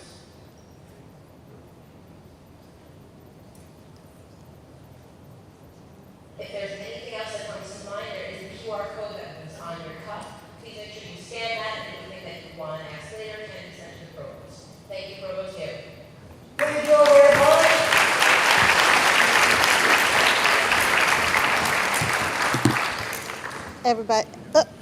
Everybody note. I think we have a dead mic. Provost, can I have your microphone?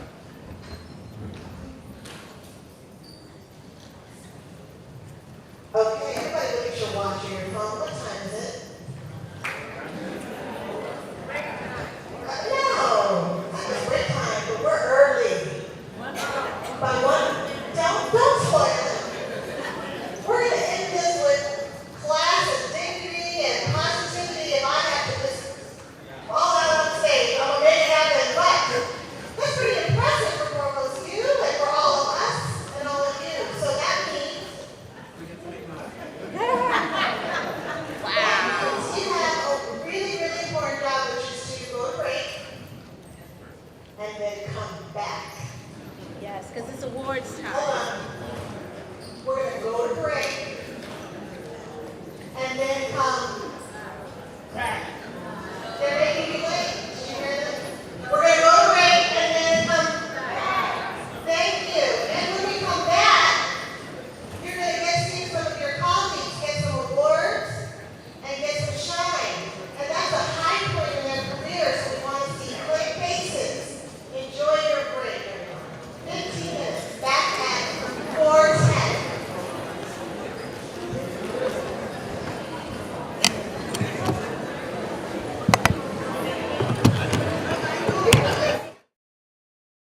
really fun part of our program.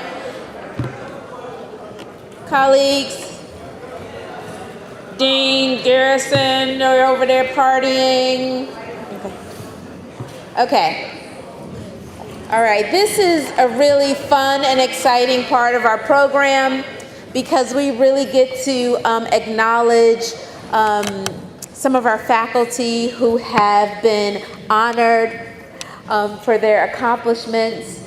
Of course, we are honoring all of you all for your continued contributions and accomplishments as well. But as you know, each year we have competitions for our Outstanding Faculty Awards. And today we are going to be awarding 4 awards to faculty who've had some really strong nominations. So, you know, Ms. Eden is here. We're excited. The provost is here because we're going to do some photos, and the deans are here that are representing their schools. So the first winner who is receiving the Outstanding Award for Excellence in Public and/or Community Service, and the winner is Dr. Kevin Daniels.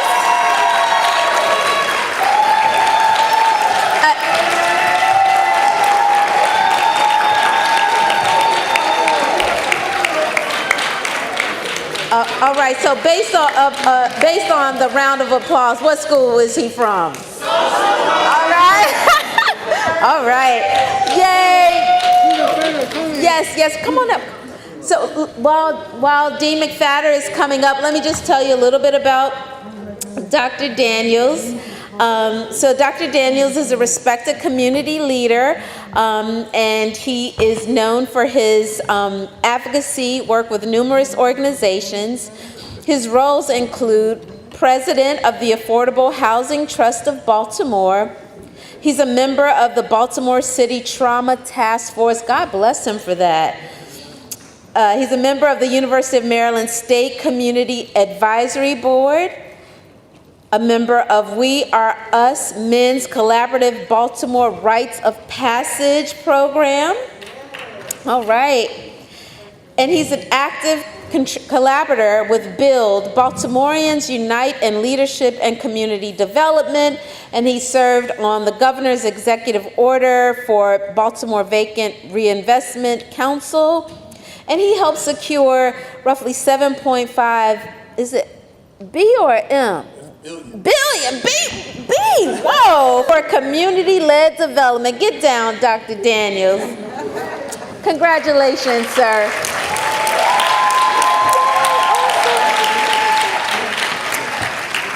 And, you know, let's say it all together. Social workers are what? Everywhere. All right. Okay. Dr. Daniels, congratulations. You gonna say something? You wanna say something? Maybe he didn't want it on there. He's a pastor of the church. Oh, I didn't. He didn't include it on there. Oh, I don't know. You can say he's also pastor of St. Martin's Church. And Dr. Daniels is Reverend Dr. Daniels, pastor of St. Bishop. You're Bishop? Oh my God, Bishop. Presiding Bishop. No, wait, what denomination? What denomination? What denomination? St. Martin. Yeah, St. Martin Church. I predominantly serve 60% of those that are recovering addicts and also those that are returning citizens. Oh, God bless you. Wow. Wonderful. Provost, I think he needs 2 awards. Okay. All right. So the second award goes to, I don't think we've had this before.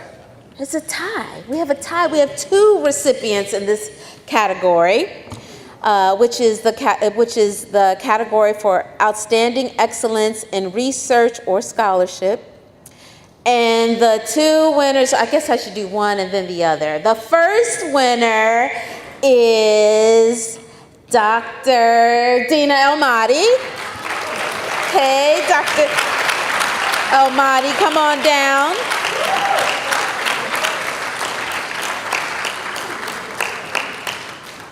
Dr. Almaty is from the Graves School of Business, and she has published extensively in high-impact, peer-reviewed journals, including Issues in Accounting Education, the Journal of Financial Reporting and Accounting, Review of Quantitative Finance and Accounting, the Journal of Forensic and Investigative Accounting, and some of her standout achievements include co-authoring the study of the ChatGPT artificial intelligence chatbot. How well does it answer accounting assessment questions? She received the Notable Contribution to the Literature Award from the American Accounting Association's Accounting Information Systems section, okay? And in 2024, she was nominated for their Best Paper Award. Congratulations, Dr. Almaty. As I noted, this is the first time that we have had a tie in any category since I've been at Morgan. And the second recipient for Outstanding Excellence in Research and Scholarship goes to Dr. Virginia Byrne.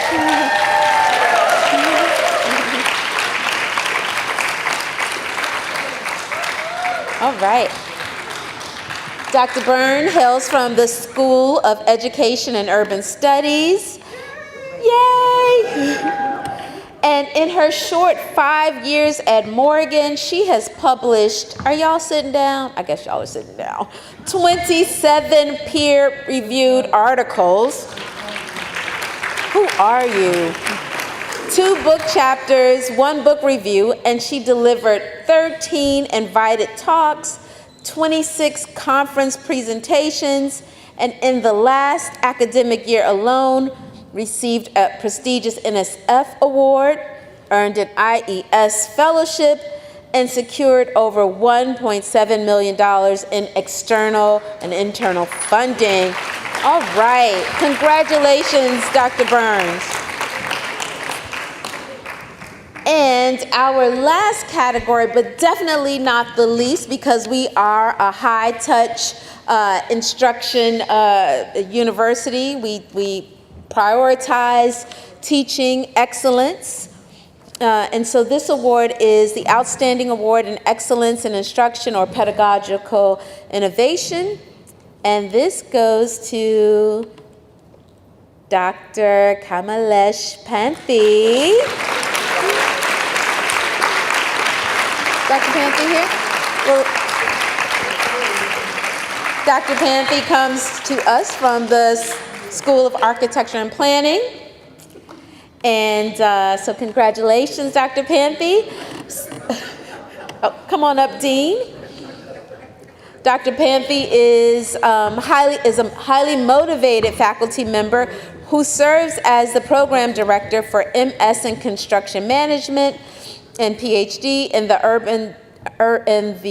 Architecture, Urbanism, and Built Environments. He has designed and implemented a 1-year master's degree curriculum approved by MHEC.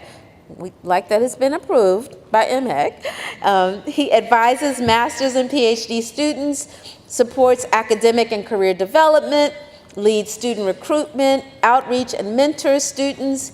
He's a faculty advisor for the Construction Management Association of American Students chapter.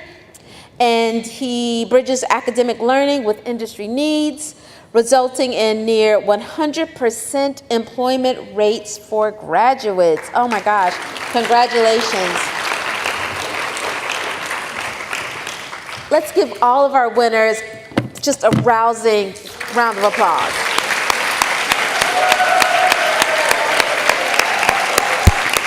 Congratulations again.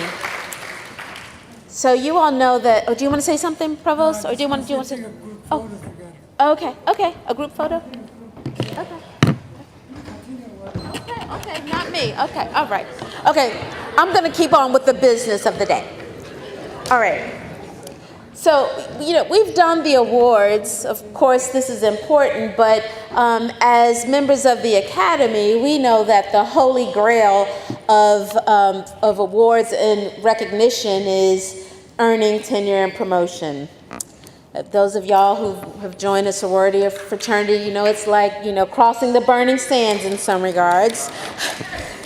In that regard, we really want to celebrate our colleagues who have earned promotion and tenure.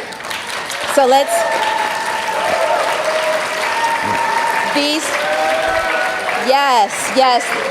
these faculty have been promoted to Associate Professor, Dr. Daniel Brunson, Dr. Monica Dirksen, Dr. Justin Bonney, Dr. Sarah Ranama, Dr. Gretchen Rudham, Dr. Jana Duckett, Dr. Charlene Allen Milton, Dr. Carlos Ramers, and Dr. Jarwin Lee. Congratulations, colleagues.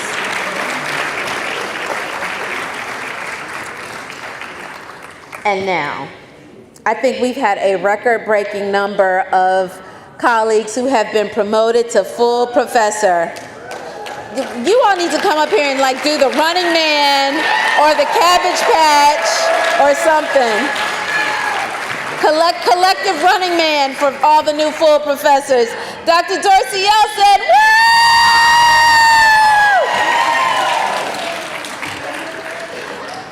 Dr. Dia Sakaya. Woo! Wait, where is she? I saw her earlier, okay. Dr. James Wachira. Woo! Dr. Samindra Sirshan. Dr. Bilal Makawi. Dr. Gulshan Javadian. Where is she? Okay. Of course, Dr. Dina El Mahdi. Dr. ZK Gotakuma. Yes, okay. Woo-woo. Dr. Harold Morales. Dr. Eric Conway. Dr. Olaniyi Iyaola. Woo! All right. Congratulations. Nobody wanted to come up here and do the Running Man, the Cabbage Patch? Okay, all right. Oh, okay. I did it for you. There you go, there you go, there you go, there you go, there you go. All right, congratulations, colleagues. You all deserve it. I know that I'm the last thing standing between you all and the libations over at the reception. So I am just going to close with a few important dates, reminders. I sent out to the deans and chairs, I think maybe a week ago, information about the Yale Whitney HBCU Fellowship. It is a delightful opportunity. Check it out. The due date is September 1st. Do know that to apply for this fellowship, all materials will be submitted through Interfolio. However, not using Morgan's single sign-on for Interfolio. I know it's a little confusing, but all documents must be submitted through Dossier, which is owned by Interfolio. Next month, of course, we will start the APT process. As always, packets are due on the third Monday of September. That'll be September 15th this year, so please get your dossiers in on time. Please get your dossiers in on time. Please get your dossiers in on time. Thank you. We will be awarding Transform Morgan research grants again this academic year. We're doing it early, thank goodness. So those applications will be due September 5th. We will send all these dates out as well. They'll be on the dashboard, the Academic Affairs board. Nominees for Outstanding Faculty Awards are going to be due October 17th, so start thinking about your colleagues that you want to nominate.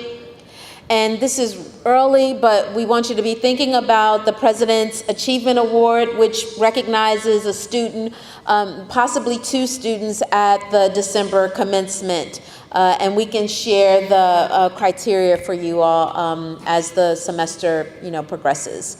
With that, I am going to say thank you to the planning committee. Thank you to all of our colleagues who helped us pull it off. Thank you all for being here and being fully engaged and for staying to the end of the program. And I'm going to turn it over to Dr. Dorsey. Oh, no, we're just closing out? You're just going to do the Running Man? What are you going to do? Okay. Please remind them we have day 2 tomorrow. Oh, virtual yeah. in the morning. I know I don't have to remind you all that we have day 2 tomorrow, because this has been so amazing. You are just ready to race home. No, race to the reception, race home to race on back. So tomorrow, the first half of the day is virtual.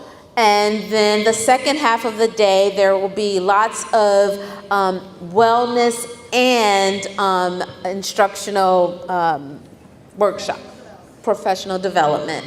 So you have the first part of the day to, get all the information online, and then come on to campus and get, I'm going to say pamper, not really pamper. You're going to get loved on while you get, professional development at the same time. So come on back for day 2 and enjoy the President's reception this evening.